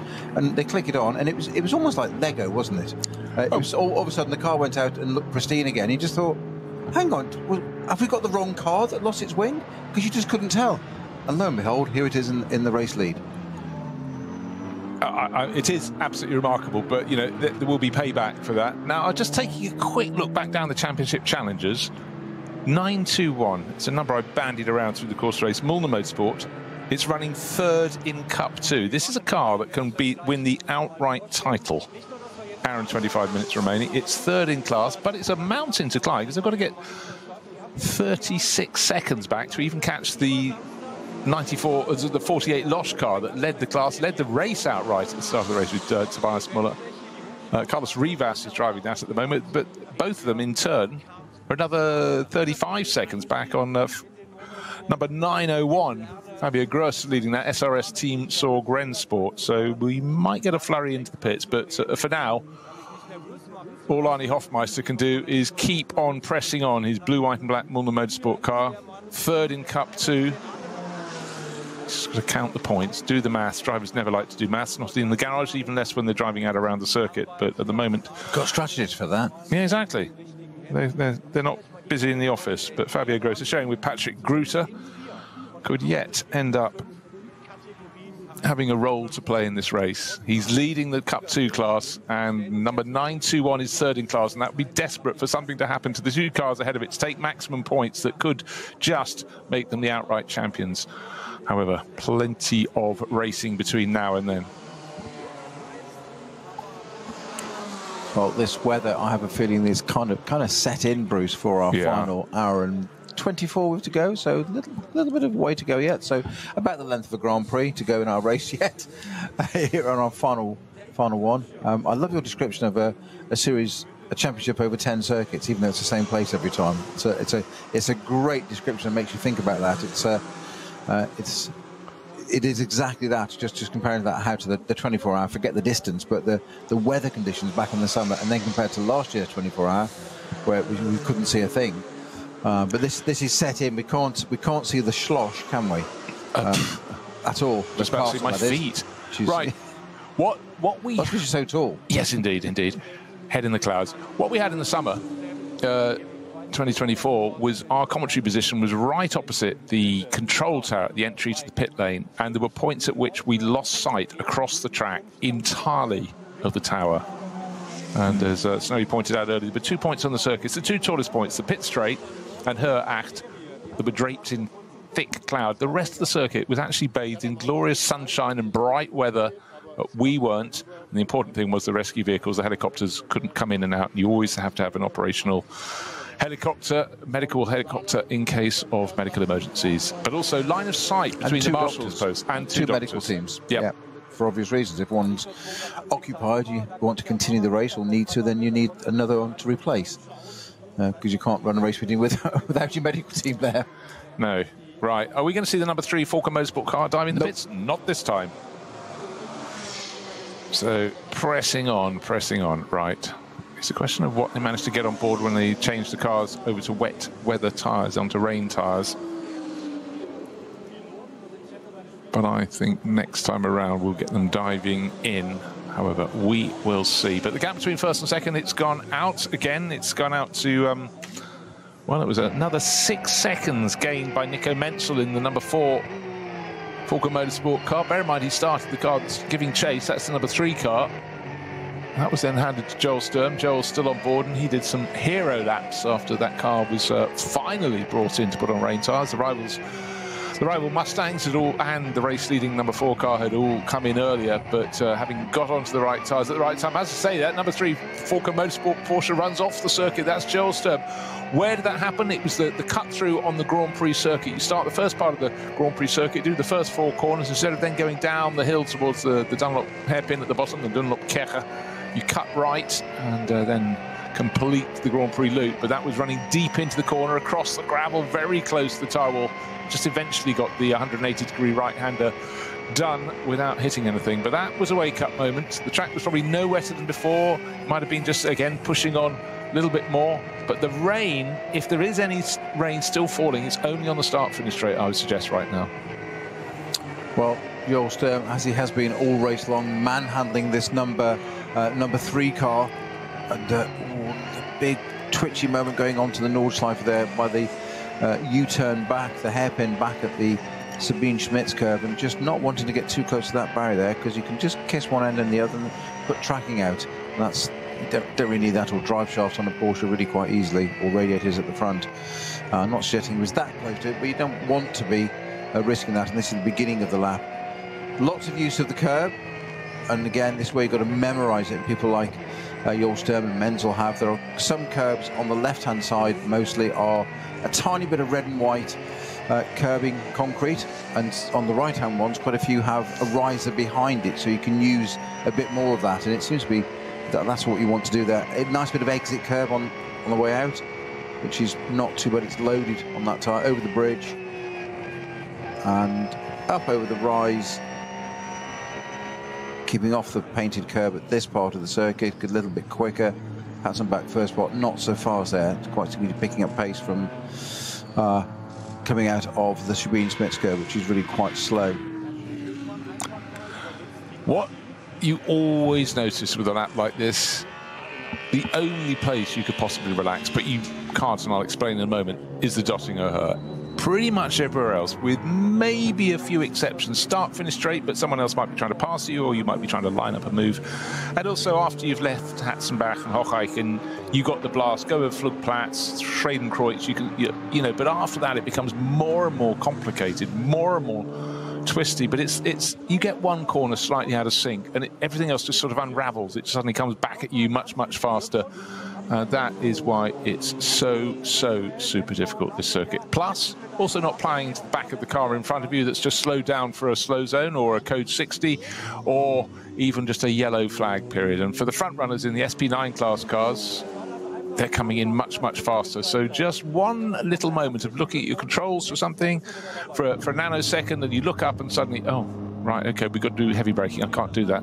So it's always super, super complicated around the circuit. You know what? The drivers wouldn't have it any other way. You can talk a big race if you've done a race on this amazing circuit, but just so mentally taxing, physically too, to an extent. Of course, you know, it is up and down. I now sense the eternal optimist, that is me, is getting brighter, or less dark, should we say. You think? I do think. However, that's because the otherwise. I get that, obviously. No, exactly. No, I just made it up.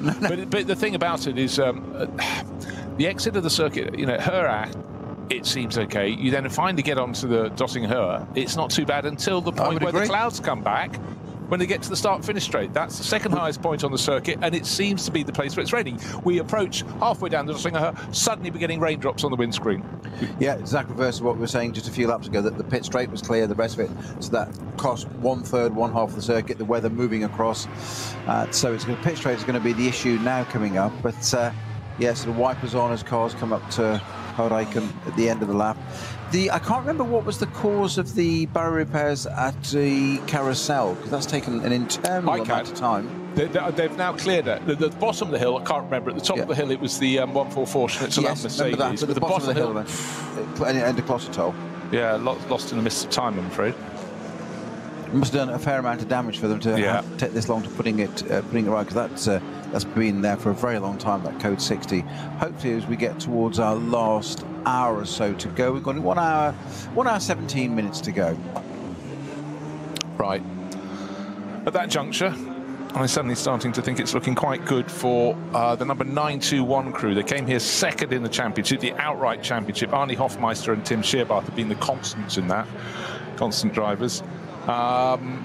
Because they're third in their class, but you should get more points than those in the other classes. And it's 187 is second in its class, and 500 is second in its class. And if I talk numbers, let me explain what and who they are. Car number 500, Adrenaline Motorsport BMW 330i. That's running in BT2 rear-wheel drive. The number 921 Porsche is in the Porsche Cup 2 class.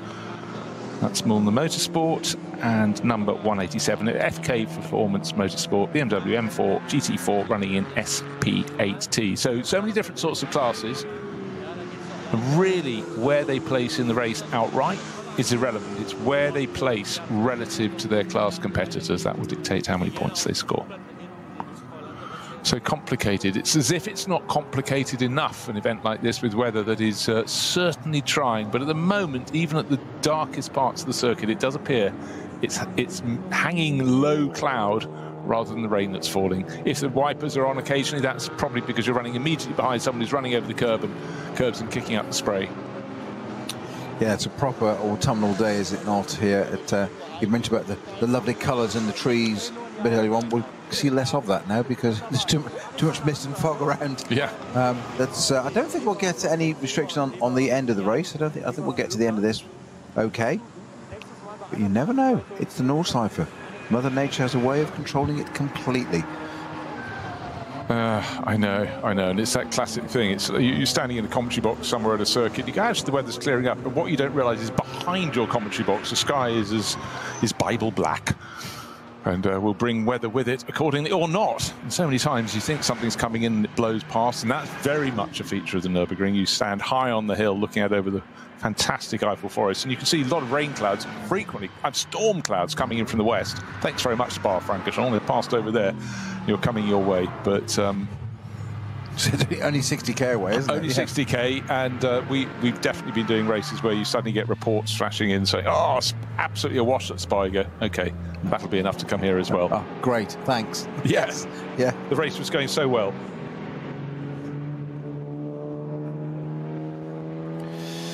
So, despite we had those amazing GT3 Cup 2 cars at the front earlier on, that was because it was those filtering conditions. I was just seeing number 3 going off again, but of course that's a replay from our director there. Thank you very much. So 2 Falcon Porsches is at the front. two Mustangs in third and fourth. Menzel, Sturm, Stippler and Shearer in that order. The top three cars being the only pros, and they're fair enough there. Now Menzel's just pitted, actually. Nico Menzel brings the number 4 leading Falken Porsche into the pits. Well, that's fine. That's a 7-lap stint. That's absolutely on the money, one would suggest. And it does mean that's the third pit stop for that car, because, of course, they had the extra pit stop to stick it onto wet weather tyres, onto rain tyres. Now, Sturm, he would have done his next pit stop a bit later. In fact, I haven't noticed that one down. But I'd expect the Mustangs to come in on this lap as well. They're running third and fourth. Frank Stippler, Fabio Scherer, 6 ahead of 9. Does that give Stippler time to drive anything else in this race? He does like to drive other things, but actually, in fairness... Well, because he was down to drive the Audi as well, wasn't he? He was, the Juta Racing car, and that is still going. Selv, that's Selv inverted commas. Many people race with pseudonyms here. But number 4 in the pits. Does that mean Menzel will get out? Boccolacci will get in? Or yes, already done. Yes, he's done that. So he's going to... Menzel's out because he's got another appointment. He's going to be back into the number 3 Porsche from Joel Sturm to take that through to the end of the race. Boccolacci will take this one through to the end. Busy cinching his belts tighter and tighter. Just the little twitches, nervous twitches. We all have them. You know, you can imagine golfers have their little yips standing on the starting tee. Swimmers on the starting blocks. Athletes, you know, their heels high in the air, and the bottoms up and ready to sprint off down the track from those starting blocks. But everyone has a little twitch. It's all just a focusing element. But what a task ahead to focus on. Boccolacci thinking, well, I've already had an incident out on track on the opening lap. I chased back, I gained loads of positions, but what's it going to be like when I pull out of the pit lane to go down towards turn 1? Luckily, at that point on the circuit, it's very wide indeed. There's lots of runoff as well. So if you go wide, embarrassed, but not in the barriers. It's really when you get out of the Nordschleife itself, about 9 corners later. So our number 6 P3 car, which is Frank Stippler in the Haupt Racing Mustang, the leading Mustang of the 2, is on the Dottinger Höhe now. Will be coming through the kink very shortly. Our race leader, Nico Menzel, is back in the... Well, sorry, the car is back out on the track, and it's Dorian Boccolacci that has taken that over again. So just coming up to Tiergarten is the number 3 car. Sorry, position 3 car, number 6 car.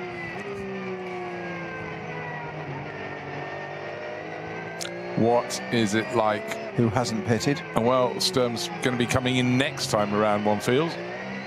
Just enough time for Nico Menzel to have a cup of tea, having got out the number 4, and then swap across to that one. But that would also fit time-wise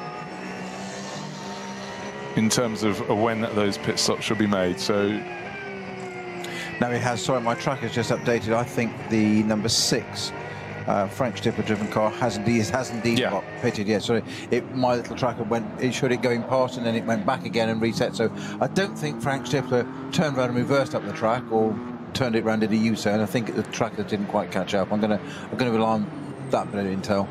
Okay, what we can tell you is the number 4 Porsche is back onto the circuit. Dorian Boccolacci, the driver who started it, then Nico Menzel did the middle part of the race, but Menzel's got a busy dance card, if you will. He's hopped out of that, and we wait for the number 3, the sister car from Falken Motorsports, coming next time around. Remember, the gap between them was, what did he get up to? About 1 minute and 15 seconds, so you definitely have to say the advantage is in the hands of the number 4 car, but it's by pitting for your final pit stop a little bit later, that gives you a chance for a shorter final pit stop, and then the gaps can swing. But you'd have to say the number 3 has a major advantage over number 4. Number 4, the damage done on that collision on the opening lap into the back of one of the 2 Haupt Racing Team Mustangs, in for repairs, and that has cost. But in between both of the Falken Motorsport cars, but I would say particularly the number 4 car have looked number 3 car have looked very, very good indeed. So our other Haupt Racing Mustang into the pits as well. That's Shearer, and then the number 9 car.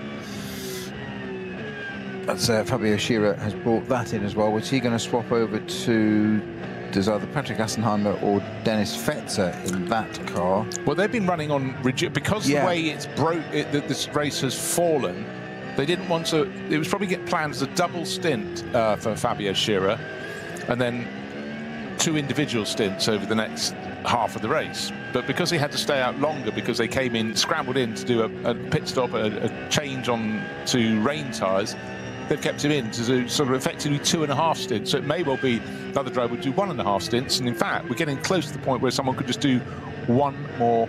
They come in at the end of this lap, they could take it through to the finish. So it may well be Dennis Fetzer, Patrick Assenheimer doesn't get to race that the car of which we speak, which is the number 9 Haupt Racing Team Mustang.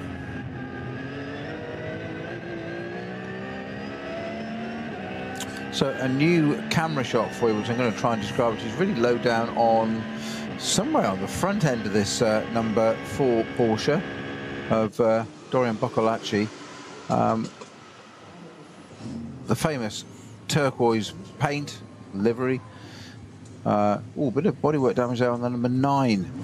More bodywork damage, yes, because that was the left rear corner, but it was actually in front of the left rear wheel, and it's clearly clipped a little bit of undergrowth, and it's just a wedge between 2 panels on the car. The bodywork behind that got damaged on the opening lap of the race. That has been repaired in a subsequent pit stop, but door mirror attached, but clearly a bit of contact further back down the left-hand flank of that yellow and blue Mustang from the Haupt Racing Team. Vincent Kolb has departed in the sister car, number 6. The number 9 is back on the deck. Now, who's on board? Is it Patrick Assenheimer or Dennis Fetzer? They're having to sit in the pits, waiting. They've got a countdown clock in their car. Cuckoo, 5 seconds to go. And driver not allowed to go too soon, because we keep seeing punishments. Actually, today hasn't been too bad as yet in terms of penalties. But one of the cars that got hit was one of the 3 crews that came here gunning for the outright championship. Adrenaline Motorsport BMW car number 500. It was 45 seconds at a standstill, and you're not allowed to do that, then serve your pit stop. You have to come in subsequently for your next pit stop, so that would have hurt. 45 seconds at a standstill, plus pit in to pit out as well, so you can wave goodbye to way over a minute in that. That would have been potentially something of large consequence. So let it all settle down, and one would think next time around we will have the number 3 coming in, Joel Sturb. He's had a major stint in that, but certainly he was the one who was on the dry weather tyres for a lap longer than his rivals, and I think that was a really painful lap. But he drove beautifully thereafter, but that certainly was very tricky indeed for Joel Sturb. And for the first time in a very long time, with just over an hour, in fact 1 hour and 6 minutes to go, we've gone back to full course green, Bruce. So no code 60s, nothing else. It's all nice, and it's a clean racetrack. Well, it's not, is it? Because it's a very greasy racetrack. Entirely so. I'm just looking at the screen waiting for the next yellow flag notification. Can he finish his sentence before it comes out? Well, so far so good. Right, stop and go for car number 410. That's not one of our front runners, so but still those penalties will be coming, so it's always super, super tricky. Still, that low cloud will not burn away. I was convinced a short while ago it was, but still the darkest part of the circuit, as it has been from the outset, has been the area of the Grand Prix track when you drop down below the paddock, and then you get to the point where it goes double left over the bridge onto Sabine Schmidt's curve. That's been the foggiest part of the circuit. Not fog, just low cloud. Been really, really murky today. Not too surprising. It is October. You can have fabulous weather or not. Today we've ticked the box for or not, I'm afraid. Certainly hasn't spoiled the racing. It's just made it really, really tricky.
Sie sagen, es ist nur ein Auto, aber Wir sagen, es ist Herzblut, Schweiß und Perfektion. Denn wenn du schraubst, dann zählt jeder Millimeter. Dann bist du in deinem Element.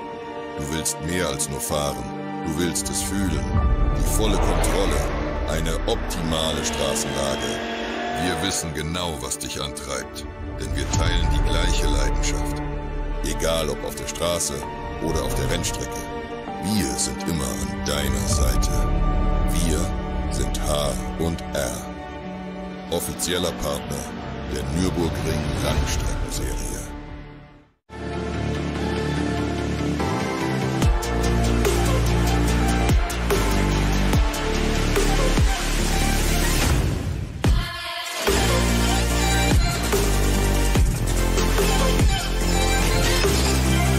Falkenreifen.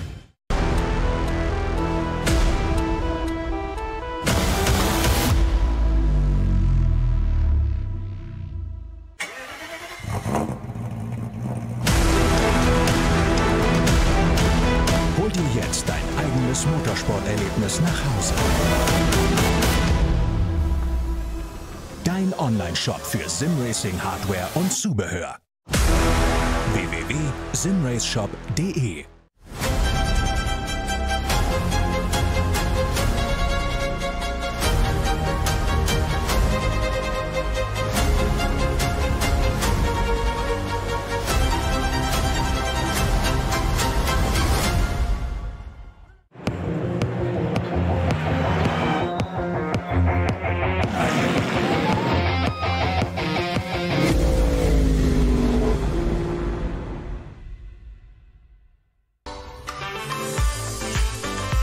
Liebe Fans, Lovely fans. besucht uns auf unseren Social Media Kanälen. Follow us. Auf Facebook, Instagram, YouTube und TikTok. Willkommen bei der NLS.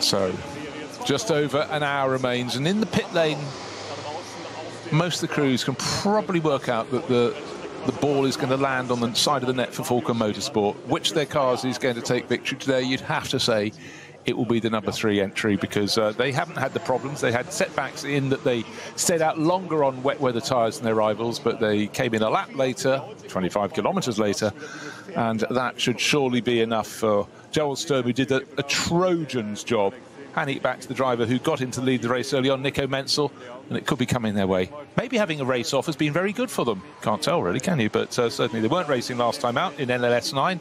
Back for the finale. This is the 10th and final round, and it looks though the team on the Falken tyres, who put so much work into the Nürburgring and the long-distance races, it looks though it's going their way. However, snowy. Well, one hour to go. As you said, the final bit, we've had 2 busy hours. I'm going to call it a quiet hour, a settling down hour. I think they're all ramping up to the final bit now for the final hour to go, which is literally just going to tick over in a matter of 20 seconds. So right on cue, that's going to take our number 3 Nico Menzel driven Falken Motorsports Porsche 911 out of the pits, and indeed he does, right on cue with exactly 1 hour to go. Right, he came in from a lead. It got up to about just over 1 minute and 10 seconds. His pit stop will have been 23 seconds longer than his rivals. And so that will all be... Sorry, his one would be shorter than his rivals because it came in after them. So that will close the gap, but it's going to be a 1-2, surely, for Falken Motorsports. Well, yes, and those Cup 2 cars, quite extraordinary. So we've got the 2 Falken Motorsport Porsches at the front, the 2 Mustangs 3rd and 4th. And then we get into GT3 Cup cars, Cup 2, sorry, my apologies. Rivas is in 5th place. Mulder Motorsport in 6th. Gulden in Ring Racing in 7th. SRS, Team Zorg Rennsport are Yes? Yeah, no, the important thing there is that the Hofmeister car, 921, Arnie Hofmeister, second, really to make itself unassailable in the overall championship, needs to get into the lead of the class. Just to save doing the maths. The gap has really come down to Carlos Rivas' car, the 48 Losch Motorsport car that Tobias Muller did a brilliant job at the start of the race leading out right, because I'm going to see next time around what the difference is between them. In fact, in terms of lap pace, they're almost identical, within 0.6 of a second around the 25-kilometre lap. But the gap has definitely come down. It's down to 34 seconds. It should be enough to defend, but certainly 921, Muller Motorsport, white and blue, racing in the championship for years and years, needs to get into the lead of the class, just to keep the maths simple, and then it might take the overall title. It'll take the class title. It's got enough points in the Cup 2 Porsche Cup class, but you don't just go racing to win your class. It's a nice thing. If you can get an outright championship, if you can get the one on your door for the following year, well, that's an honour too. So they'll be chasing very, very hard indeed, but they'd really rather be leading their class, because that would just make the job much more simple. No, we never stop learning, and something I've never seen before, is the 506. It's the what I'm about to describe is I've never seen. It happens to involve the 506 GT Tyre Motorsport car, BMW 330i from the VT2 rear-wheel drive class. Only one driver listed for that, Carmen Kraft. I can't believe they're doing 4 hours, but you never know. I'm not sure that's allowed, actually. But anyway, you mentioned the graveyard area where the cars of deceased parrots go and park. Well, that was just coming out of there at some speed, past a flatbed and rejoining the track, which is the other side of the barrier that should be in Smithsgrove. Now, whether they've run wide, and we've just caught a little bit of footage of that, I don't know, but I've never seen a car being driven through there. They are taken there to die, basically. So the cars, that is. Effectively, the reports of my demise have been gravely overstated, or some similar mangling of that quote. I am not dead yet. Exactly. Yes, it's like the proverbial Norwegian blue parrot, isn't it? Muttered up to the bars and boom. You need to be of a certain age and of a certain nationality to understand that, but people will be writing in, I'm sure. Given the wrong address. Beautiful plumage. Mailbag week, yes. Mailbag week chock full. Right. Yes.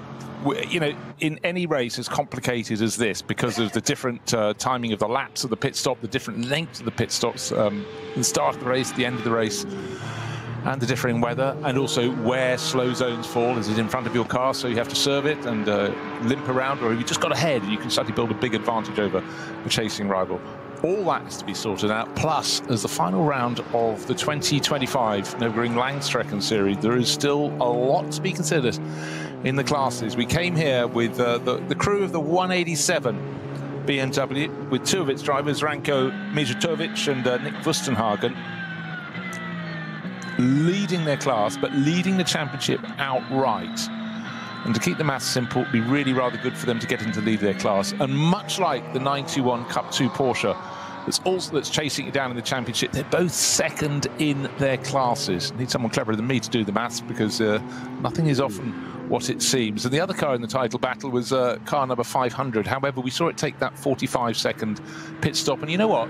Pit stop, stop and go penalty. Guess what? That's also second in its class. But it's only a few seconds, literally, behind a sister car from Adrenaline Motorsport. And maybe those positions might change. But actually, just having a quick look to see how their respective previous laps were.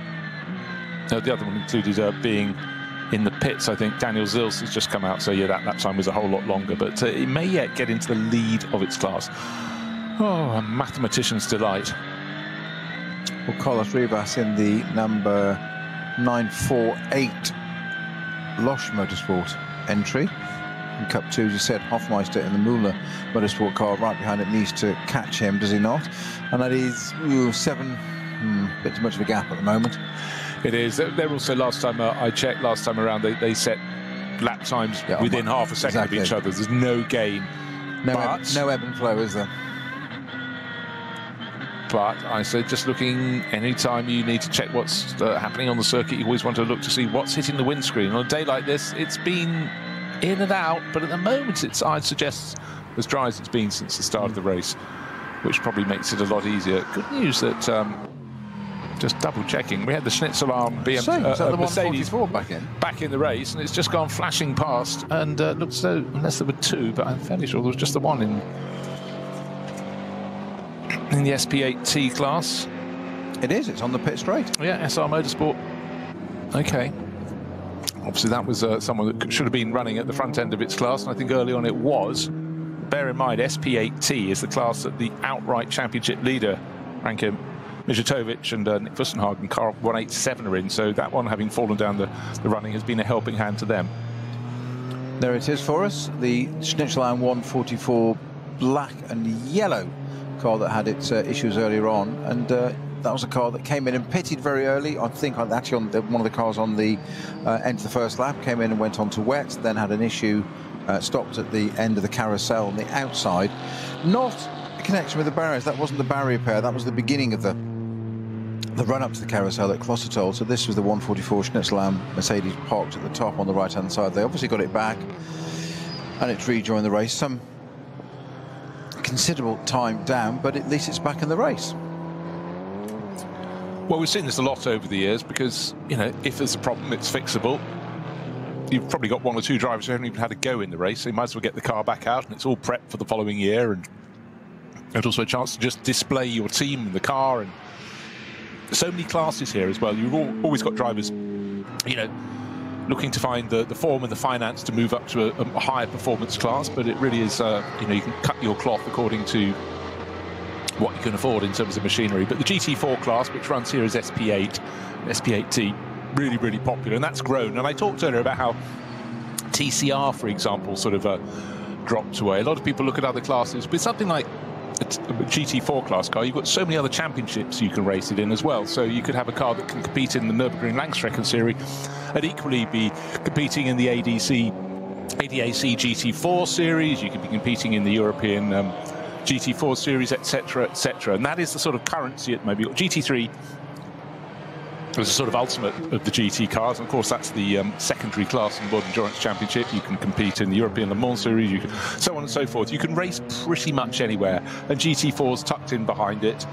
And for example, this weekend it's the final round of the GT World Challenge in Barcelona. You've got a field of 60 cars in the endurance round. It's a 3-hour round, and that is a lot of GT3 cars. And then I think it was about 48 cars in GT4, so that's a big paddock you need just to fit those two classes in. But again, and you see the sort of the bounce back from that, those sort of cars, GT3s, GT4s. That's why there are more of those on this grid than there used to be 5 or 6 years ago. Yeah, it's great to see them out there. It's grown enormously, these amazing cars, the GT3 cars, as you say, very much the top level, but also that's they're so expensive to run. That's the problem. The proper GT3 cars, whereas a GT4 car is the happy hunting ground for, dare I say, the amateur driver, but the gentleman driver, that's somebody that's successful and takes it quite seriously. And you don't tend to have, I don't like the phrase amateur, you don't really have amateur drivers like we used to have years ago, where it's have a go. It's people that take it very seriously and come and buy some decent cars, and they're still not small amounts of money, nor are they to run. So you need to invest in them properly, but it is, the jump from GT4 to GT3 is quantum. It's massive, and that's why the pro teams run those. But if you notice, as we notice many times, I was talking to the listeners there, not you, Bruce, but there's a lot of top running GT4 teams might run 1, maybe 2 cars, but they might run 2 or 3 GT4 cars as well, for people that they can then bring on through. It's like a kind of a feeder series. You can start on this different level, cut your teeth, bit back to what we were saying about harking back to the license, getting it, understanding it, cut your teeth on it, learn it, and then you know, if you've got the funds, you can be promoting. There's something smoking there, like a tyre lockup, which is very, no, that's got to be engine. It can't be a tyre lockup on a wet track. Yeah. No, it's a Porsche Cayman, which is absolutely, couldn't quite see. It's been just whistled past, but first we saw a puff of smoke, then a cloud of smoke. Couldn't see a car round the corner. A camera car went past, kind of 150, one of the BMW M4s. Went past, but the other one limping home. Not going to get to the end of the race, may get to the end of the lap, but bit of oil on a greasy track shouldn't cause any problem to anyone. Well, I said things would happen in the last hour, didn't I? Yeah. Okay, but let's just talk about the gap between first and second. It's Falken Motorsport from Falken Motorsport, we know that. Dorian Boccolacci, he came back out a lap before the sister car, was handed over. He took the car over number 4 from Nico Menzel. Menzel then waited. Number 3 came in a lap later, would have had a shorter pit stop, and that's why the gap's come down from, what was it, a minute and 15? It's come down by almost the requisite amount, but it's Menzel now in the number 3, so he could be first and second, couldn't he, in this race? He's driving both the Forker Motorsport cars, but the second place car with Menzel on board, 58 seconds down at the end of the previous lap. I never thought of that angle. I was thinking earlier... He could have to be quite busy on the podium, wouldn't he? He could then win the race in either car, but you're quite right, he could be first and second in the same race. That's try explaining that to somebody that doesn't quite understand it. How? Well, he's driven both cars. Yeah. How? He'll have to be very quick on the podium. He'll have to have get the photographers on slow, long exposure and nip from one side to the other, from the second place step up onto the top one. So it's like you're at that old school photograph. You had the long panoramic cameras in the 70s, and you'd run from one end to the other and try and get yourself in the school photo twice. I did manage to achieve it once. Only just, but right. Finally getting a little bit brighter. The Porsche that was smoking, by the way, was the Schmickler Performance 950 718 Cayman. Oh dear. Car 500 was one of our 3 championship challenges. It was running in the VT2 rear-wheel drive class, and about an hour ago I reckoned its chances were very good, but it's had the 45-second stop-and-go penalty, and now it's got the black and orange disc warning flag. So that has... Waiting to see any punishment coming their way, but black and orange doesn't mean you have to report back into the pit. So I think we can strike that one. It was running second in its class. All of the 3 crews challenging for the outright title, running second in their class, but 45-second stop and go, and then an extra visit to the pits, I'm afraid. Surely that's taken it away from them. If you're new to NLS or indeed any kind of racing, a black flag with the orange circle on, was often referred to in the paddock locally as the meatball flag, because it looks like a meatball, is for something technically wrong with your car that you may not be aware of. So it could be something like fuel's coming out of it, or there's a piece of bodywork loose, or there's a piece of exhaust hanging underneath, or something that you may or may not be aware of, but is deemed dangerous to continue and must be brought to the pit box and rectified. Well, what we're getting here is it says check timekeeping transponder, no signal. So how is that a danger to anyone else? Could you explain that? Because it was not a danger to anybody else, but it's a requirement that your transponder must absolutely work for the organisers, because you might then speed through a code 60 area and not be punishable, etc. So you've got to have that working. It is a requirement, I'm afraid. And it's also very frustrating because it's a technical issue that you've got no control over. The team, all the drivers, you're issued a transponder. If that fails, that's galling. If that fails, and you have to cost time in the pits to do that. Well, I think one can say, and then there were 2 rather than 3. 187 came here with the championship lead, the outright championship lead. That is in the pits. It's having to be pushed backwards because another BMW is near at hand. That's having to be pushed out of the way. This is Ranko Mijatovic and Nick Wustenhagen. I think it'd be Ranko going out to finish the race, because came here with high hopes. They've kept their nose pretty clean. Nick Wustenhagen out of the car. Can't see if he's happy or not. He's still got his helmet on, but they had Reinhold Renger to help them in early stages of the race.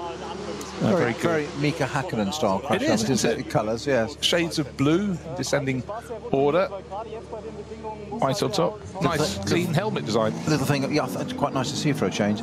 Little thing I spotted there with the 2 cars you seem to be pushed back there. The GT4 car we were describing being one down from GT3, if you like. We expect GT3 cars, air jacks, centre lock wheels, on air guns, all very quick and speedy. GT4 drops down a level. You've still got air jacks, but you have a 4 or 5 stud, whatever the manufacturer was, wheel with battery operated guns to take them off.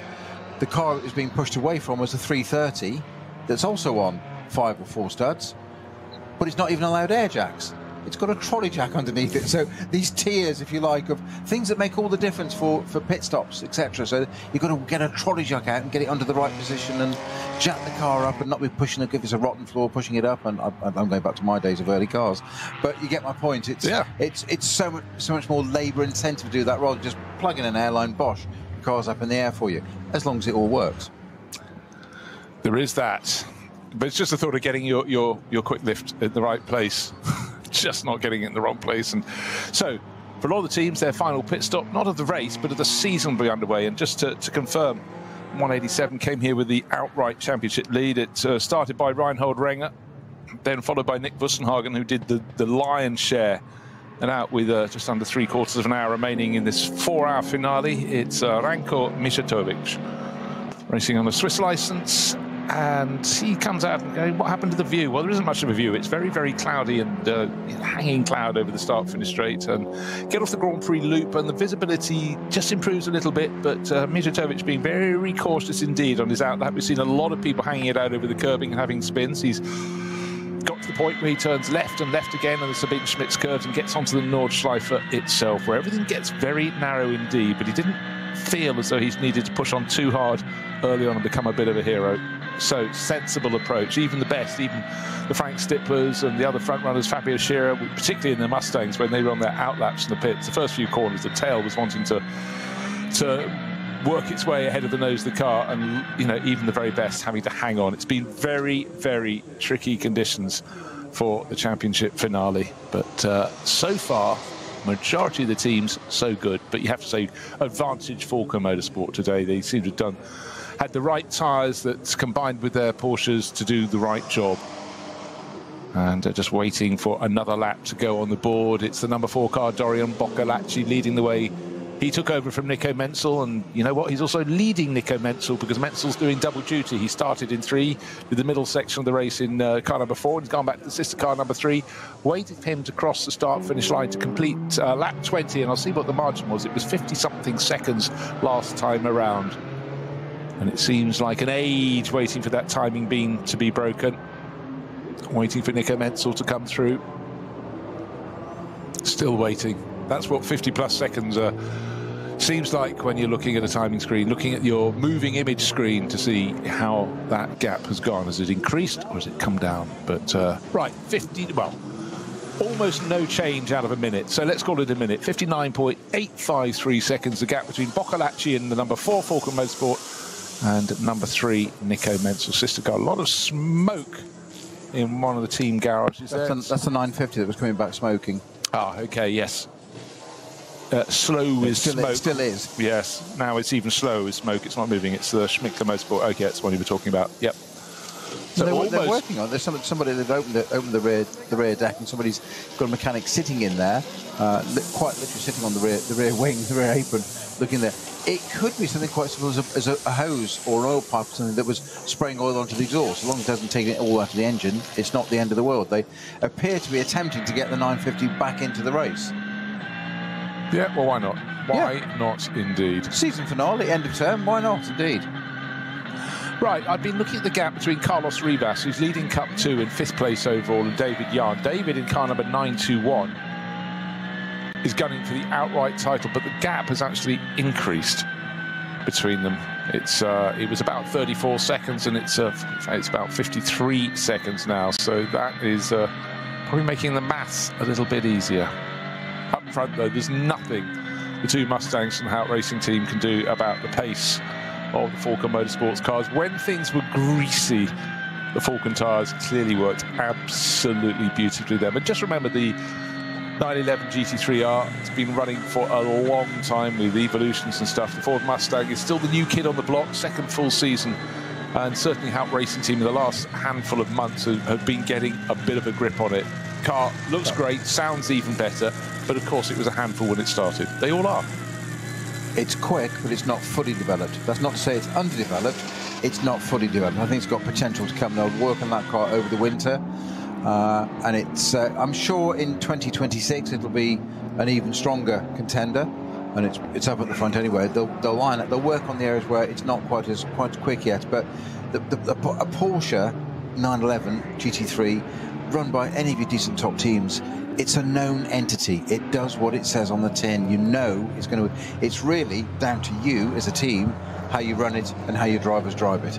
Yeah, I mean, it's been built on the back of other cars that have been built before it, isn't it? It hasn't wandered a great distance away. Of course, the Ford Mustang, you know, it's still very, very short in years. And you normally expect, maybe if you're lucky, the second year of a car hitting GT3, you might pick up a win. Third year is when you start aiming for titles, and maybe even year number 4. But this is a rotation, and not all the manufacturers have their new car in the same year, so you get a sort of staggered effect. But just great to have so much manufacturer variety in GT3. That's something that really is such a feature of it. Gosh, just looking in that Cup 2 battle, there was a 15-second difference between Carlos Rivas and David Yarn. There must have been something interrupting David Yarn in the 921, because he's, if you put them side by side, I'd put my money every time on David. So he's been very quick across, well, the years, sort of decades really. But so again, this is something we have to keep emphasising. Around the full lap of the Nordschleife, you can get points where you've got wave yellow flags, you've got points where, various points, you have a slow zone, and it might only be in place for a short period of time. But if it catches one driver and not the driver they're hunting down, then that really can swing a race battle very, very swiftly indeed, with no blame attached to either drivers, either side of it. You're either lucky or unlucky, and you hope across the course of a season you come up sort of evens. Some years you probably get ahead of the curve, but you know, in this final round it does seem as though the last lap, or the previous lap for David Yarn, was not a helping hand in hunting down the overall title. So our shot Carlos Rivas in our 948 fifth place car. There's a bit of onboard there. It's going to come across the line. He pits immediately. So that's but it's some 52 seconds to Yarn in the Müller Motorsport car by Planet 921. And when today there was a pit stop? You know, I think they do. I think they do, yes. Because, yeah, I think what's happened is the Rivas car, it's had its 2 stops, which is standard at this point in the race. This should be your 3rd stop, which they're just doing now. So I think they basically guessed right. They didn't have to have an extra pit stop to change onto the correct sort of tyre. When I say that, I mean rain tyres versus slicks. So I think that's why the Rivas car... But bear in mind, this was the car that led the race outright in the early laps, with Tobias Müller doing such a great job. But I think they didn't fumble it. They committed to wet weather tyres when the change was made. They didn't put a second set of slicks on and then have to come in and rectify, which a lot of the outright front runners did. And it does seem as though the 921 car, driven now by David Yarn, has had that 3rd pit stop already, but needs to come in next time around, I would think. It would be a shorter pit stop for them, but they won't be clawing back 54 seconds, I don't think. So the Müller car's not long left the pits, hasn't it, if I'm right? Only about 5 minutes or so ago, I would say. The Müller car is sitting in the pits right now because it's the car that Carlos Rivas has brought in. I don't know if we've seen Noah Nagelsdijk in it, but Tobias Müller was a driver. But I'm sure he did a double stint. No, Rivas is in the Losch car. Oh, Müllner. I thought you said Müller. No. Müllner Motorsport, Müllner David car. Yarn car. No, Yeah. that's the one I'm discussing. Yes. It's due to come in. Yes, Müller and Müllner. Simple mistake. I need to get my enunciation better. Right, so at this point in the race, there's a minute between 1st and 2nd. That is very, very unusual in Nürburgring Langstrecken races. Yes, the top field of top class of cars not as packed as we get at the start of the season. In fact, probably a third of the number. We often get more than 20. Today we've got fewer, but it's been an enthralling battle. But we started this race with the mention, as the cars sat on the grid before their formation lap, a little bit of damp was occurring out on the circuit, a little bit of drizzle at a couple of corners. The drivers got to get a chance to look at it on the formation lap. It then got worse, but not worse enough to bring them in for wet weather tyres. Not to start with, but it was a question of when they made that change. Did they make it before or after their first pit stop? When I say after, that means they didn't decide to go onto wet weather tyres. They put them on a second set of slicks, and then they paid the price. Had to come in all over again. But the one that really got set back by that was number 3. He went for an extra lap on slick tyres on an increasingly damp circuit. And that is why Nico Menzel's car, of course this is both, is so far behind the sister car. Best part of a minute down after 20 laps. And 21 laps will be completed relatively soon by Dorian Boccolacci in a car he shares with Nico Menzel. Did you know this was the same name as the driver in number 3? It's extraordinary, isn't it? Yeah. I think Nico Menzel's probably driven 80% of this race. Yeah, but well, by the end, he'll have effectively been out of the car for 3/4 of a lap, nearly a lap, because that was while he was waiting, having got out of the number 4, that's now back in the hands of Dorian Boccolacci. for the sister car that was also again to be coming in a lap later anyhow. So he had enough time. The lap around here at the moment is about 10 minutes in these greasy conditions, 9.5 minutes. That gave him enough time to shuffle to the garage next door and get ready. Noah Niegelsdark it is that's jumped into the Mühlner. Nope, sorry, well, I've done it again, haven't I? Jumped into the Losch Motorsport car, number 948. That's back out on track with a change of drivers. So that should be that's its final stop. It should be. Yeah, it's always leading the class, obviously. Always a sigh of relief, isn't it, for the pit crews? Well, we think we've now done with that pit stop business for the year, but you never know if someone's going to come back in. What's the weather going to do? Well, it's not set fair, it's just set grey. The visibility being poor, it's neither been wet, properly wet, nor dry, but it was enough for wet weather tyres to be the ones to have. I think a lot of the crews expected, having fitted them, the rain would become heavier, but it was never a great deal more than drizzle, and that's made it complicated. But in those mixed conditions, there's been no doubting the form of the Falken Motorsport tyre has been supreme, and that's why its Porsches are first and second, 4 ahead of 3 at the moment. Dorian Boccolacci ahead of Nico Menzel, but Menzel also shared the number 4 car, so he's going to have a claim on first and second positions on the final podium of 2025. But presumably he gets both trophies. You guess so, yeah. Yeah, so just waiting to see what, I mean, their lap times last time around were separated by a second, but there's no way that Nico Menzel in what, if we got just over under 30, just over half an hour, is going to claw back the best part of a minute. And he hasn't yet crossed the line to start lap 22. As I say that, he does. 1 minute and 10 seconds. So, in fact, he's actually lost time there. Yeah, his lap time. Well, in fact, his last lap was exactly 10 seconds slower than Menzel. That's why than Boccolacci. But job well done, and it's remarkable to think that at the end of the opening lap, the first car back to the pits and into the pits at the end of lap 1 was number 4 Porsche with a damaged front wing.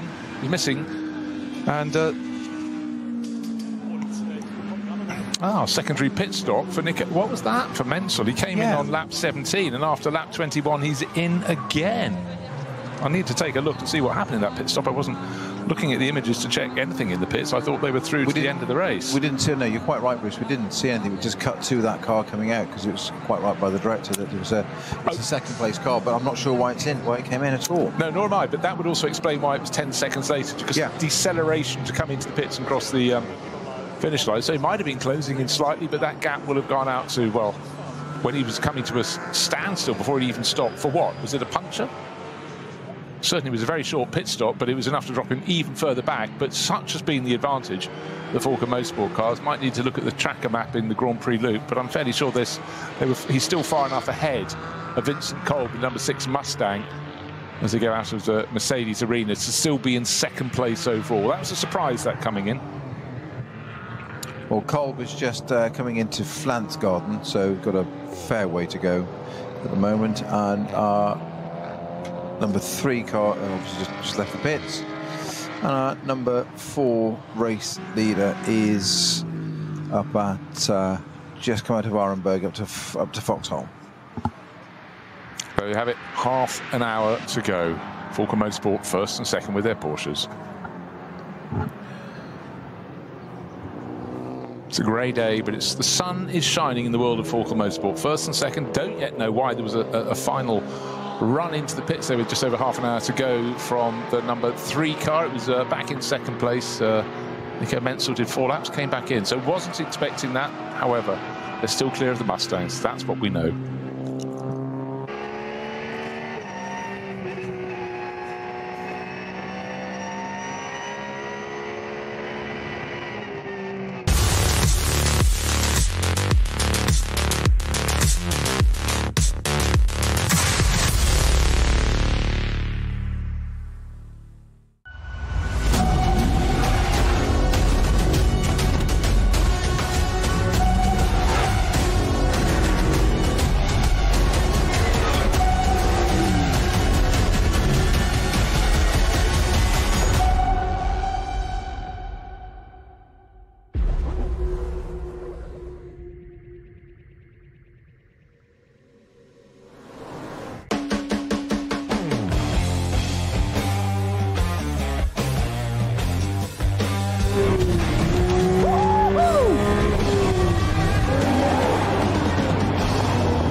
sagen, es ist nur ein Auto, aber wir sagen, es ist Herzblut, Schweiß und Perfektion. Denn wenn du schraubst, dann zählt jeder Millimeter. Dann bist du in deinem Element. Du willst mehr als nur fahren. Du willst es fühlen. Die volle Kontrolle. Eine optimale Straßenlage. Wir wissen genau, was dich antreibt. Denn wir teilen die gleiche Leidenschaft. Egal ob auf der Straße oder auf der Rennstrecke. Wir sind immer an deiner Seite. Wir sind H&R. Offizieller Partner der Nürburgring Langstreckenserie.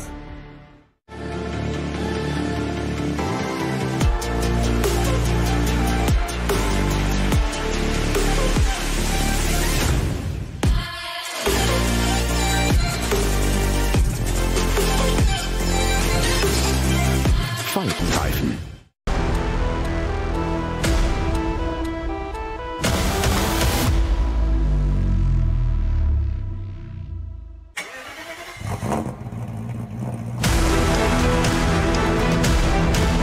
Hol dir jetzt dein eigenes Motorsporterlebnis nach Hause. Dein Online-Shop für Simracing-Hardware und Zubehör. www.simraceshop.de.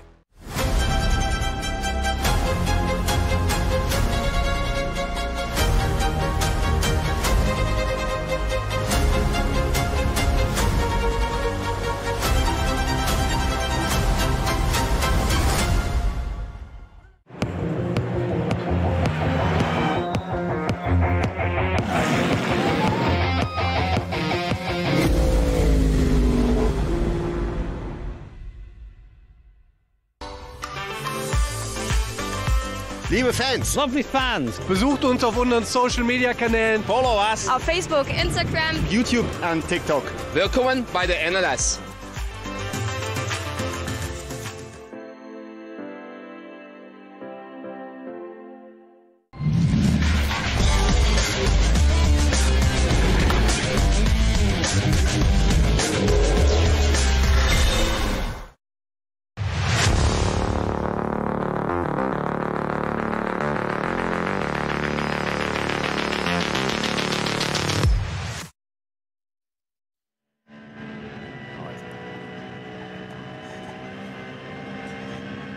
It's not raining, it's the Nürburgring. Well, that's good, but I tell you what, right now, Dorian Boccolacci stretching his legs, doesn't even have to.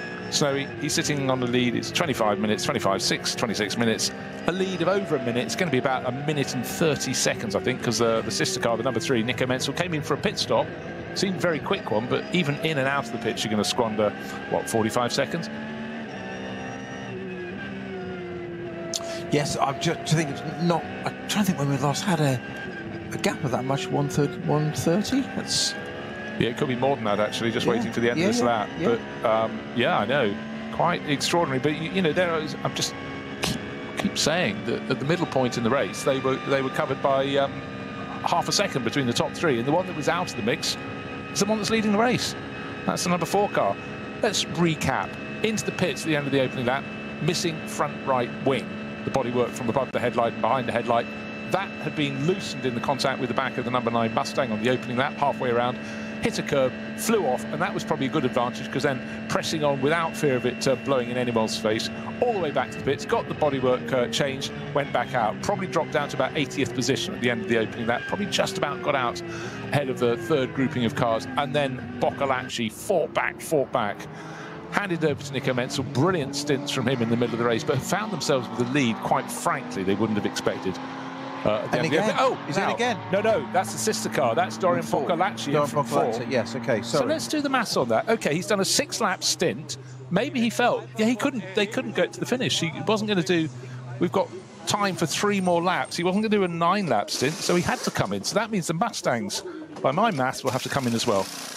6 and 9, so suddenly the number 3 is back in the equation, but this pit stop, I think, of course, will be. Well,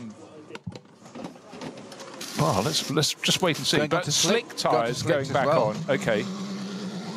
And just remember that the closer to the end of the race that you pit, the shorter your pit stop. But come what may, he's not going to squander suddenly best part of 1.5 minutes there. So Doran Boccolacci back out into the leaders. When I say back out, not yet. He's still trundling along towards pit exit, just coming up to the green light. Yeah, Nico Menzel's on the Dottinger, not even at Tiergarten yet, but I was noting that there was a little bit of in-car footage of Doran Boccolacci there coming down the Dottinger, about 240k, and he casually reaches into, I thought he was tightening his belt or whatever, he just reached in and got his drink tube, picked it up and put it back into his crash helmet at 240k whilst watching other traffic and catching up with them. It's like, yeah, cool customer.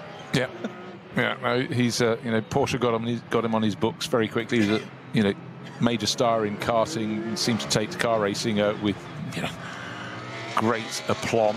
Started in French Formula 4, stepped up to European Formula 3, but quite a while ago now he crossed over to cars with roofs, tried Formula 2, and then had his toe in the water 2019, and he's been doing a great job since. But for all these drivers, they can compete all around the world. You could be competing in the GT World Challenge Asia, you could be in GT World Challenge America, Europe, but you really have to fill your diary, and a lot of the top drivers in GT3 could be racing pretty much every weekend of the year with time off for good behaviour, but they do clock up the air miles. The additional stop we had for Menzel, was that to put it on slicks, do you think?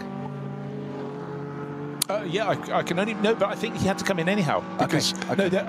Well, this one's on slicks, Boccolacci, and I can only presume because we didn't see exactly the close-up. Yeah, but the rain has stopped. It stopped several laps ago, but now what happens when you go out on slicks? You want a bit of heat in them, and straight out of the pits and straight on at the first corner. Doran Boccolacci covers it up. Oh right, not quite as much grip there without any temperature in my tyres. So many times today we've seen drivers coming out of the pits and just around the Grand Prix loop. They only do half of the Grand Prix loop, getting it very loose indeed. It's been a real problem. We heard from the Ford drivers in the Mustangs at the start, they couldn't get heat into their tyres on the formation lap. And when we see the drivers the caliber of Frank Stippler having to let Porsche Cup 2 class cars go past on the opening lap, falling from second at the start down the order to about 6th position, but kept his cool, kept his calm, avoided the accidents around him, and worked his way back to the sharp end of the field, challenging for the lead of the race, taking the lead of the race. But then, since then, it's all been about the Falken Motorsport Porsches. Just seem to have the behaviour, the car behaviour, even though we saw them going over the grass and beyond, but that comes from confidence in the hands of Gerald Sturm and Nico Menzel in the middle stage of the race. But since then, it just has suited them down to the ground, and you can have no complaints. Falken Motorsport, more than a decade fighting out for glory in the series. And bear in mind, when they were putting two-car teams together, sometimes with two manufacturers, remember they ran BMW one year with their M6 and Porsches, the competition wasn't as great, and you stand back and compare year on year, and the NLS just keeps rising and rising. The caliber, not just in the top class, in the Cup 2 class, the Cup 3 class, the M240i class, so many different ways you can come and play, but each year the standard rises and rises. So, full marks the championship, and any win is much more hard fought now. Yes, the start of the year, Snowy, we have much bigger fields at the top end, bigger all round. We have 150 cars coming out to play the early season, but for a lot of those people, it's about building up to the Nürburgring 24 hours, and then the rest of the season is even building towards the following year's NLS, isn't it? They build towards what's always going to be a higher target, and just had confirmation the number 3 Nico Menzel driven car did come in for slicks, as we presumed but couldn't confirm at the time. So 20 minutes to go, and our championship, I can't even say it, championship positions are, you predicted 115, 114 and 113. Yeah, well that's changed because that's out the window, of course. Well, it sort of had, because I thought for number 500 entry, which is the third place of those crews, that's the Adrenaline Motorsport BMW 330i, running in VT2 rear-wheel drive category. I thought their punishments would make them plummet. And in fact, had the 45-second stop and go, didn't it? Yeah, yes. And then there was this other question mark. And I'll tell you what, in the space of the last lap, I think they've had to come in and serve a penalty, because they've disappeared from my first timing page, which means they're further down the order, because they were leading the class. And you know what?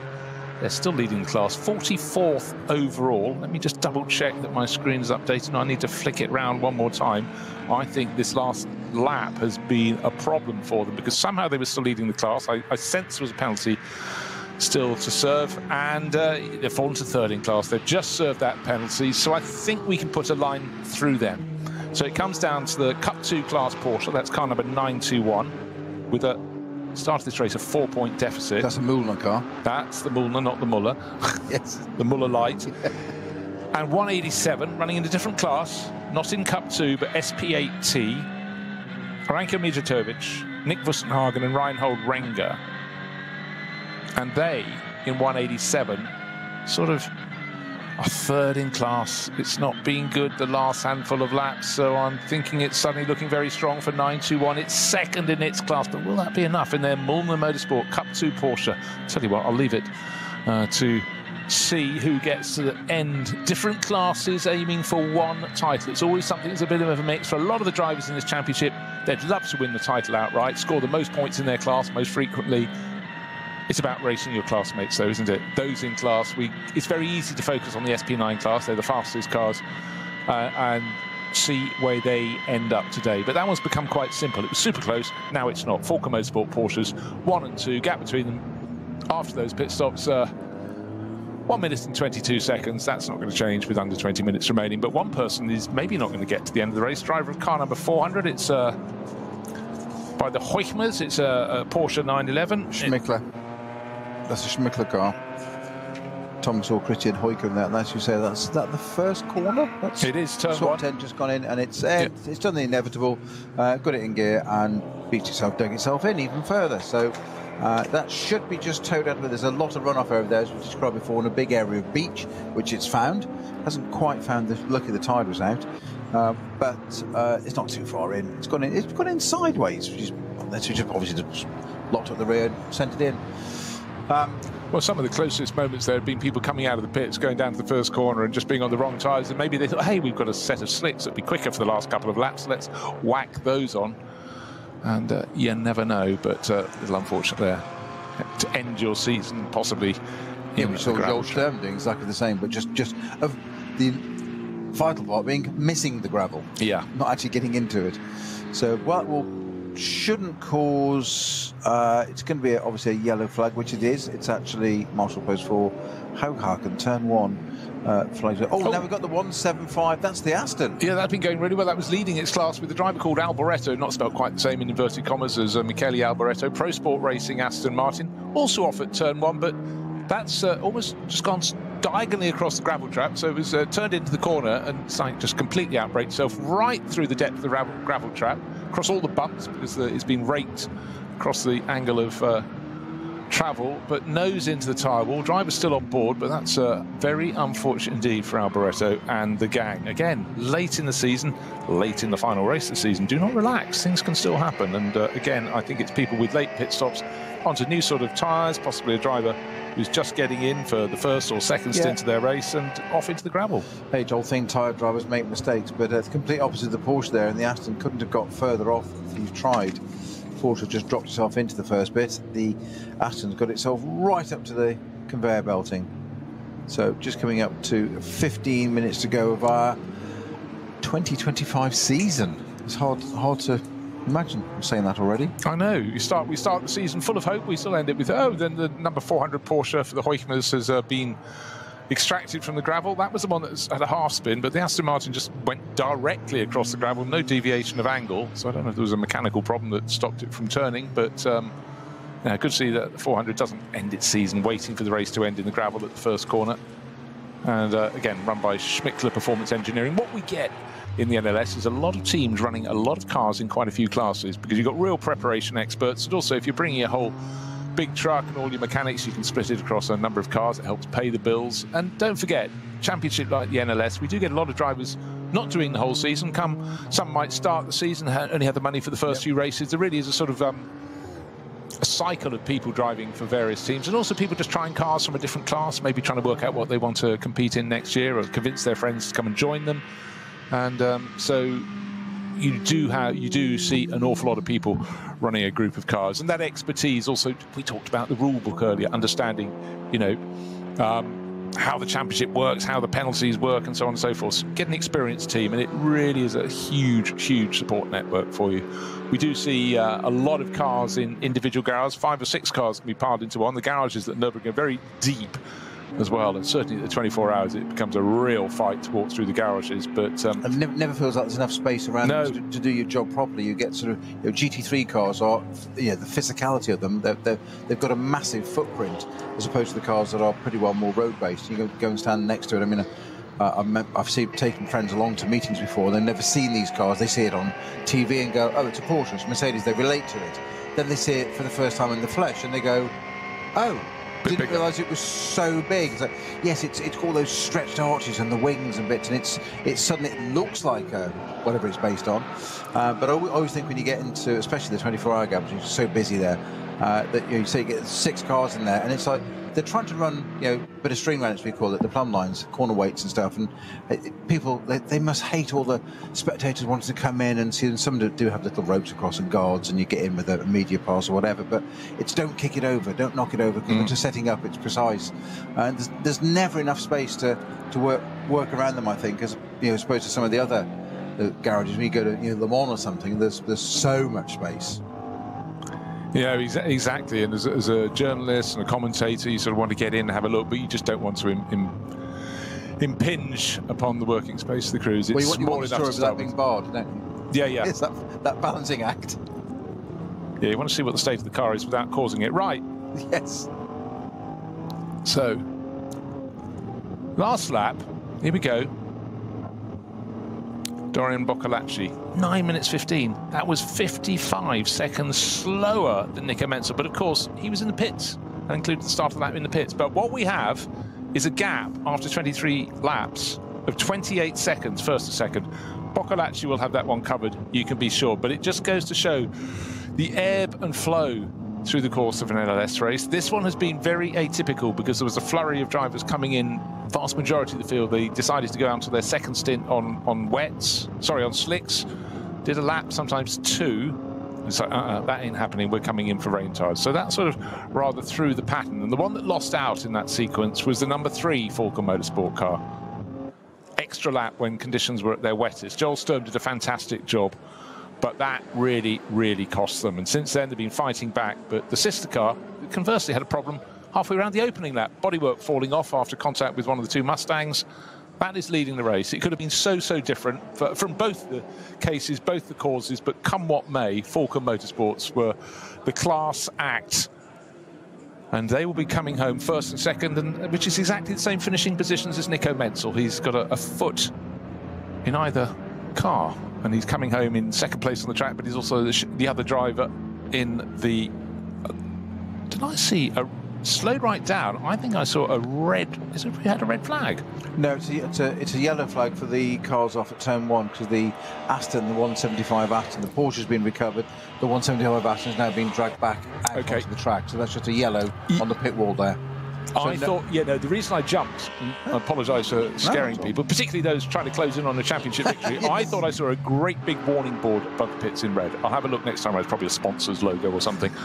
Right, the Mustang's still pressing on, but all is not been too good for them in the race. They struggled when it was greasy at the start. As the track dried out, they became good. Vincent Kolb, he's 4 minutes a bit behind the second of those 2 Falcon Motorsport Porsches. It ended up being close in the middle, but thereafter it's been all about the Falcon Motorsport cars. And Patrick Assenheimer is only a few seconds behind him, only 3 seconds further back. In fact, as one turns towards turn 2, the second of the Mustangs is only turning out of turn 1. Patrick Assenheimer trying his best to close in. Let's have a little comparison of their last lap times. I think it's been good for the chasing.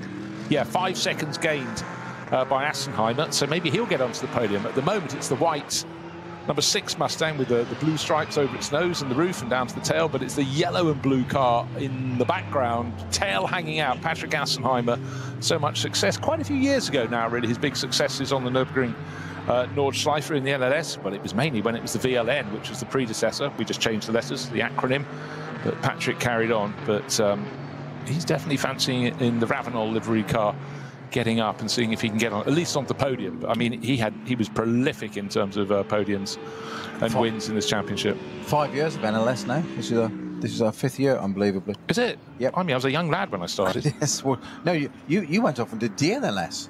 I did. Yeah. Yeah. Tucked to it like a duck to water, you did.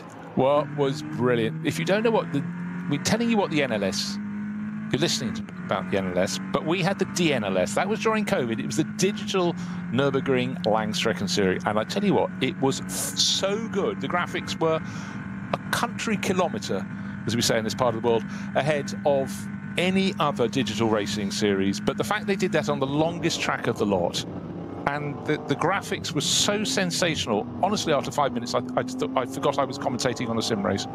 Well, but also, you were a convert very early on.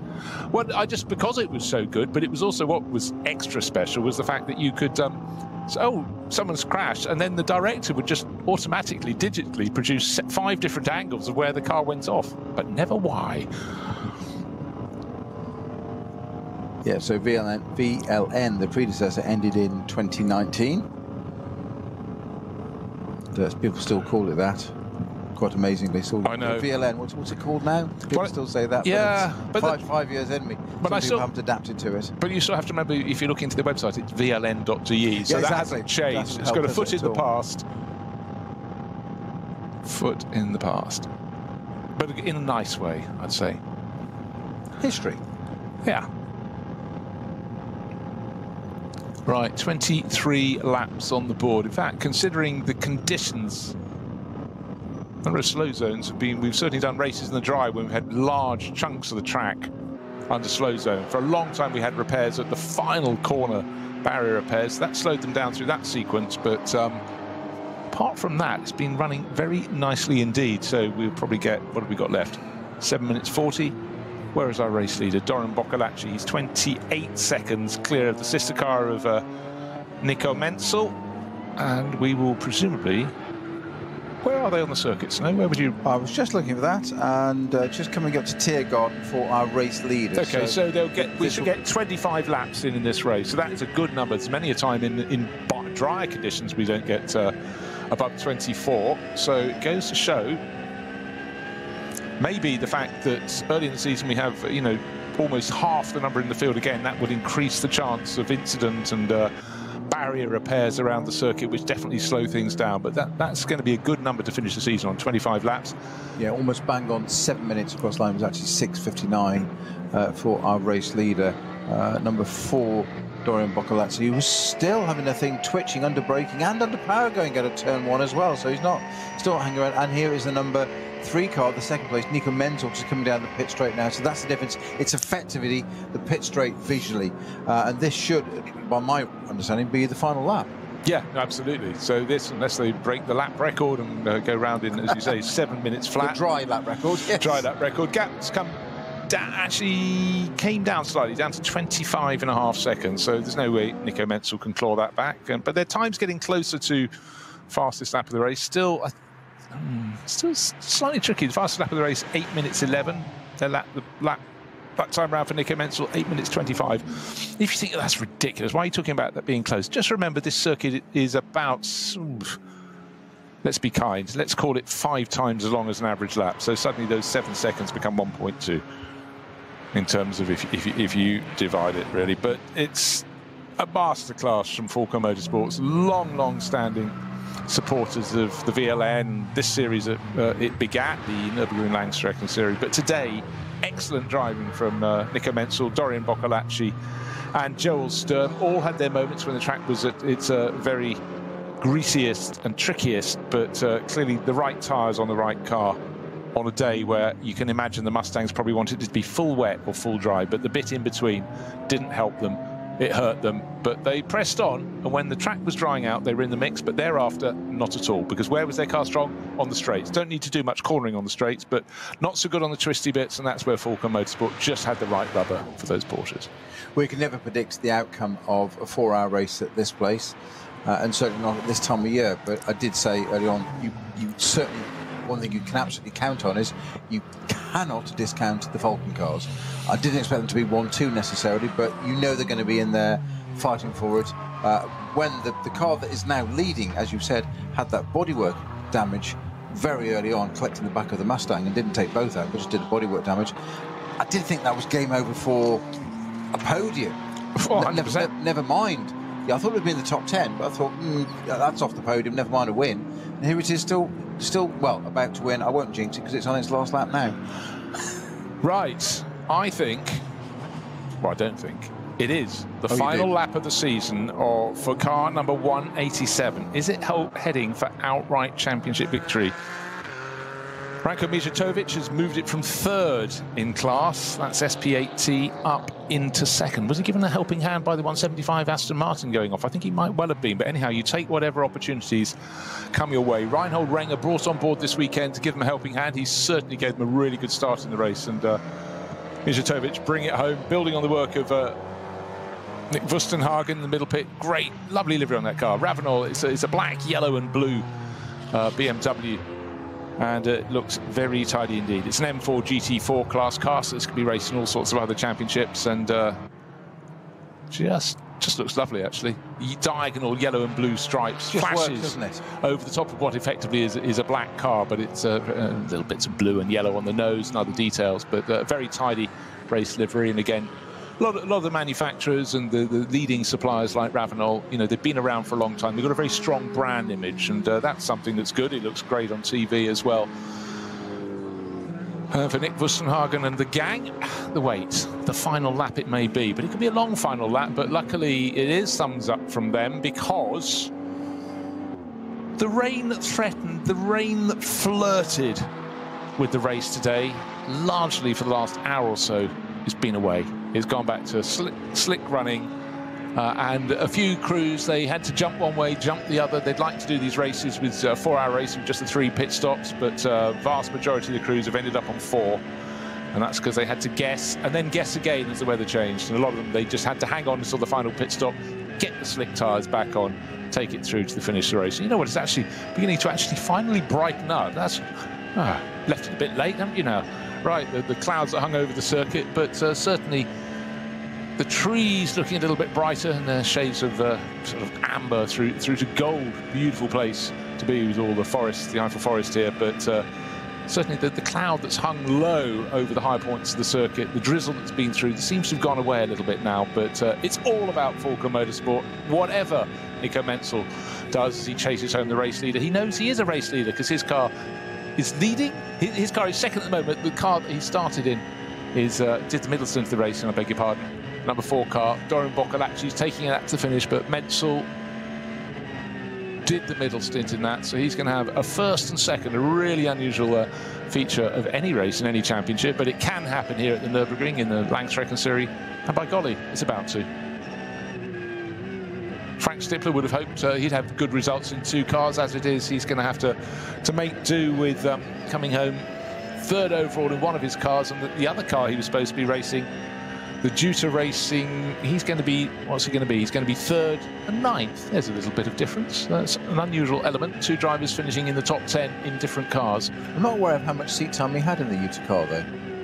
He may not have been in, actually. I haven't really been watching. No. But he's in it now. So he's in it now. It must be at the very end, but I think he says his name on the bar. Well, he did a double stint in the Mustang, and it was slightly longer because they came in. Oh, hold on. Suddenly the class... That's a 948 class leader in Cup 2 has slid off. Bit of rain on its screen. Is that just a slip-off? He's running across the grass.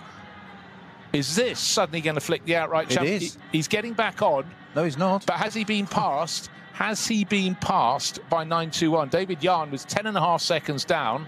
We may see him flash past any moment now, and that could suddenly, that could wipe the smile off Nick Wustenhagen's face. He's in the 187 car in a different class, but leading the championship outright. But at the moment, is he just looking for somewhere to park? I would have thought by now he'd have rejoined the circuit. I think he's going to have to stop it. I think it is. He's stopping it. He's stopping it. It's out. We're saying that 12 seconds until the checkered flag could fall. That means 4 hours are being completed, and suddenly, head in hands for Noah Nagelsieg. Oh, that is awful for him, but it's very, very good news for Mühlner Motorsport, who must have thought we gave it our best shot to win the championship outright. The balance swung behind a car from another class, also running second in its own category, but now we're leading ours. Quick. Well, 921. Reach for the calculator. Is on the Dottinger Her already. There you go then. So that will swap around. God, there isn't a sport like this. It's never over until it's over. Quite extraordinary. 10 races, as you say, 10 different circuits because of the conditions. 4-hour races, 6-hour races, and we have 12 seconds to go and there's a change. Unbelievable. So Falken Motorsports, Dorian Boccolacci it is, it's leading in the number 4 car coming down the Dottinger Her for the final time in 2025. Can't believe I'm saying that. No, quite extraordinary. I'm sorry, just suddenly having to flick to a timing screen, just check if there are any penalties coming, but they are, but not for the front-running drivers. So job very, very well done indeed. 3 corners to go for Dorian Boccolacci, and the French racer sitting on a margin of about 25 seconds at the middle point of this lap, but he's not at the middle point of the lap. The 921 Müller car's crossed the line. Our race leader hasn't, so the Müller car's got to complete another lap. Okay, but he's got ahead of the car that's not completing any more miles, which is a 948. So yeah, as long as he doesn't have a problem exactly on this my lap. point, yes. Yeah, yeah. As in it's not over yet. He's in the class lead, but it's at a poison chalice. So the checkered flag falls, the lights are flashing, and Dorian Boccolacci finishes the 2025 season in style. Falken Motorsport first, within about 20-odd seconds. Yeah, just coming through Tiergarten into Hohenrhein. Windscreen wiper on, just a quick flick. That's for the cameras, of course. Comes Nico Menzel. He has come first and second in this race. He brings home the number 3 in second place. He's very happy with that. The margin 22 seconds at the end, so he came down slightly on that lap. But Falken Motorsport, well, what a tidy, tidy race for them. First and second, and the best of the rest, the Ford Mustangs from the Hout Racing team, will be 3rd and 4th. They were running very close at the start of the lap. Vincent Kolb only just ahead of Patrick Assenheimer. We'll keep an eye who's going to come through in 3rd place. Will it be 6? Will it be 9?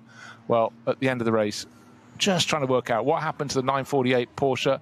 Ran wide. Leading the Cup 2 class, ran wide, ran along the barrier, left-hand side of the car, bang, bang, bang. And I would think that probably broke the steering.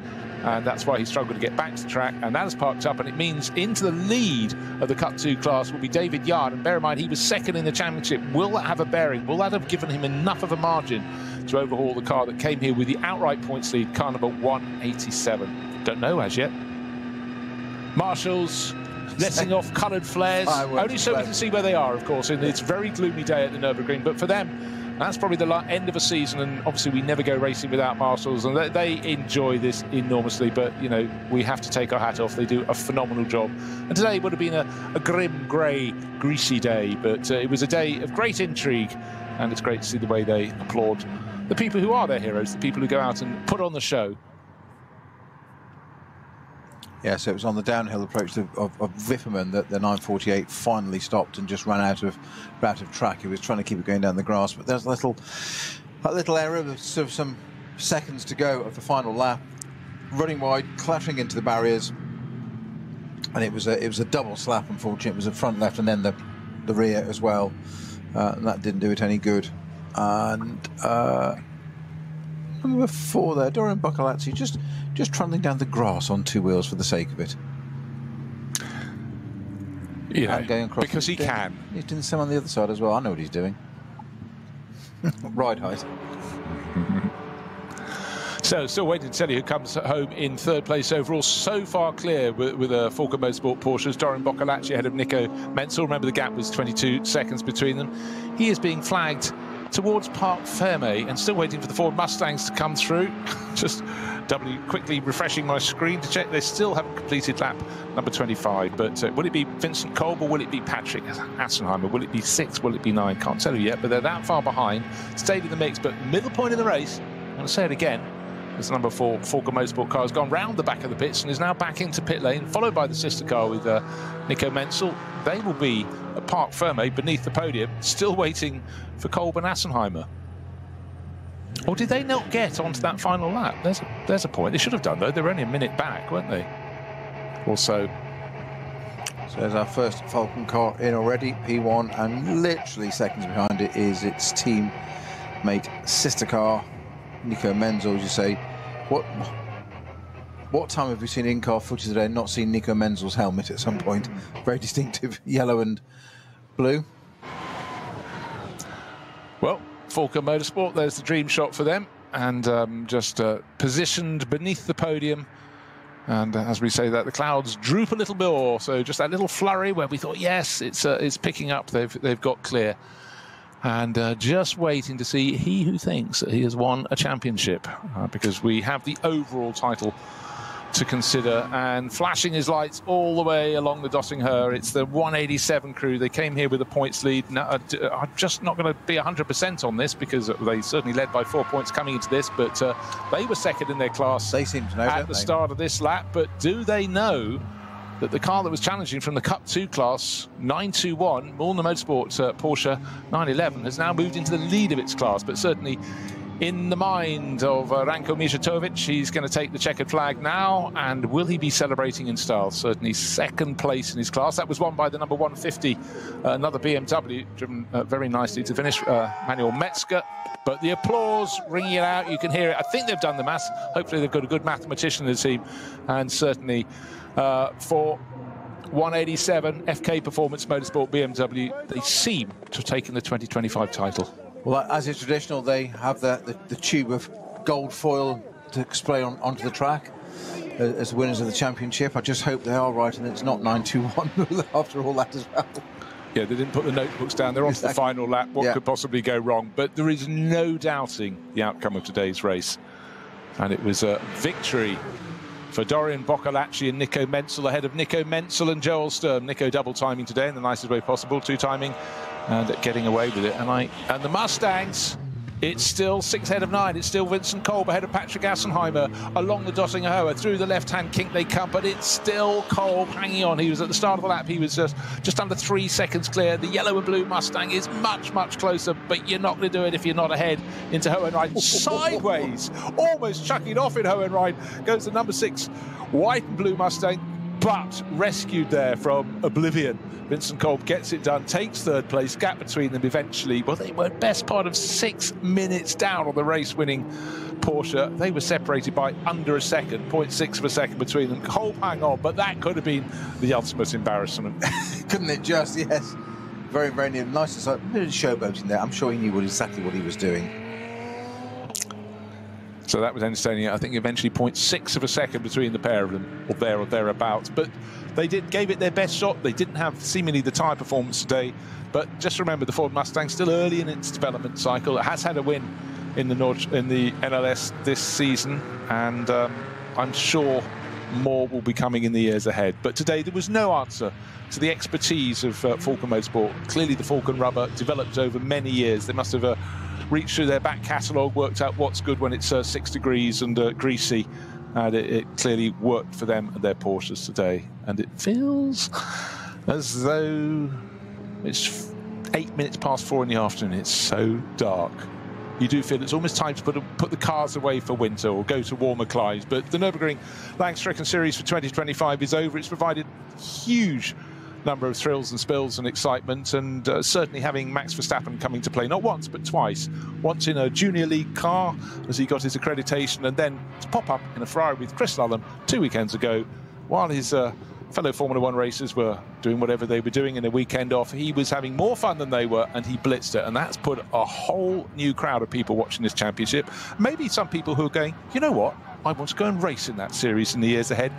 The circuit does its own talking. It is a phenomenal series, and it's also one you could enter at all sorts of different levels, and you can bring your mates along if they've got a racing license. But obviously once you get towards the upper classes, you have to have, you know, a lot of races under your belt. But for a lot of people, they didn't even believe this was a real circuit when we were racing during COVID, and they might have picked up the digital NLS.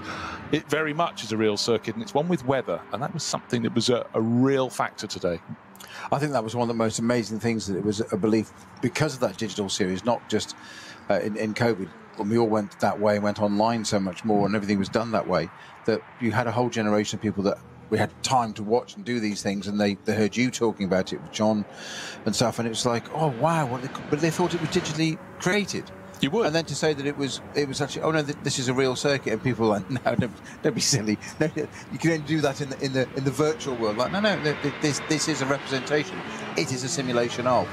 I think the thing about Verstappen and that is that having him in a series like this, it's a win-win. Not just for him and Chris Lullum, but it brings it to a new audience, as you say. Right, I'm still trying to do the maths. I've got my shoes and socks off because the Mühlner Motorsport car, 5th overall, forget that, importantly, has won the Cup 2 class. Remember, it went on to this final lap, 2nd in class, thinking, oh, it's going to go the way of the 187 crew from the SP8T crew, but suddenly having 948 that Noel Nagelsteig just slid off. You say it was just around Wipperman, and that was super cruel, but it suddenly gave a class victory and a whole heap more points to Mühlner Motorsport. And it just goes to prove at this late, the final round, the final lap, things can still change on the Nordschleife. It's a long lap, it's a tricky lap. The weather made it very, very difficult indeed. And even the very best we saw coming out of the pits and running straight on at the first corner, no grip in their tyres. Tricky today. You mentioned it's never over until it's over. There might be penalties and things to affect things at the end of the race. There is a car that's under investigation for causing a collision. It's the 921 Müller car. Get away. Doesn't mean to say it's been applied yet, but it is under investigation. Now, just remember, we started today with 96 cars in practice, 92 started the race. Plenty of cars to look at and plenty of offences also, or possible indiscretions or misdemeanours that can be considered by race control. So plenty to consider, and yeah, we'll have to keep an eye on all of that. But Nick Wustenhagen has got the smile of a champion, and he's being interviewed. So it does seem the 187 crew from SP8T have got the job done. Yeah, the fist is raised, but that was super tight. And how he thought, yeah, I've just got to relax, the car's got to go around the final lap, and then suddenly seeing the points balance almost being overturned from a car from another class being given the lead in its own particular category. But Wustenhagen absolutely delighted. But just extraordinary. You have, as we say, the 10 rounds. You have the different weather conditions. You have wet, you have dry, you have cold, you have warm. And you can still have someone else's error helping you or hindering you. They could suddenly... A car from another class could take you out of the race, and suddenly when all is looking set fair, you've done 3 hours and 50 minutes of racing, and it gets taken away. But Nick Wustenhagen, it's not been taken away from him, so the mechanics on the pit wall didn't throw the gold confetti for no reason at all. And again, it's a building block in a young driver's career, Snow. You get a title like this, nobody backs into a title win in the NLS. So across the course of a season, they've done a good job. We talked about digital NLS and real-time world and that kind of stuff, and it's no greater measure of that is that I've just had a notification on my phone from on the X platform, or Twitter as I still call it, from Nürburgring themselves, announcing the results of the last race of the season already. We haven't even interviewed the winning driver yet. It's a long lap. There's plenty of time. But it's up on the... Well, he's not. He's in the pot for May already. But we've already got the result announced by the circuit themselves. So obviously somebody's there obviously typing into all that, and they just, when it happens, just go click, send. There you go. Brilliant. It's the way to do it. Obviously, there may be some further moments, but right now, great to see the joy on the face of Nick Wustenhagen's teammate, Ranko Mijatovic. Swiss driver and a German driver. You have many multinational lineups, but, you know, young drivers in a BMW on a circuit that makes you work. It really squeaks your pips, or pips your squeaks. I never know which way around that goes. But they've got the job done, and I tell you what, at the end of a day like this, by the time they get into their road cars to leave this evening, it's going to be almost fully dark here. The sky is settling upon them. But walk into Parc Fermé, Porsche, Mustang. But today, as hard as the Hout Racing team pressed on towards the finish of the race, it wasn't their day today. It wasn't for lack of trying, but certainly for the crew, there was nothing they could do about the pace of Falken Motorsport with their Porsches. Well, no, but Frank Stippler there was in his blue and yellow Ford overalls, despite driving the white and blue car and the Audi. So he's got the wrong overalls, different cars. He just can't make his mind up, can he? He just drives so many cars. He's in such demand.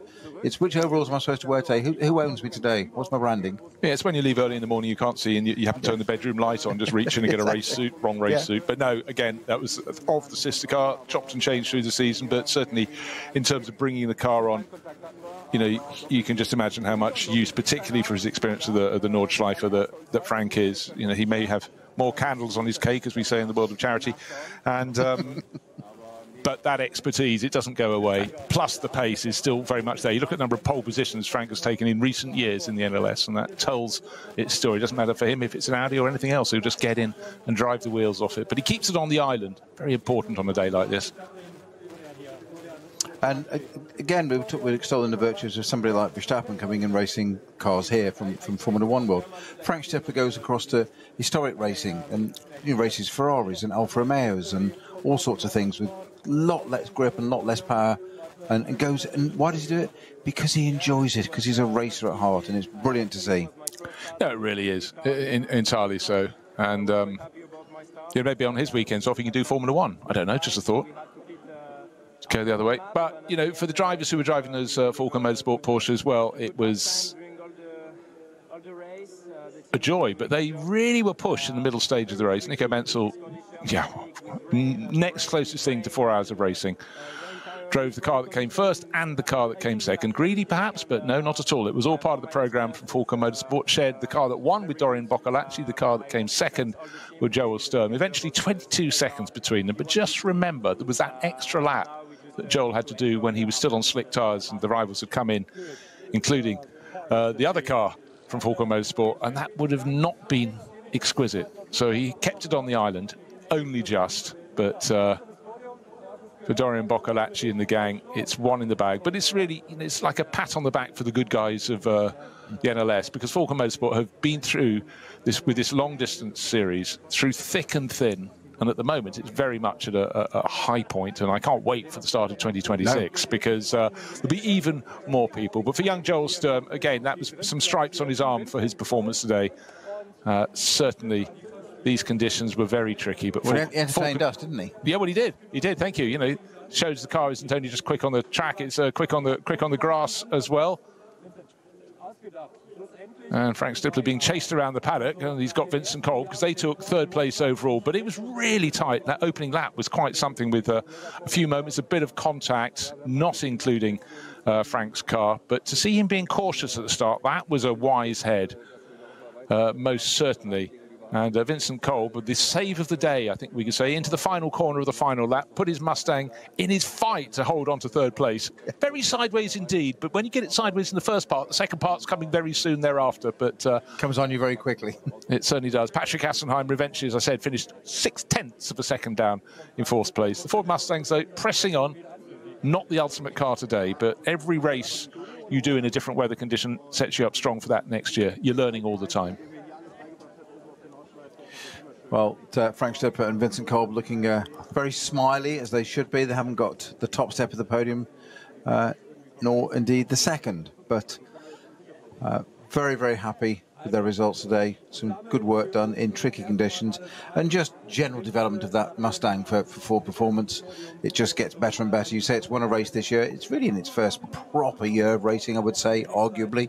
I know it's been out a bit longer than that, but I would say it's arguably its first full year of competition against its peers in various events. And it's more than washed its face, hasn't it? It's won a race.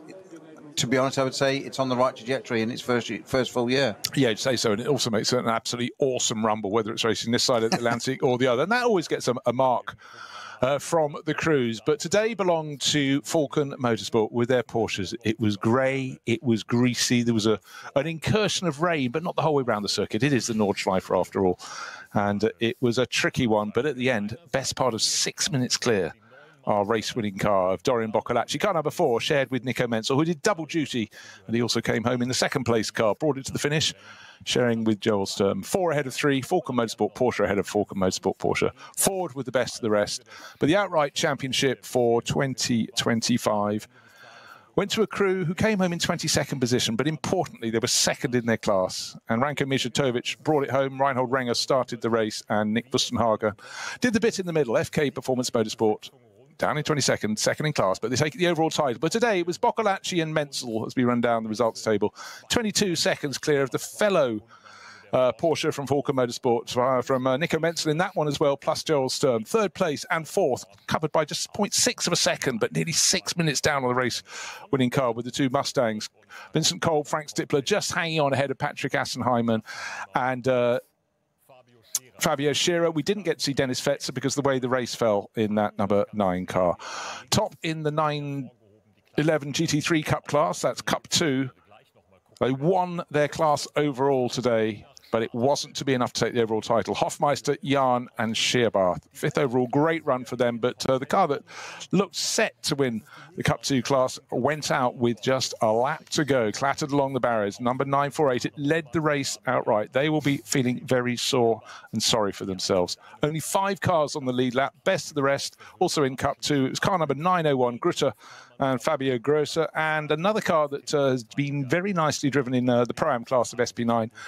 7th overall, Frank Stipper in that one with a driver pseudonym is Self and Alexei Veremenko. 7th overall, another class represented. SP7, 8th place overall. Oberheim, Memoir and Goodman in their Porsche 718 Cayman. SP9 AM went to Nana, Breuer and Dieter Schmidtmann. That's the Renazzo Motorsport team Lamborghini. Good to have a Lamborghini in there. And top in SP Pro was Gulden and Henrici, 10th place overall. But today, absolutely, the final round of the year absolutely belonged to Falken Motorsport with their 2 Porsches, first and second, by nearly 6 minutes. But just remember, at the midpoint of the race, top 3 cars were covered by half a second. Second half of the race, the sun shone on them. Didn't shine on anyone else. It was a very grey day, misty day, drizzly day. But they came out not just on top, far, far on top. So they'll go into the winter going, yeah, we've finished in massive style. Yeah, as you said, it just proved the Falken Porsches how well they can run in changeable conditions, and that's where they cemented that result, didn't they? Literally the first half of the race, and I said the third hour slowed it down a bit, and then it came back again towards the end. Right, another crew that picks up a good result today, just looking down through the class, is SP8T. We know the overall title winner came from that class, but winning that class today, car number 150. We saw it a fair bit during the course of the race, but that was because it was keeping things neat and tidy. Jimmy Broadbent, Steve Brown, Sheridan and Manuel Metzger, a very strong crew to get into that one. So Misha Sheridan, the 3rd driver in that crew, and they won SP8T, 15th overall. And again, look down the timing sheets, you always have this incredible mix of classes. A TCR car coming very nicely within the top 20. Gorian, Mavlentov, Fitka and Brink, who is one of the former champions, outright champions in this series. They don't all race in the top class. In fact, people who win the title outright very seldom come from the top class. But it's about accruing points across the entirety of the season. 10 rounds. And as I joked earlier, it's effectively 10 different circuits because weather conditions can really, really change the Nürburgring Nordschleife. And again, anybody who can win their championship class across the 10 races, well, they've done very well indeed because it's a fearsome circuit and it really sorts the wheat from the chaff, I think we'll say, if we go all agricultural. But today, though, the absolute wheat was Falken Motorsport with their Porsches. And you have to say, Snow, today they put on a masterclass of reading the conditions, gauging when to change from slicks to wets, and so on and so forth. Despite shunting into one of the Mustangs at the beginning of the race. Details, man. Sorry to be a pedant, but you know the second place car must think, well, hang on, how can they do that? Have a wing and body repair and still go and win and beat us? Well, the thing one has to remember, I know you've got the same driver in both cars at one point. Exactly, but the fact of the matter is the first car, despite damage 3/4 of the way around the opening lap, the first car back to the pits or to the pit straight was that number 4 Porsche, racing back, largely helped by that front wing having come off the car entirely so that Dorian Bockel actually could press on, not fearful of it coming off thereafter. But a season so full of difference, despite all the races, of course, it's the Nürburgring Series being on the Nürburgring Nordschleife. It is a different beast. I mean, it was referred to as the green hell because it's tricky. Today, it was green and gold hell, of course, because we are deep into autumn here in the Eiffel Forest. And for a lot of drivers, it will have been the culmination of a season, maybe a culmination of their time racing for a particular team or in a particular class. But for a lot of them, it's onward and upward, and certainly with the boost in popularity of the championship and awareness of this amazing series with Max Verstappen coming to play a few weeks ago, you can be fairly sure, if not next year, the year after. It doesn't always happen. You get your plans lined up really quickly. We will have more people from more and more countries coming to play in this because it is such a good advertisement for itself and for racing and for multi-class racing. And again, put a camera in the car and it just looks brilliant because this circuit is and will be in time eternal, just the most extraordinary stretch of racing tarmac. Well, when you can draw somebody of his caliber and status to a series like that, it tells you everything. And that's what that's going to do is, quite apart from his results, which have been pretty impressive so far, is it's going to make people think, well, what's his attraction? Why is he doing that? What's so special about that? It's going to make people look at it. And Dave said that's going to trickle down. Well, if it's good enough for him, it's good enough for us. Let's have a go. And it becomes a sort of hidden gem, if you like, which is absolutely great. It can only bring to it. What I would like to see is himself and some others come and do this, but come and do the 24-hour. That's past their bedtime, isn't it? Why not? Why not? But bear in mind that Max Verstappen has been told off before for competing in sim racing during the Grand Prix weekend. Yes. But he can do it standing on his head. So, but again, the season has been fabulous. The season has been so diverse. We've had loads of different manufacturers winning at the top end, but winning through the various classes as well. And of course, you've got the one-make classes like Cup 2 for 911 GT3 Cup Porsches. You've got the Cup 3 for the Caymans. You've got the BMW M240i with its own class of racing. And there is something for everyone. But at the very front end, the shiny end, the SP9 top-class cars, they're the ones that draw the eye. And today, the eye was most definitely drawn to SP9. So that is that for 2025. Do join us again in 2026. The Cup will have been refilled with cars and drivers and sponsors and enthusiasm. It would have been given a big shake, and we'll start all over again in March next year. We've thoroughly enjoyed covering this for Radio Show Limited, and hope you'll listen again come 2026. Goodbye from Peter Snowden and from me, Bruce Jones.